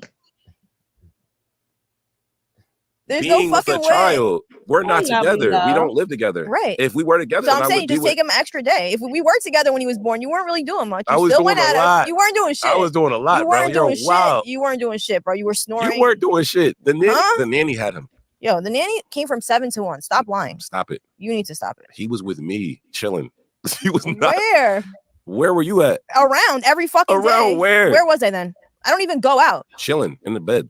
I was having my son with me all the time. Oh my God. I forced you to go places with him all the time. I said, yo, we're going to the zoo. Go without me. I don't want to go. Yeah, I don't. I want a fucking break. I don't want to. Let's go to the park. I don't want to go. Let's go here. Take him. Let's go to Beverly Hills Park. I was the one that anywhere we ever went. Let me ask this question. Anywhere you ever went with your child. Is my eye like moving? I have to pee bad as hell. Fuck this shit. Crazy piss. I don't know. Do you want to talk about yourself? No, I don't want to talk about myself. Let's go. We're just here for you. I'm here for your topic. Let's go. What's the topic? I was just trying to say that even though, like I said, people have differences, like we have differences, we don't really see eye to eye all the time. People have differences, or like people have a difference with somebody, because I feel like people who have kids together, a lot of times they don't get along because the men do 5% of the workload and the woman does 95%, and then they turn around and say, well, that's just mother nature. You know what I'm saying? And then they don't want to make up for the lack of shit. But when they have somebody that's hired in the house to help 7 hours a day, I don't feel like it's the but you don't pay for it. But you don't pay for it. Again, you're going back to money. We're not talking about money. I mean, but if a man's not around, listen, yes, I am. 8 hours a day. You say you bro, are. listen, the truth is, I've lived with you. You're supposed to cover the financial burdens of my physical burdens. You don't cover any of that. I do everything. Okay. Like, there you go. I'm just saying, like, you're supposed to. You're going back to trying to say you do things. I don't condone paying $10,000 for who's gonna watch the kid? 18-year-old who's gonna watch the kid to fly over here. She's not 18. She's 26. 26-year-old to fly over here from I don't even know what country. Talk to my son in a different language. She does. She speaks English, bro. You met her before. I'm just saying these are the things that you are choosing to do without. I don't have any family here. I don't have any family here. All right, so I'm saying like I say is when it comes to taking care of my child, I'm with all that. But there's certain things like that you do without my consent. Like what? Explain yourself. I don't got to get into what I already said what I need to say. I'm saying there's certain things that you don't want to be a mother full time. You don't even want to be a mother half time. Bingo. You don't. Okay.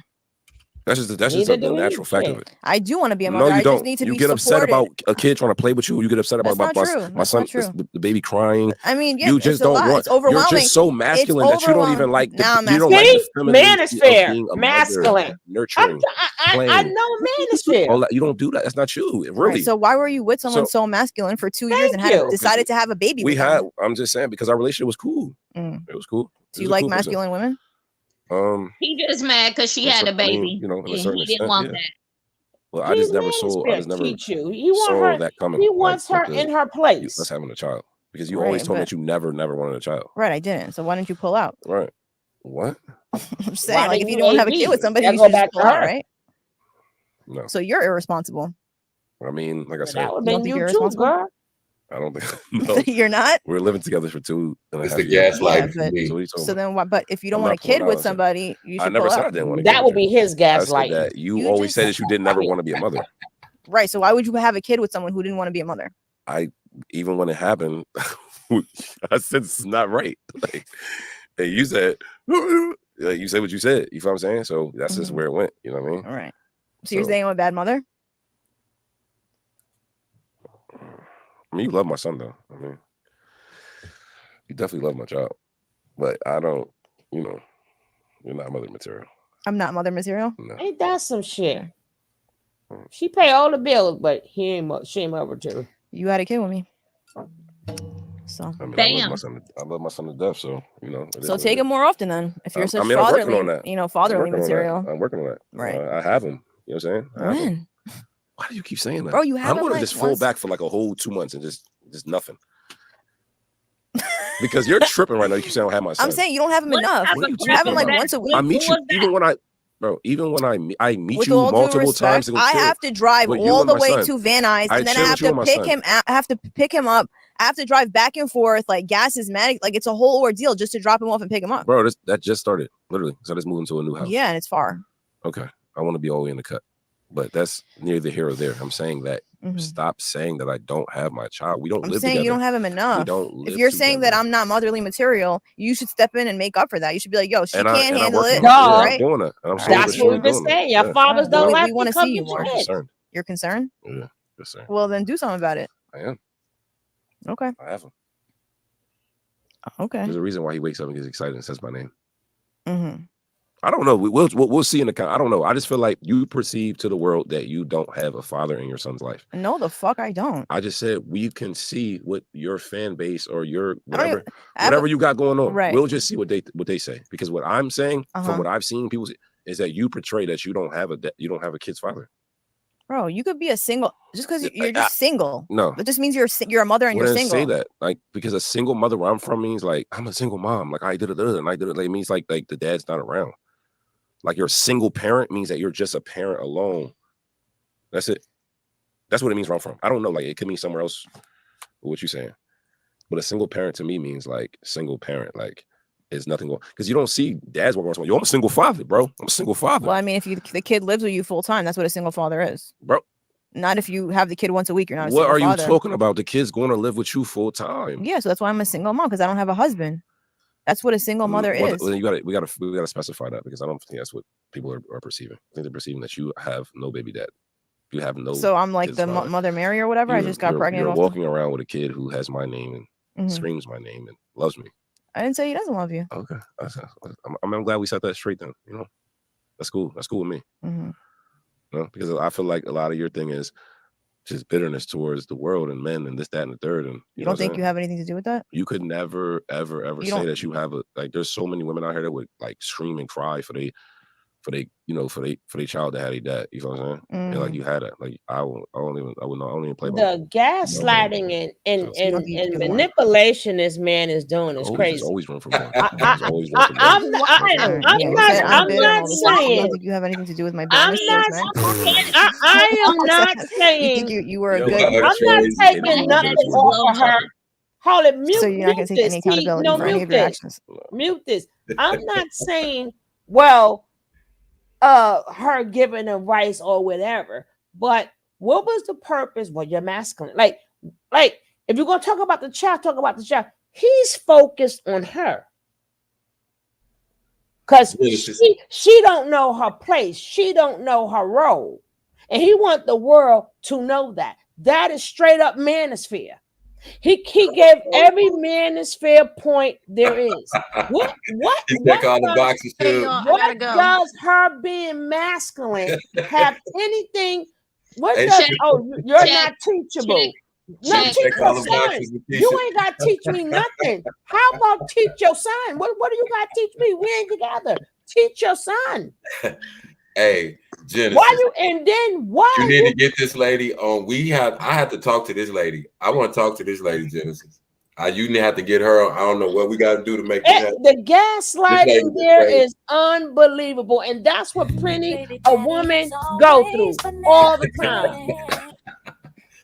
But don't she deserve a manosphere, dude? Don't she deserve him, though? No. Yes, she does. Because it takes away from the child. Right.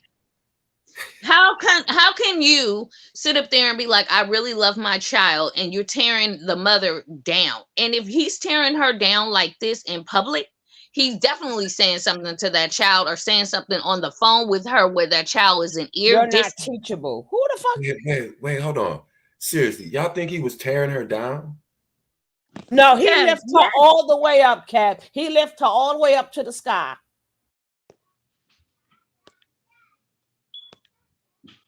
Taco and shawarma got an open. Her baby daddy is always but never there.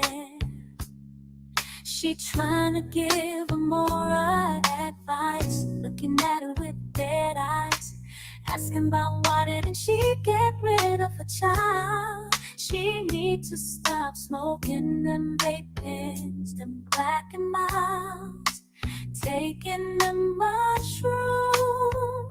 After her interview with her baby dad, they both ended up in the bedroom and didn't pay Amora, but got money to pay a nanny. Need to keep the baby daddy handy, cover the financial burden.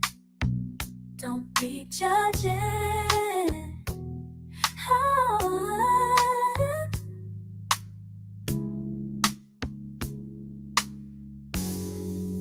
Tacos and shawarma, 10K for a flight. Stop judging others, singing mothers. God bless you and good night. That's the song, the Taco and Shawarma theme song. That man got me so mad I ain't even hear the song. We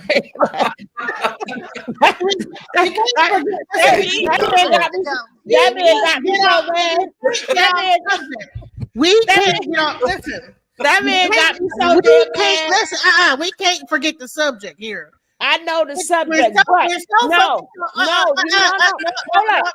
Hey, Hold y'all, I up. gotta go. focused on the subject. We No. forgot the real Let me subject. finish. Let me finish. The same thing when Amora's baby father was telling her on the damn Facebook page.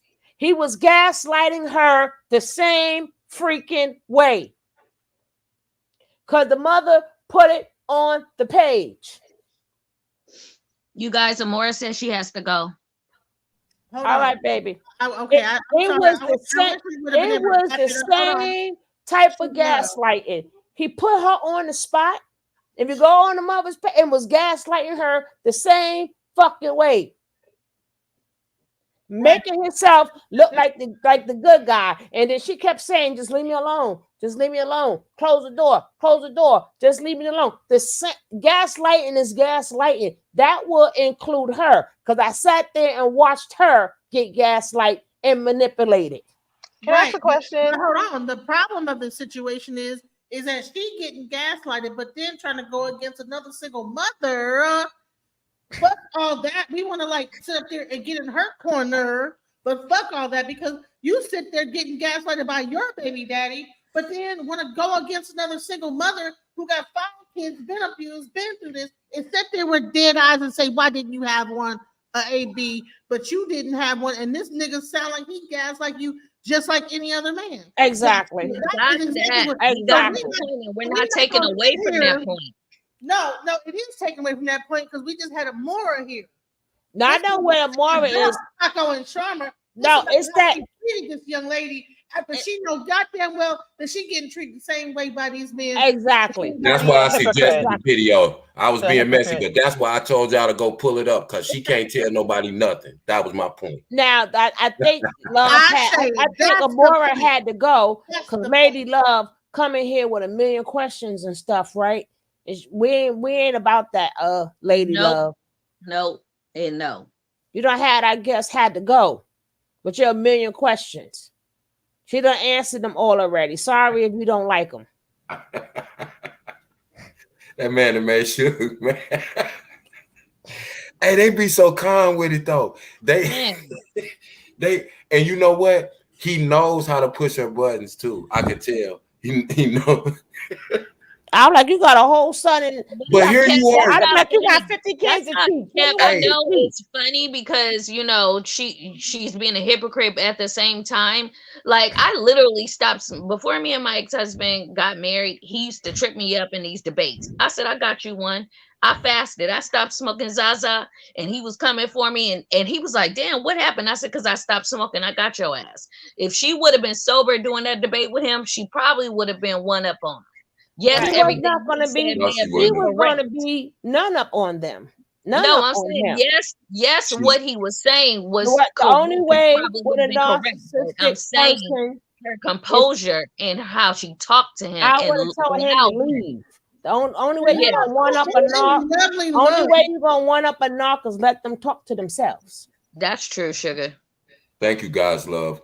Hey, but no, I think that might be Amora. But who is Lovely Love? Because she asked about her child certificates and all that other stuff, and calling her liars and stuff. She don't have the kids. If she ain't got no solutions, we ain't answering no questions. How about that, Lovely Love? So do you have a job for her, Lovely Love? God dang it!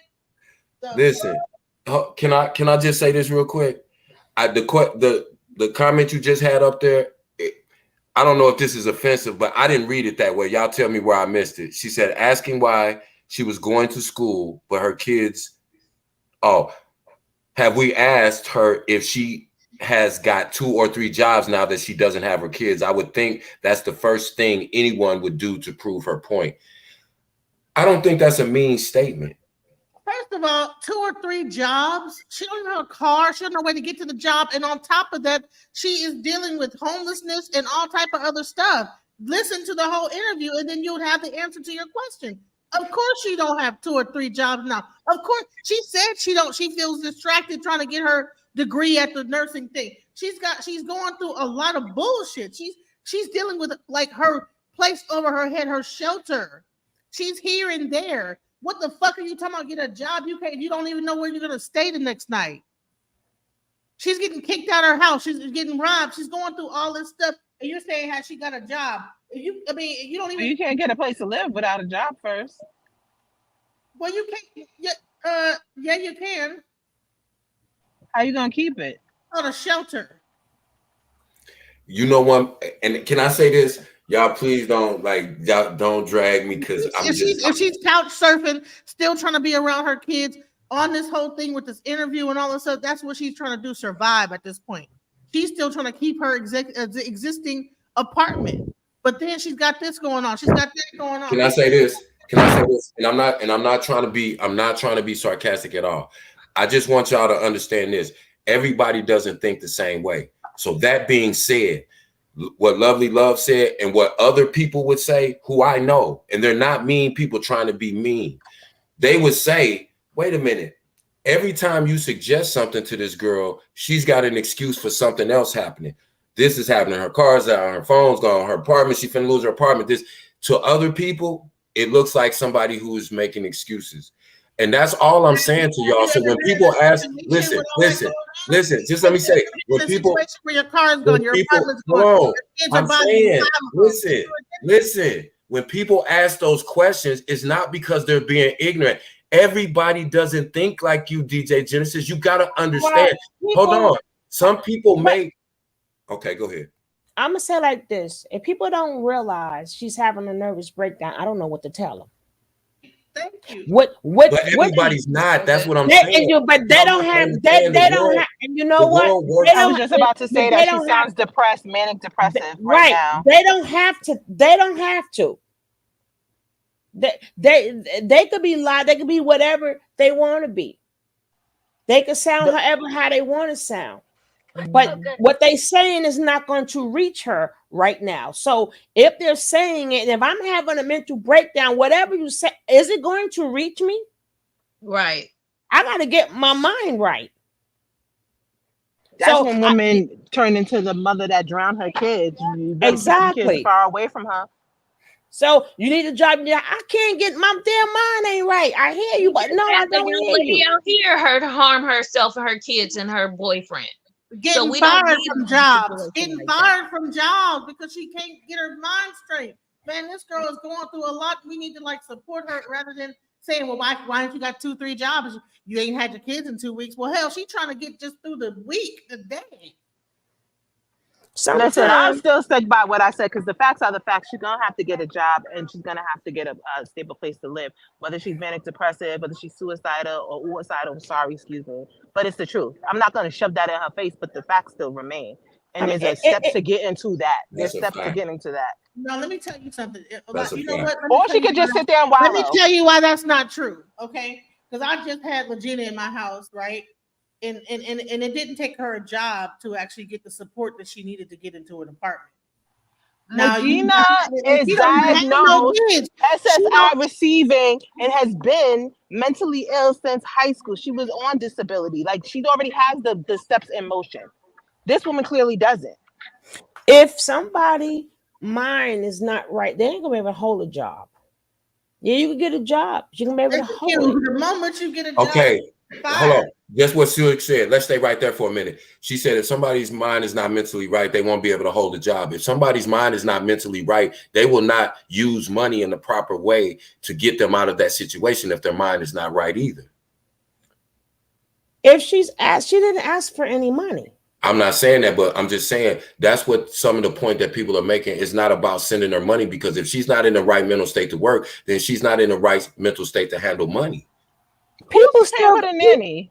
No, that's another whole lady. That's another whole lady. Okay. But the thing is, listen, everybody. You say this everybody is different. I know some people every day they wish they don't even want to get up the next day. Right? Everybody is made and built different. Right? We didn't walk through her shoes. We didn't get baked twice. We didn't have 2 baked babies. We didn't have a mother that was a drunk and let that man come up on there and babe her. Right. She didn't have no life. Her life was taken from her since she was 13 years old. She's been in survival mode all this time. However, how her breakdown go is how her breakdown goes. Some people are strong, some people could take it. And you know what? How I'm gonna do next. But when you've been violated on top of violated on top of violated on top of that's all she knows. That is it. I understand that, but what does she expect? The all poor baby? Like nobody, even with that, sad as this may sound, and I'm not holding this against her at all, because there's people that have been through what she's been through at 3, at 6, at 9. Like everyone has a story to tell, but like, what does she expect now? You can't live in your trauma. You gotta. I understand, and the point that I'm Oh, saying. she wants a whole bunch of all poor babies. Oh my God! We Let me just finish cannot one sentence, and I'm gonna just tell you understand. exactly what I mean. We can't understand somebody else. We can try to piece it That's why we together, can't but sit we here. can't Can I say something? Can I say something about this? Please, All right, I'm sorry. one sentence. I just want to finish one sentence. It's like you're saying don't attack her, but you attack anybody that has anything critical, not even critical, objective. Like, okay, so you'll get mad if somebody says, well, instead of doing 100 interviews where people are making money off you, exploiting you, spend that time going to look for a job. But then you'll go, well, she got to get her mind together. It's like there's I didn't say that. No, I'm not saying no, King Kev. It don't look. An interview is about an hour. Okay, she got a whole day that she probably doing stuff. You don't know what she's doing all day long. And on top of that, she say it's been 3 weeks, man. Let me tell you something. Let me give you guys like a little tea. I've been laid off 3 weeks since you guys have been. Since I've been laid off for the past 3 weeks. Right. I owe like almost 12,000 on my other house, 7,000 on this one. Okay, I'm not that far from being in her position, to be quite honest. Right.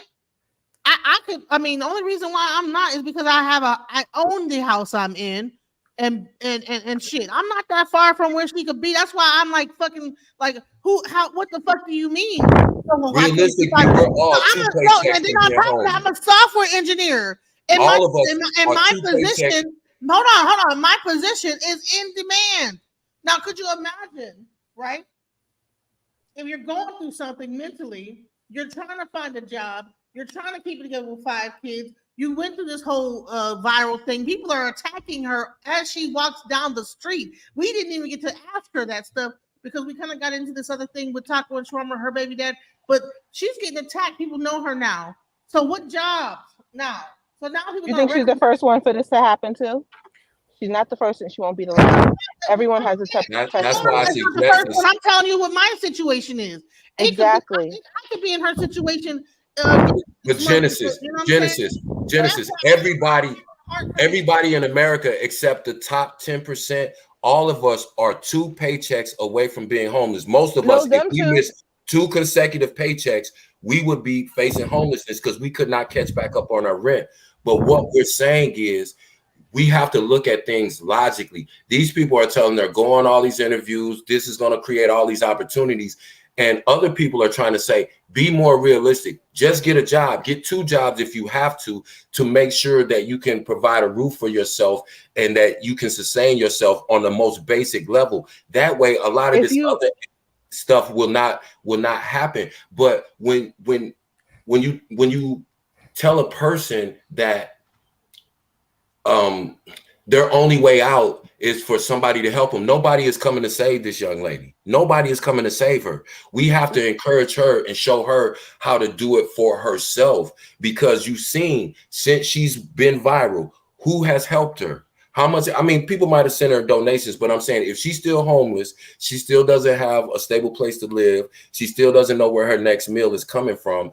Obviously, sending her money or whatever people are thinking they're doing to help her is not going to help. We have to attack problems in a different way. That's why I said to her in the beginning, you have to change your mindset first, because if again, people have their varying opinions, but the more she's on the internet, the harder it is going to be for her to get a job. That's what I was trying to say. I wasn't trying to tell her how. That's why I said, if you want to tell your story, create your own channel, and then you'll get your message directly to people. But what's happening? And here's something else, Kev, too.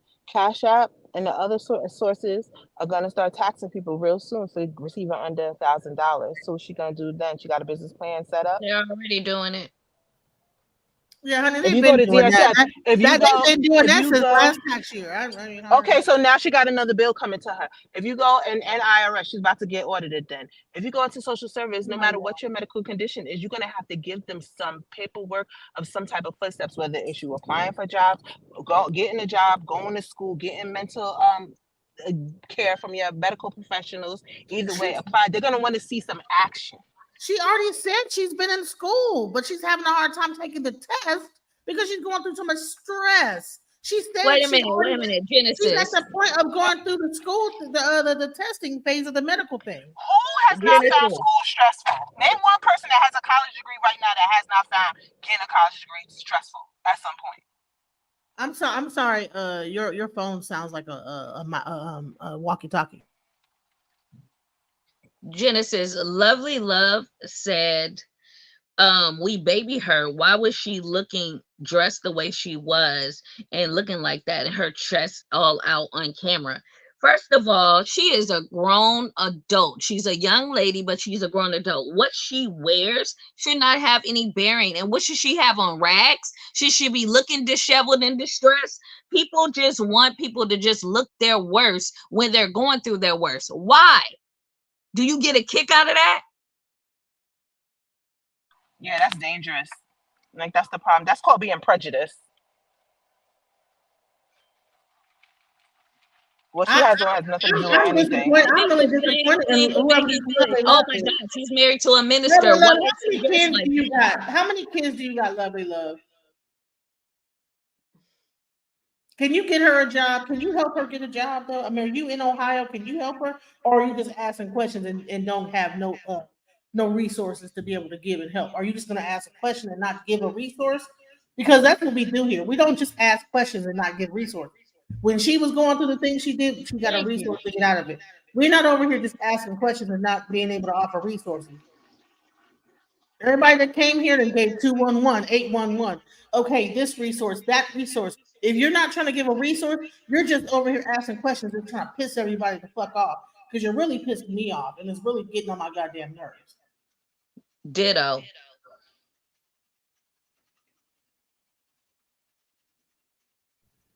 Miss Lovely said Was that directed to me? One kid, she's 23. And oh, thank What was the no? This I'm talking about Lovely Love. Lovely Love. Nothing to do with you. Okay. Saying her. You talking about Lovely Love that's popping all this shit. You know. So she one kid, not five, right? So you have no idea what it's like to take care of 5 children at once with no support. Not mother, not father, not grandma, not uncle, not nobody. All by yourself out here. And then you say, well, why she just can't just get a job? The kids are gone. She's hurry up and get a job. No. First of all, she gotta like fucking decompress and then get it together. She was just at CPS having a nervous breakdown saying, just take my kids. I can't take it Oh, okay. I'm sorry. I didn't know who you were talking about. So it's the CPS mom. I absolutely agree that she did the right thing because it's better than taking their lives. And she can stay in contact with her children. If she wants to move close to them, she can make up arrangements with the court, put them in proper houses to where she can get her mind right. You said you had one kid. You had one kid, Lovely Love, not 5, with zero support. Please. I can't even act like I know what she's going through because I'd be going crazy with my 2. Imagine 5. Let me tell you something. My mother just reminded me. I don't know. Is that me echoing? But my grandmother had 12. Right? You're echoing a little bit better. My grandmother had 12. My grandmother had 12. And can y'all hear me now? But she was a single mother. And no, she wasn't a single mother. My parents are still married. My grandparents are married. They're not single at all. But what happened was this was back in probably like the late 50s, early 60s. My grandparents got tuberculosis, and there was no one in the family that would take all 12. So she had to put them in temporary foster care. But she made sure that they were close and that she saw them regularly, and she was still a figure in their lives, and when she could bring them back into the house, because this is back when they didn't really know what tuberculosis would do, and you couldn't be around anything that was contaminated. She made sure when everything was proper and right, that she got her children back. They don't always just take your kids and throw them into the wilderness where you never see them again. People got a misconception of a lot of things here on YouTube. There's a lot of definitions that need to be, researched and recorded. And my mother, as y'all probably heard me say multiple times, my mother retired from social services, Westchester County Social Services. She was a supervisor for Medicaid. So I know for a fact that she can have it set up when she gets her mind right to not only either get her children back or have still a symbiotic relationship with whatever families that they're in. She's not going to be taken away fully from her children. Can I ask a question real quick? Like, I don't disagree with what y'all saying, and on some level, the young lady needs support. But my question is, if you can empathize with her situation, having 5 children and going through the things you going through, I just thought it was an interesting conversation why I hear so many women dog out Nick Cannon or some of these guys, NBA young boy, that have a whole bunch of kids that they can take care of. I'm just wondering what's the difference, or do you see a difference as a woman? Just give us some money. It's not just taking care. It's trash. Let me say this, because wait. We got a whole room full of adults, right? How many people had a slap you high five on the weekend type father when you were younger? You thought he was the greatest thing on earth, Batman, Superman, whatever. But as you get older, you see just as little as she did and how stressed out your mother was. Thank you, Saint Hudson. Yeah, she's saying them. Wait a minute. I was asking a question though. Is there a difference between Nick Cannon, who has a lot of kids and he can take care of them financially, and Amora, who has 5 children, who is having trouble taking care of them? Because let me tell you something. Financially, listen, if he had can't be everywhere by one woman, and she had to really care for all of them kids, but he's still out doing whatever, but he giving her money financially, but that woman is still stressed because have you been around 10 fucking kids before? Jesus Mariah Christ. Carey's kids was complaining that they ain't seen him in like a year and that they is making them depressed and glum. They don't. You think they care about money? The last thing them kids is worried about is money. Exactly. And my thoughts on all these men, those men that you talked about, Kev, having all those babies, that's selfish. I don't disagree. That's selfish. I was just posing a question. Thin. Even if you had 16 kids, unless you in that home, you are still spreading yourself thin. Yeah, but in the same, we don't know why Nick Cannon had that many children. We don't know what childhood traumas he may have suffered to cause him to be so selfish that he would spread himself that thin. I don't disagree with that. I think that's kind of selfish, but at the same time, I can't really speak because I don't know how much time he spends with, all of his children individually. And, he's got several shows on. So, I can't imagine he spends a whole lot of time with them. But I kind of look at the situation the same way. Even though Nick Cannon has money, I think, his kids may have some of the same issues as Amora's kids. So, but we don't look at Nick Cannon in the same way because Nick Cannon has money. No, we do look at Nick Cannon the same way, Kev. I don't. Yeah, women do. Well, y'all do. I'm saying men don't. That's why I was speaking. That's why I was saying men don't look at them kids set for life. If Amora baby fathers die today or tomorrow, she's still stuck.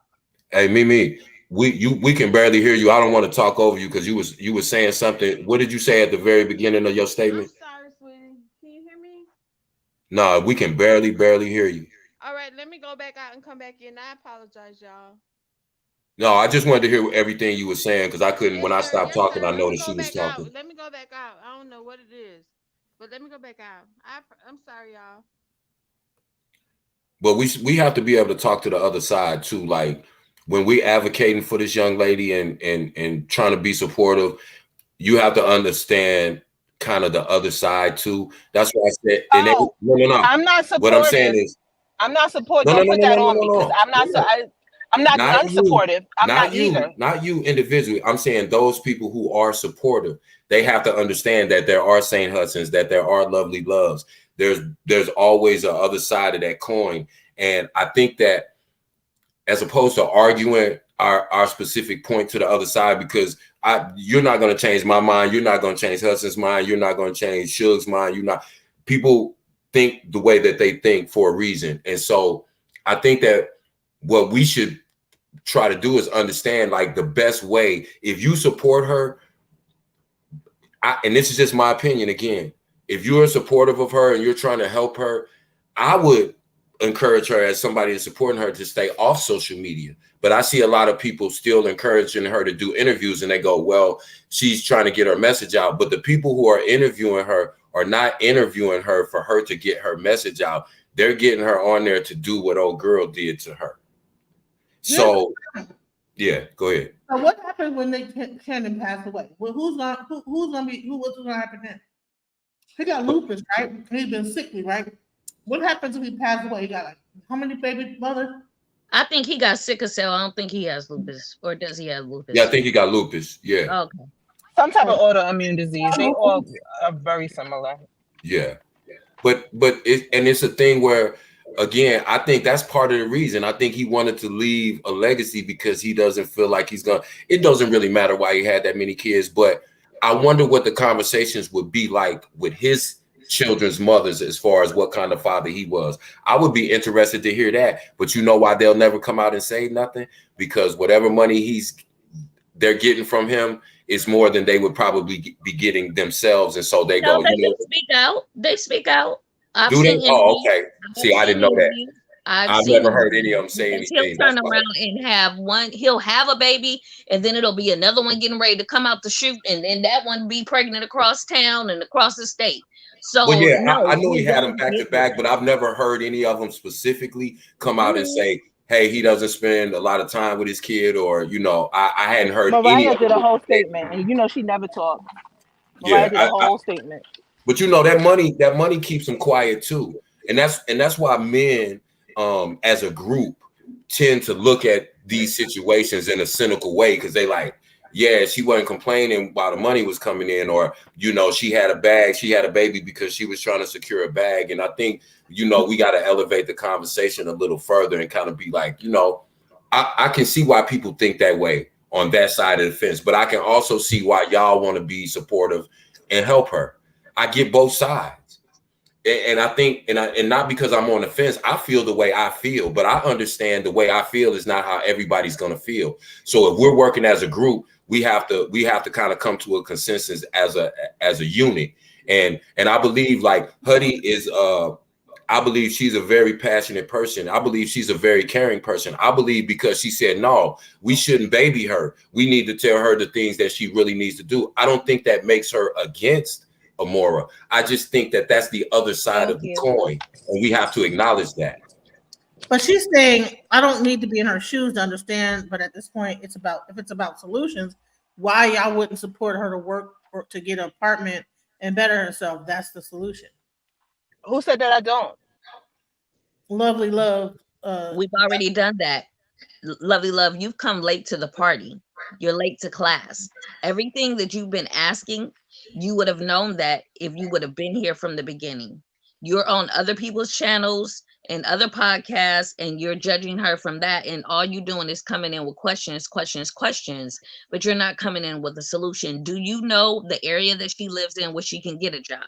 That's a solution you can have for her. Do you know someone in that area where she lives at that can rent to her?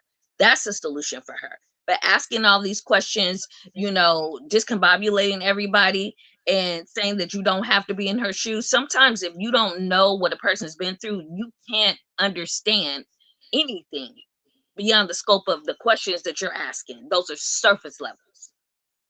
Do your research. I'm sorry, can I be heard? Can you hear me now, Mr.? You still low, Mimi. We barely hear you. I don't know what that is. Okay, thank you. Are you on headphones, Mimi? Yes. Can you hear her? Yeah, try to just talk straight through your device instead of through the headphones. I think that's what it is. Okay, thank you. Is Suge still here? Oh, okay. I didn't see her. Lovely love, I'm not being mean to you, but the questions that you're asking are just redundant to the point of, like I just said, you have not given one solution. We've been going back to back in the chat.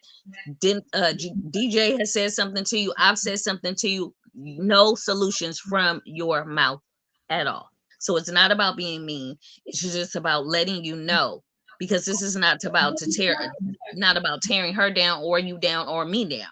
It's about having solutions for not only her, but somebody else that will come across this podcast that they can have hope. And I want y'all to know, even when I don't agree with certain points y'all make, I still listen. Because even if I don't agree with something sometimes, that doesn't mean that that point is not valid. Y'all make very, very valid points. Even if I personally disagree with it, that doesn't mean that that point is not valid. That's what we have to stop doing. We have to stop taking valid points away from people because we don't agree with the person that we're talking about, or we don't like them, or we do like them. So we're just agreeing to everything that they're doing.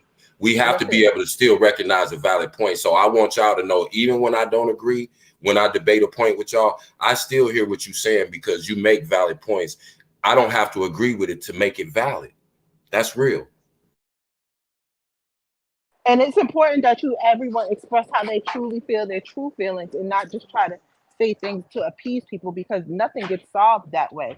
If this was a science experiment or them trying to solve, like, a virus or a disease or something like that, they study each side of the coin, of the possibilities. That's why I said They banter it's back and forth. Like, they just don't like say, "Oh, I don't want to sound mean, so let me not check to see if AIDS kills people," because that sounds mean. It's thousands of girls that feel this way, but none of them are going to say nothing. They're not going to even come out and agree with her in the chat because they'll get crucified if they say, I can understand what you're going through. And so it's like that catch-22. People are not going to be honest because if it's not a popular opinion, they're not going to say. That's why I said, I told her when she first came in, I like to be very transparent. I looked at this just like everybody else did. How could you leave your 5 kids? I really don't even want to hear what you got to say. But then I can also say I'm emotionally intelligent enough to know that, okay, if I listen to the story long enough and I find out that her first 2 children were born out of probably the most horrific situation a young lady could go through. But I still can also say, okay, she went through that. I get it. And I know people in my real personal life who have went through similar things and some even worse. But where do we go once we're here? What do we do once we're here? We can't When I put first heard the kids. her, you know what I said? Thank God she did not turn into an Andrea Yates or That's that what I white said girl to her. I can that drove respect. her kids into If the it's one race thing I can because she wanted respect to is go on that that you date. went to turn your kids in when you knew that you had enough. Because like I said, it's thousands of girls who feel that way who will never do it because they don't want to face the backlash. And those will be the ones who will beat their kids to death or unalive. Those are the ones who will mistreat their kids and traumatize their kids just through the emotional abuse because they don't want to be with them. Now, and again, we can look at her and her circumstances and say, we can understand why maybe some of the choices she made weren't the best because of her trauma. But when we look at the woman that was interviewing her, she makes all this money. She pays $10,000 a month for an au pair, but she's in the same position. She doesn't want to be a full-time mother. See, We're but not. people need to really look up old cases and stuff like that. Somebody needs to play that white lady that drove her 2 sons in the car seats into the river and then blamed it on a black man, and see the how she got to that conclusion. That will stop a lot of reasoning and Andrea Yates Well, see, for even why with things that like this story, happen.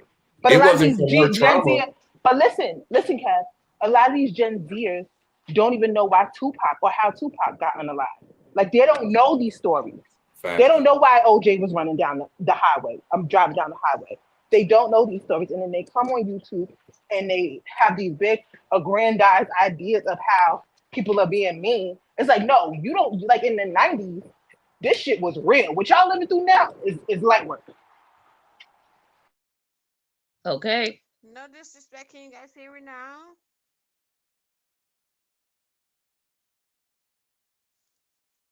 No, you still Yeah, low, baby. still low, Still Mimi. real low. I don't know what the heck.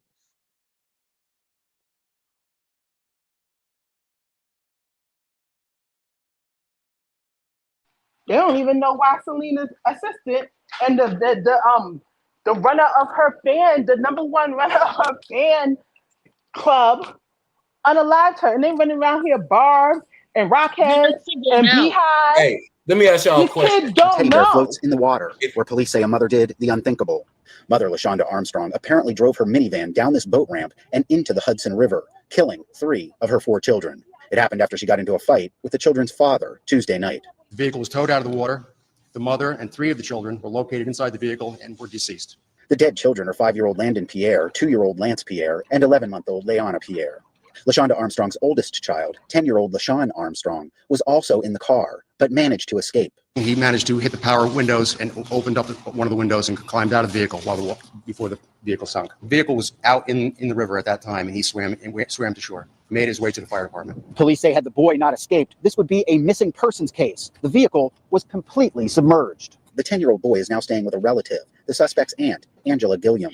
LaShawn is fine. He's fine. He's with me. He's right here. LaShawn is fine. LaShawn is fine. Gilliam came to the crime scene Wednesday with other family members. Oh, I give us stress to go through all the stuff that we're going through, Lord. To cry, light candles, and place flowers. Despite what happened, she defended her niece. She was a good mother. Just because she drove a car, she was a good mother. She was going through some stuff. She was going through some stuff, okay? Across town at the daycare center where the children went, more tears. Be able to see him on the bus. Bus driver Maria John Brone says 5-year-old Landon Pierre was desperate for the love he was not getting at home. He was looking forward to come to school just so he can get a good morning from us and the hugs and all that. So he wasn't getting that at home. Police have questioned the man LaShonda Armstrong fought with before she apparently killed their mutual children. It's unclear if anyone will be charged in the case. Ted Shaffrey, Associated Press, Newburgh, New York.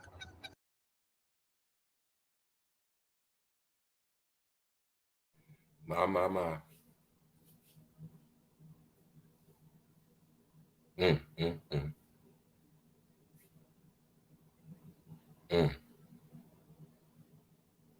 That broke my heart. This could have ended up a whole nother way.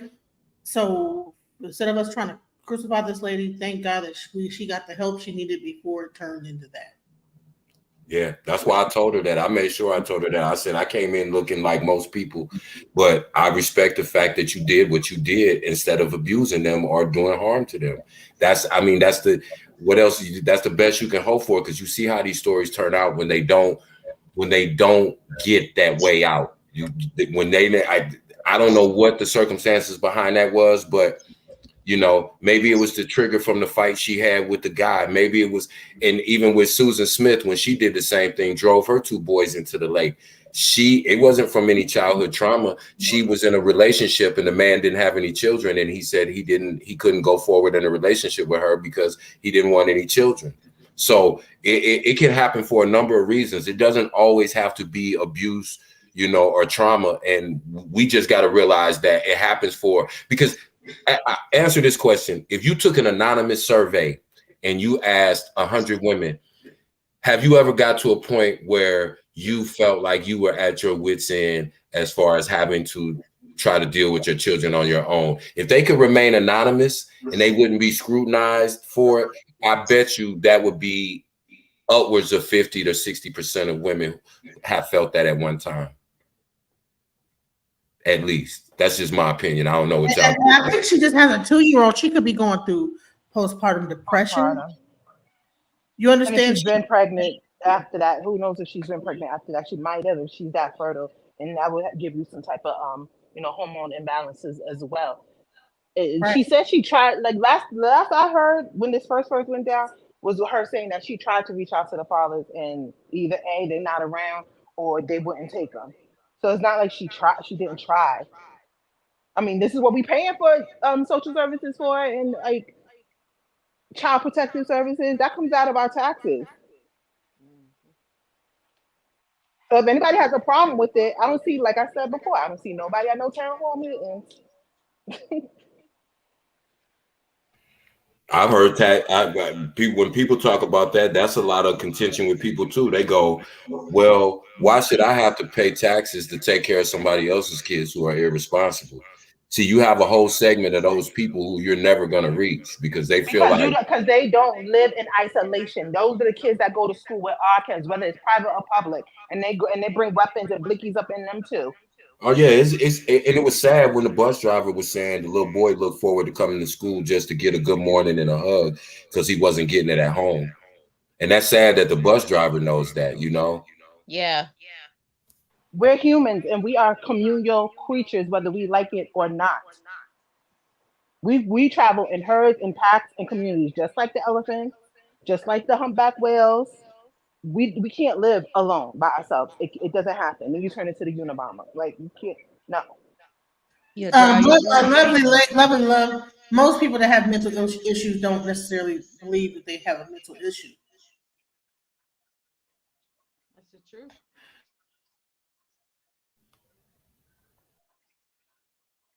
Especially in our community, because we're told not to even acknowledge that something might be not be wrong. We're told not to acknowledge that something might be wrong mentally. Like ain't nothing wrong with her, ain't nothing wrong with him. That's my concern. He's fine to fly and smoke and survive. He is okay. No, she was not okay. That's why we had to help her to get back home. You didn't see all the interviews. If you did, because you're saying you watched them all, no, you didn't, because you would have known that we had to help her get back home. Do you know how big the spectrum is, lovely love? And do you know it's not in a straight horizontal line? Like the graphs go up and down, in and out, left and right. Do you know how complex the human mind is? She could be on autopilot doing all that other stuff because that's what she's used to, or that's where the serotonin is released when she does that type of stuff. You never know. Lovely love. I think you don't have to. She hit the link. Hit the link and come up. Mental illness is not somebody. Audio is good on this end. Am I good? Am I better? Nope. Yes, I am. You're low. You're very low. Oh my god. I promise you, you sound like you in Argentina. Oh shit, I'm not. She in Antarctica with that voice. Thank you guys. I'm sorry. But lovely love, that's the purpose of these builds. We, come up because it's hard to kind of get your point across in the chat. Come up, hit the link. Genesis said, I'm not like I'm running the channel, but Genesis said you're welcome to come up because I would just love to hear your perspective on this whole thing because it's kind of hard to get, you can't type the same way you can speak. So if you can come up. I wish it was that simple. They can still tie their shoes, so ain't nothing wrong with them. I know. I wish it was that simple too. Like people don't know what people go through with mental issues, and trauma. Like it's not that, and especially when you're used to it, this is normalized. This is your life. If you're operating in trauma, you don't really know too much is wrong. You feel inside something is off, but you don't necessarily know. You don't necessarily know that it's absolutely wrong. Especially now, do you know how many adults nowadays are being diagnosed with late life autism? I'm getting my test done too. And the thing too is, even if whether you realize you have mental illness or not, a lot of people don't know where to go for help. Let me say it like this. If you're dealing with somebody that's went through trauma and they haven't healed to a point where they recognize what their trauma is, what their triggers are, and that's what I was kind of trying to identify to her earlier. We all understand that she's been traumatized. What I was trying to get her to understand is just like we recognize it, there's other people who will recognize that too. And they may invite you to sit down with them, but their intention is not going to be the same as maybe Genesis's is. This woman, the woman that interviewed her, definitely had a different agenda, or should I say a different perspective. And so that, to me, that'll do further damage to a person who's been traumatized, because obviously you could tell that interview affected her. And and like you said, the internet is not the place for her. She's not ready for that. She just thank you. She's not. She's not. And everybody that comes in contact with her, they're going to further exploit her because they have no other use for her other than for her to come on their platform so that video can go viral. That's it. And we need to tell her that plainly, because if it's really about getting help, her going on different platforms telling her story 100 times is not going to get her any help. That girl promised her all this help. She got out there and got stranded and had to get help getting back home. So her mind is not yet in a place where she's thinking, hold on, before I jump on a plane, fly out somewhere I don't know to meet a person who I don't know. Let me think about that. That's why I said her mind frame has to change, because as long as she's caught up in this whole internet whirlwind, she, like I said, she may be trying to get a message out to women, but the people who are bringing her on their platforms, that is not their intention.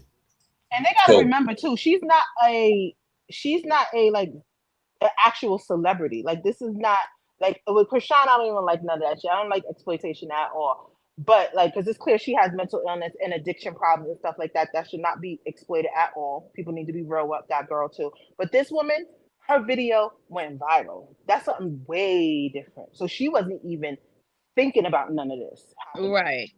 But that's a drug to a person who starves attention, who is looking for somebody, is looking for something. That when you become, whether you call it famous or not, like she's walking around and people are recognizing her from the video, you know. And that's why I made the point about, yeah, that's what I'm saying. But I'm not saying, Kevin, I'm not saying that like it didn't happen. I'm oh saying no, being prepared for that and not knowing that your video is gonna go viral. You're never going to be prepared for that. And just by the mental state that she is in overall, that's the worst thing for a person who is in a fragile mental state, is to all of a sudden be under a spotlight. It's the worst possible thing. That's why I told her your healing process, your recovery, what you're going to do, keep that all off of social media, because the majority of people are not rooting for her. That's what I was trying to get her to understand. You know, she may get support here, but the majority of places she's been that you've seen her getting interviewed, do they handle her the same way Suge and Genesis handled her? No. And so most of the people that she's gonna encounter are going to further tap into that trauma that she's trying to work herself out of. That's what's dangerous about social media, because you get people who will get up on a panel and they feel like they're famous because they're on somebody's platform that's, you know, maybe a fairly large platform, and then they feel famous. That's what this internet does. It gives you a false sense of celebrity. Like I said, after this dies down and that girl's walking around in her little small hometown in Ohio, everybody in her town is going to know. Every job she goes to apply for, they're going to know she went viral. When I asked, that's why I asked her about Andrew Caldwell. She didn't know him by name, but when I just said a simple phrase, she's like, "Oh, that's the guy that said I don't like men's no more." That's and that's what's kind of what she's gonna have to carry around. She's forever gonna be known as the chick that went viral for taking her 5 kids and dropping them off at CPS. The system is not, and that's why I was telling her also, the system is not designed to help her. The system is there to intervene when you mess up. No, the system is designed to help you, but it's not going to hold your hand through the process. And then people get spiteful. It's designed, but if it's just like anything else, it's like a big pool or a big lake. The lake is there for you to get refreshed, to get cooled down. It's there for all the reasons, but it's not going to keep, the lake itself is not going to keep the sharks away from you. You have to learn. You are adults. You have these 5 kids. You have to learn what steps to go through to work the system the way it's supposed to be worked. Nobody is going to knock on anybody's door. Like, here's your house, here's your municipal housing, here's your food stamps, here's everything you need. Nowadays, they kind of do now, because now they're going to your house and make sure that you're doing everything. But they give you everything that you think that they think that you could possibly need. But if you slip through the cracks, 9 times out of 10 is by your own yourself. You the one greasing up your feet, like, for real. People complain so much, and I grew up watching the system work. and I've been on food stamps and Medicaid myself. If you could call and harassing people, make sure you stay on the lines. Make sure you making all your appointments. Make sure all the documents that they give you, Yep. that they ask you for, you get. You have Mm-hmm. to do what they ask. Just like if you worked at Starbucks and they ask you to brew the coffee, whisk the damn matcha, and mop the floors, and then when you don't do that, you shocked that you got fired. That's why I was talking about the things about child support. You can't just say, well, they're not paying. You got ways to make them pay. You have to advocate for yourself, because you know that nobody's going to come save you. Nobody is coming to save you. These people can Somebody tell you says that the whatever they. first thing you want to ask them is, did the father sign the birth certificate? So let's just say this, because we're about to be encroaching on 4 hours here. This has been a really, really great panel. Mimi wanted to say something. Um, No, lovely I love, did. and I'm I gonna. was listening. I just wanted to make sure everybody could hear me. I was really trying to listen. I was going to talk to Sugar Love earlier, but it ain't even important. I can go on her channel for that. What you got to say, baby? No, it was just more or less of saying like, when I was speaking through my abuse through my mom, and like when they have a nervous breakdown and whatnot. I was gonna say, like, I remember when my mom lost her 3 kids in one day, and as we was growing up as children, my mom was like, "You're never gonna be Jimmy, Shannon, and Kelly. You're never gonna be them." And it was trauma for us, and we were living in the ghetto and shit, man. We were fucked up. But at the end of the day, I still, out of all my mama kids, she got one son. I'm what 40. I'm 43. My brother 45. And he still deal with my mother. Everybody else don't deal with them. Because mental health is real, and she had a nervous breakdown. When she had a nervous breakdown, she had a nervous breakdown. So that's why I really wanted to say to this girl, thank you for not being my neighbor, putting your kids in the river, doing what you wanted to do, you know what I mean, when you're mine. Because my mom be talking to us, now. She swear everybody's stealing the shit. She ain't got nothing to steal. Nothing to steal. She may be slipping into dementia. I think it's more schizophrenic or whatever. Yeah, But but one thing that, about but but you one can thing still about get, that you can still hospital get the, ain't telling her that, Sugar Love. That you can hospital,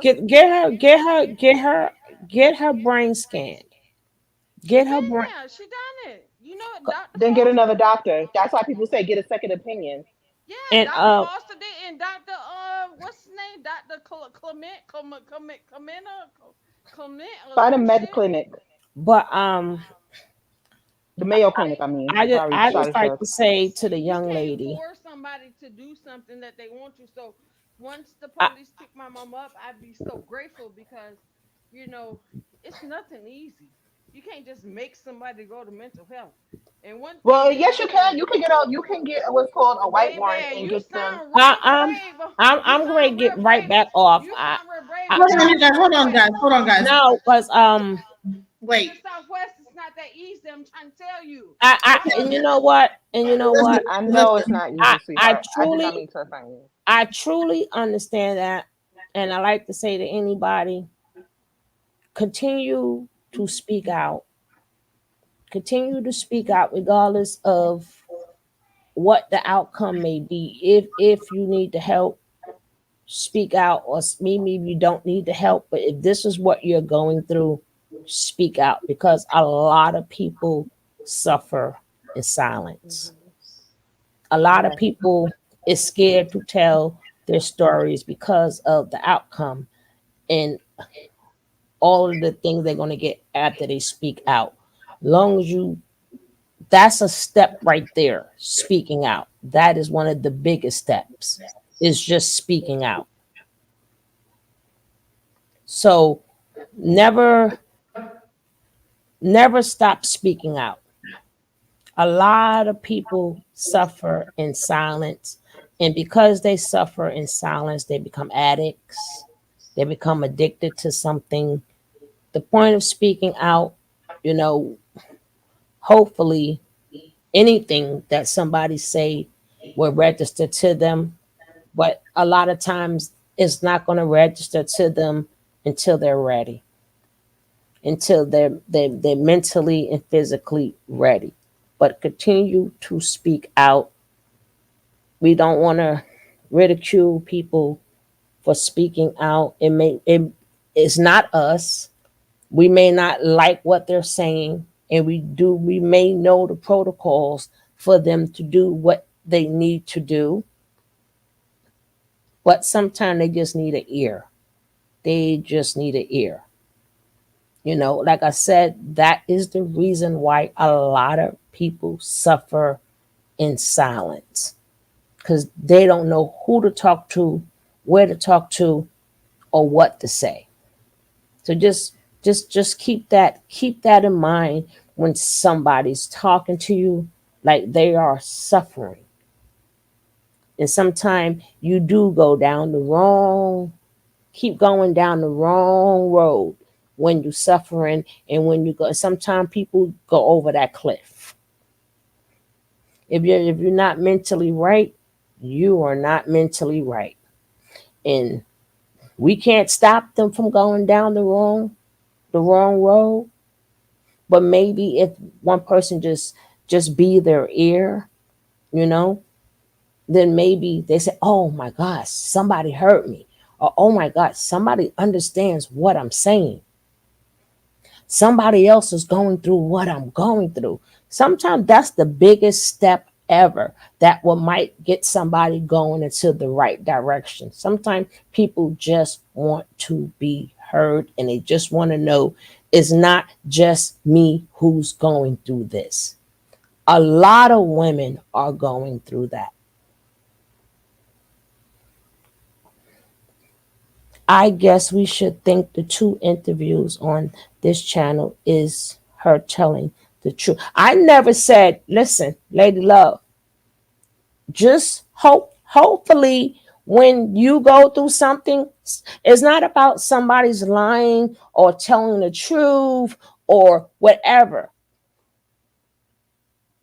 If you already know somebody mental is not right, what do you expect? These are people's lives.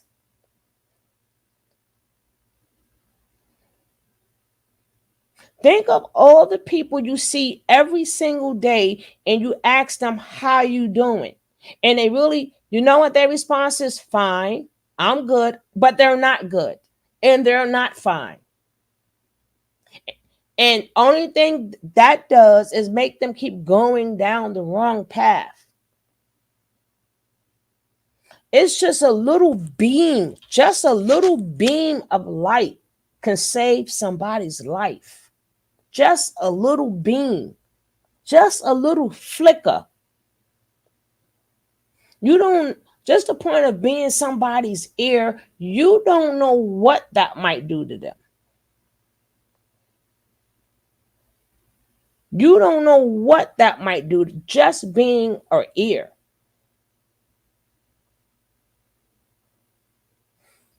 Lady Love, you are a disappointment.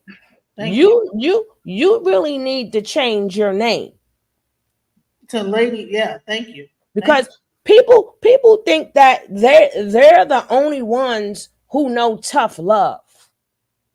A lot of things people say on here, it doesn't identify me with my life, but I still listen. A lot of things I hear people, what they go for, I would never go for ever. I am strictly a one, and I have never went backwards ever. But that's me. That is me. I don't expect everybody to be me. I don't expect everybody to be me where I love the work. I am a beyond workaholic. I don't care what I'm going through, but everybody ain't built like me. And I'm not built like everybody else. Sometimes it's not about you. It's not about your strength and what would you do. I can sit here too when people say stuff and bring up how I would do stuff. We all fucked up in some type of way, form, or fashion. We all fucked up. Some is a lot worse than others. I would never. I can take that same venom that people give. I could give out that same venom. But I also know the power of being an ear. I am too old to get fooled. Not saying that it can't happen. I am too old to think that what everybody say they word is bond. But I don't have to keep telling a liar, they're a liar, or this not true. That is still her life. If she's lying, that's on her. You didn't hear nobody say, hey, give her a cash app, give her money, or give her anything. But just the point of her getting this out, how she feel,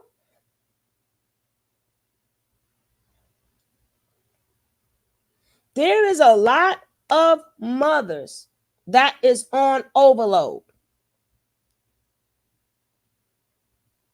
You have had mothers that have been in their papers for going on vacation and leaving their kids home.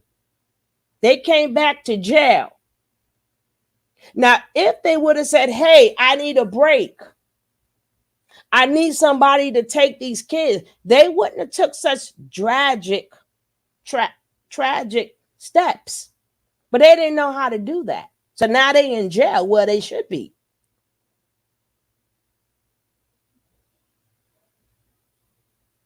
You're not going to think that a 15-year-old has the same mindset of a grown woman.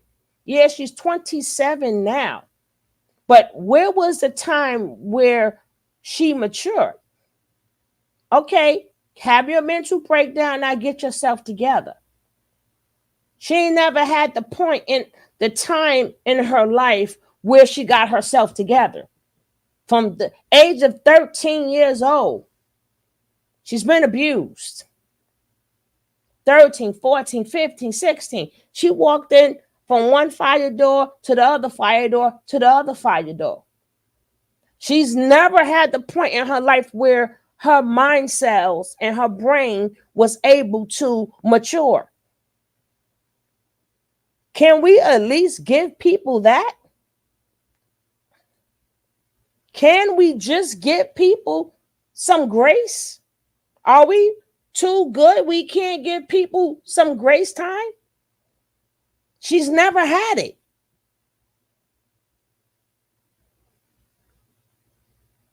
Are we blind? Not blind enough to know if she's not working?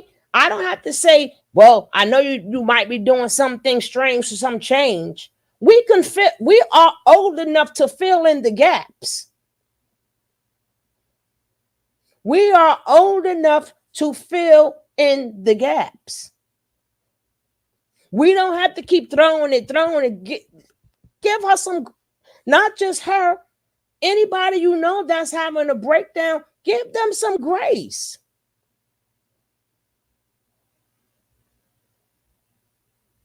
It doesn't take nothing from us to give somebody grace. Some people never had it.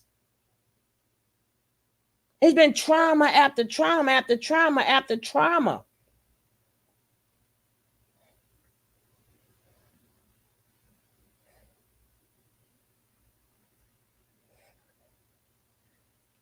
You know, again, I'm not saying nobody's right or nobody's wrong. But what I am saying is that is a majority of the reason why a lot of people suffer in silence. This is why a lot of people are addicted, because they don't know who to talk to. Maybe if we hear them out, maybe we can get them to go get the mental help, go get this help, go get that help. Sometimes people, they ain't ready yet. She's never been on her own. And what is the purpose of giving so much advice if it's not connecting? You want it to connect. That is the purpose of talking to somebody. You want it to connect. You want if what you're saying is sincere, you want it to connect to the other person, or you just waste all your breath. You waste it all. When I speak to people, I want to connect to people. I want to make sure you literally hear what I'm saying. But like I said, I never take anything personally. I hear a lot of stuff all the time. A lot of my ways can't understand a lot of people's ways neither. I hear people start, I be like, shit, not me. But I can't do that because it's not me. I'm built different. So we're about to wrap this show up because it's about to be 3:59. I think St. Hudson stood around because I think she wanted to say something. One of the people that wanted to say something, and Lakeisha stood around. So let's just hear like a quick closing statement between you and Lakeisha, and then Sugar Love and I are going to close this whole thing out because it's the weekday, and I'm old and I gotta go to bed. I just went through a tornado, y'all. Oh yeah, F5 tornado.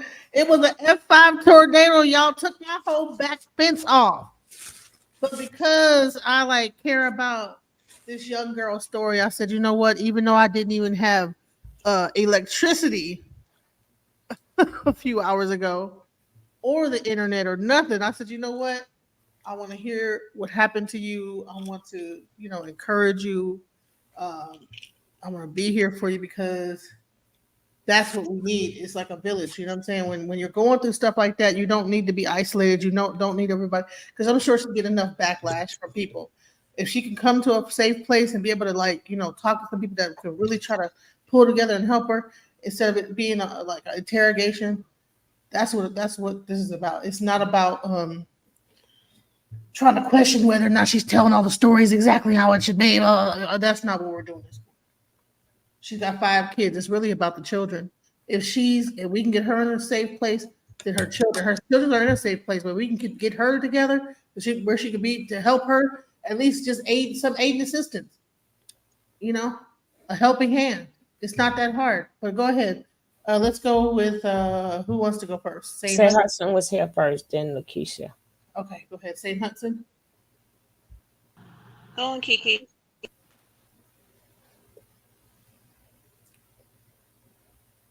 I just want to say, I'm glad that over here she has grace. It is not for me or anyone else to be dissecting her life. She said what she said, she did what she did. Now, what of the solutions? And if we can put some grace and some mercy behind that, that would be lovely. You don't have to be in someone's mind or walk someone's shoes to have grace and mercy.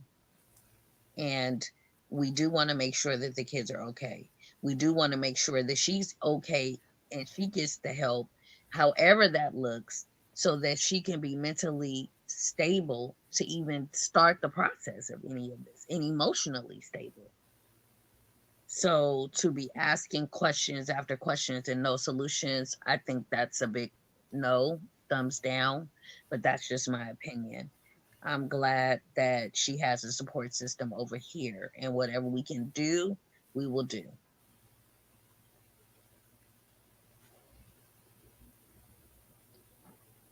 Ashe, thank you, Lakeisha.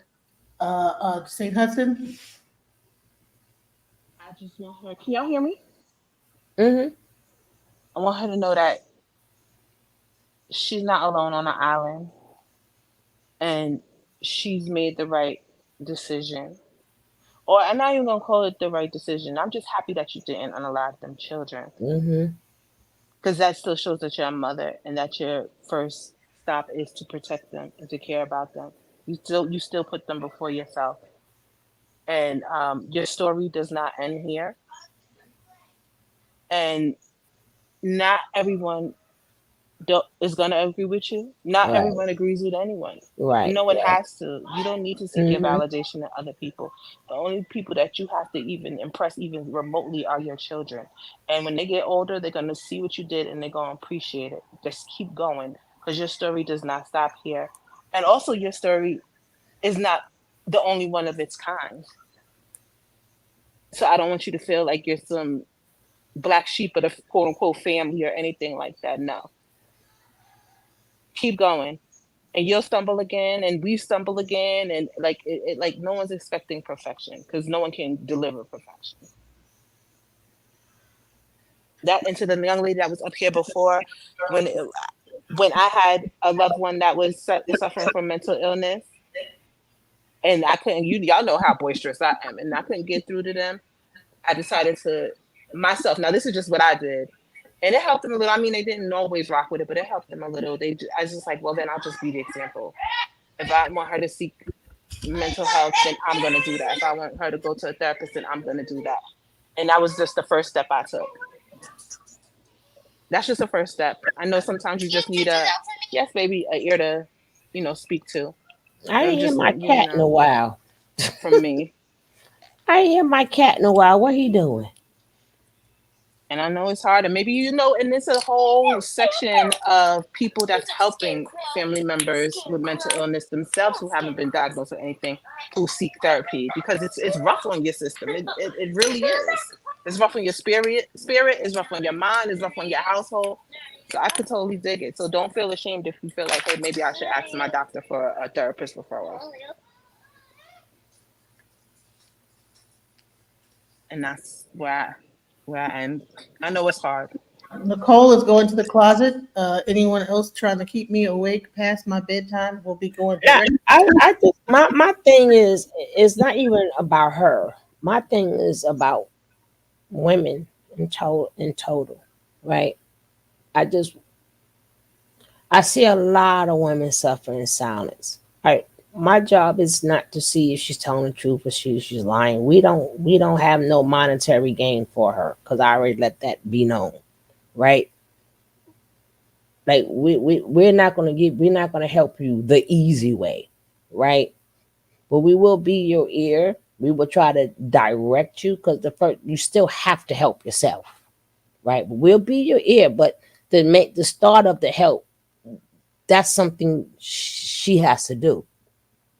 Right. We can't, you got to help yourself first. Like, we could be your ear or whatever, but at least, okay, get it out, and then get to doing what you have to do. But women, a lot of us is bombarded, a lot of us is depressed, a lot of us is going through it alone, a lot of us don't know which way is up.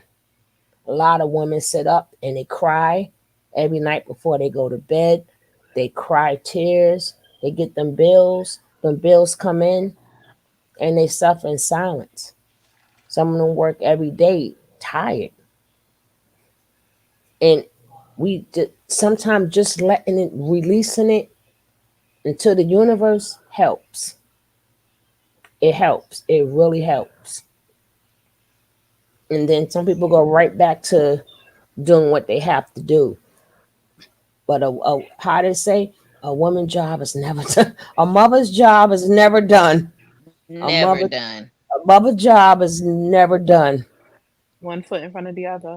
Yeah, but we could, like I said, we can't help nobody more than they can help themselves, right? And like I said, there's no monetary gain over here, because I don't believe that's the help that people need. Like, if they need like something for like a bite of food or something, but that doesn't help people. But like I said, we are all old enough to certain things.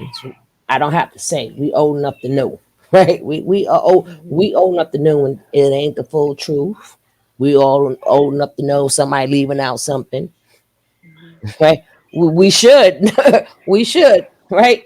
Yeah, and But, to just to add on to that, any like I said in the chat, any detective, any investigator, anybody in law enforcement will tell you that the story is never told exactly the same verbatim every single time. You know right. when, like Shook said, you know when somebody's really lying and when they're Right. not, when they're embellishing, when they're adding stuff on, but the core will remain the same. But this stuff that you even when you go to the supermarket, you forget that stuff that you need. Like y'all, the human mind is not perfect. It's just never going to be. Mm-hmm. Like sometimes you forget a part, sometimes you don't. Oh, they were wearing a light blue shirt, not a dark blue shirt. Oh, that doesn't mean the whole story is a lie. Oh, they turned to left instead of the right. Last time they said they turned right. No, it doesn't mean the whole story is a lie. Right. Okay. This is YouTube. Type in how to tell when somebody's lying. How about that? Start there. I love you, say Hudson on that. Listen, I love y'all she, too. She ready to go to sleep. Tomorrow. Yeah, listen, part 2, goddammit, tomorrow or something. I'm sleeping. Yeah, and anybody that's down in Texas or around Texas, I wish you nothing but blessings, because I've been hearing a lot of stories. Like even the first tornado, people sent me pictures of their house. Their house is wiped off because of this tornado. And what's going on today down in there in them Texans. We send prayers out to y'all Texans. I heard there's some more supposed to be coming. So I don't know what y'all Texans is doing to the weather, right? And then the people also who didn't get hit with the thing, and they got hit with them big old, what you call them? The ice, the thing that fall out the sky. Sleep. But hell. no, it's not sleep. It's like big old balls. Hell. It was hell. Hell. Balls. Whoever got hit with the hells and they broke up your stuff, thank you, darling. I'll keep your hopes up. I don't know, put some rubber or something around your cars. But if y'all see any scarecrows, any tin men, any green witches, any flying monkeys, just lock your door and stay away from them. Right. Yeah. If you got a door, if it don't blow away, right? If the house don't blow away, right? Don't follow no yellow brick roads that just pop up. Oh my! But the yellow brick road. This has really been good, and we will continue this. DJ, take us out of here. Oh, okay. So okay, I'm sorry. I'm still Peace reflections. Peace reflections. Have a blessed night, everyone. All right, y'all. So, hold on, let me see. Look, I'm so tired. I gotta find the damn thing to stop this. He's supposed to have that. Shouts out and everything, and Amora and everybody. Thank you guys so much, and much love to everybody and everything. And good night. I'm so tired. Take us out of here, DJ. I DJ, found this goddamn video. It's like, hold on. Here it is. Okay, I found it. All right. Alchemize your energy. Darling, let your spirit be free. Don't give up. Keep on pushing through. Now is the time. It's all up to you. Alchemize your energy. My friend, let your spirit be free. Don't give up, keep on pushing through. Now is the time, it's all up to you.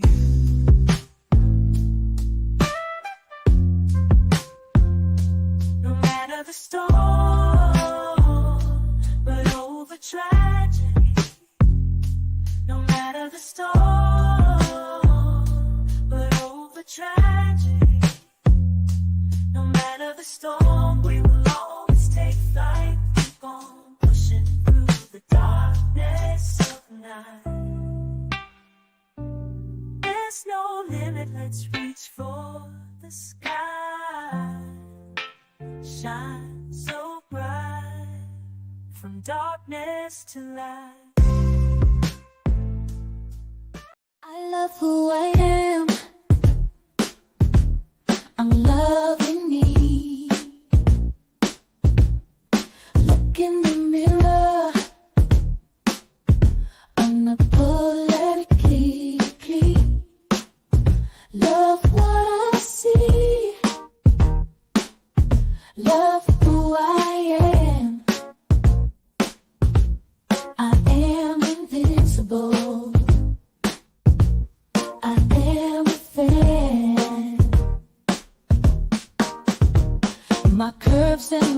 features. God makes no mistakes.